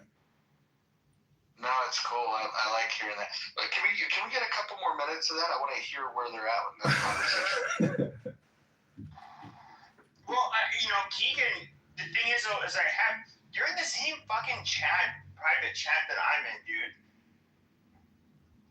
You've heard what I've said to KK. Keegan is he was like a stan of mine. He basically, in a way, looked up to me. I was the person that kind of had. I was like the quote unquote clubhouse famous person that would do content kind of like what he tries to do, and he's always been very nice to me, at least. But I do think that, like, when it comes to Keegan, what he said about if somebody's dead wife died of cancer. Hold on. Cut you off. Hold on. No, shut the fuck up. Hold on. No, because this is the most important I just want to let everybody know that they're being streamed on YouTube because John Kitover is not in the room, right? So again, Pepe, I'm not your enemy. Who is John? Which one is John? Congress down in the bottom. Oh, Congress? That's it? Right. You're welcome, Pepe. You're welcome. Okay, so let's remove all. Hey guys, I'm gonna say goodnight. They kicked me. Yeah, that was the room. Hope you all enjoyed that. That was fun. That was great. Go back as anonymous, John. Don't give up. They can't stop you. No, see, the thing about Anonymous is when I set up my tripods and I have the actual Anonymous account, to me recording that is a good room to record, obviously. But anyways, I'm kind of I've turned all my cameras around because Mojo, the positive vibration experience, has been allowing me to do so much speaking that, to record the room or the cell phone versus recording my face, I'm just trying to change the cameras and rotate. John, I really haven't ever heard you speak very much. I did hear you run a yoga room or meditation room once. But you have a good voice, hon. And I've been tripping around, eavesdropping. I don't go anonymous. I go right in with my little face and see what's going on. And you might consider taking this new path and letting us hear your voice sometimes because it's a good voice. Scott, it's always good to see you. Good to see you, Shirley, and I'm a full supporter of candidate Kitover. I think he's the man. Okay, I'm going to go to bed. Before you do, can you share something on or like and comment and share something that's on Twitter? Twitter's on my other phone. Or you want me to share something that we'll do it tomorrow. Well, okay, then tell me what you want. Well, we've sent messages to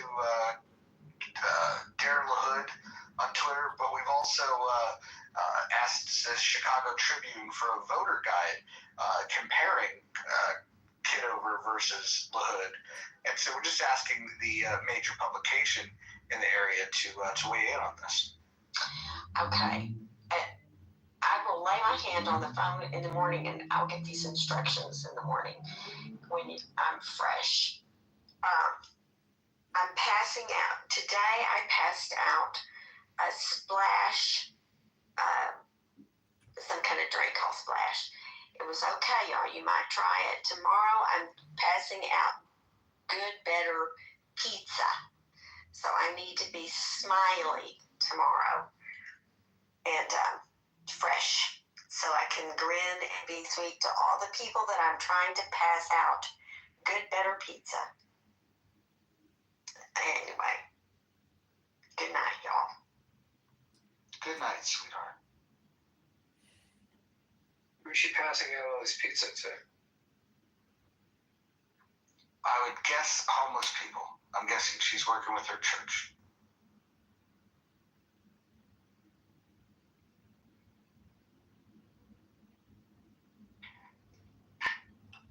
Gildas. Yo, man, what's good? What do you think of LaHood versus Kitover? To be honest, man, I don't know.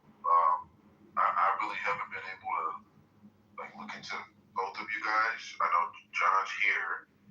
I don't think I've heard LaHood. Is LaHood on the app or is To me, it's just like, how can you engage in, how can you support somebody who cannot have right now? Yeah, do you want to? Yeah, I heard that move yesterday.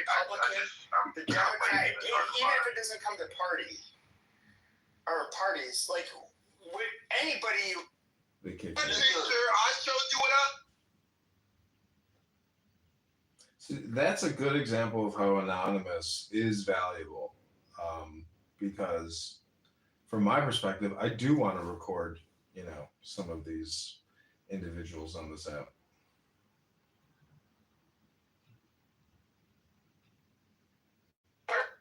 It's crazy that they triggered that much, right? Like, clearly, you doing the paperwork to run for Congress, whether you win it out, another story. But whether you was a troll or not is besides the point at this point. Like you taking a positive step in the right direction, like standing up for what you believe in. But for people to be mad about it is fucking crazy. Like I don't know. I just not get it. Or keep doing what you're doing, John. I won't vote for you. I can't buy cable for you, but keep doing what you're doing. Actually, I would like to change my statement that I made earlier. There is people that I would actually dox, and that would be like a mirror's room. But it would be to the FBI.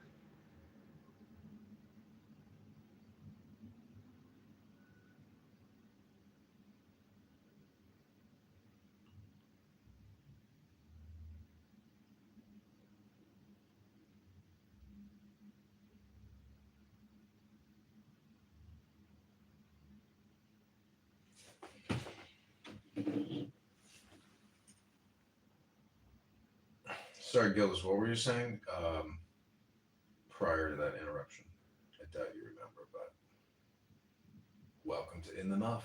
Pay to go your least favorite. There wasn't an interruption. You finished.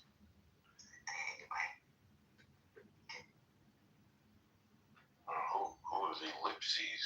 I guess I follow. But yeah, I pretty much fit it. I didn't really know what you two candidates were running on. I'm not even really clear on where in the country you guys are running for Congress. Illinois, getting flashes, which begs the question. It makes it all the more bizarre that there's someone from California rocking the hood just to probably doesn't know a thing about it. Doesn't live in the same state, but just to hurt John's campaign over here. It's like I may not agree with John's politics, but that is utterly. I'm not going to do that. Like, that's crazy. Like, get a hobby. That's crazy. They don't even know what the fuck La Hood is. They never heard that fucking name until Sean brought it up. And now they have some fucking fake campaign for him. Like, none of them could even vote for the fucking dude. They act like they give a fuck about it. That's some weird shit. So I do have this anonymous account. They're not going to be able to block this one. Do you want to hear the room? Fire when ready, sir. Record page. As I said, love you, buddy. I'm holding people accountable. You spoke. Yeah. Shut your mouth. Okay, but why are you caping for him? Like, it's so weird, Adam. So I'm not caping for anybody. I'm just acknowledging the fact that you spoke a lot more than I have. Okay, but you're standing up for this fucking. No, I'm just pointing out the fact that your insight is a little bit off. How's that off? Just how's that?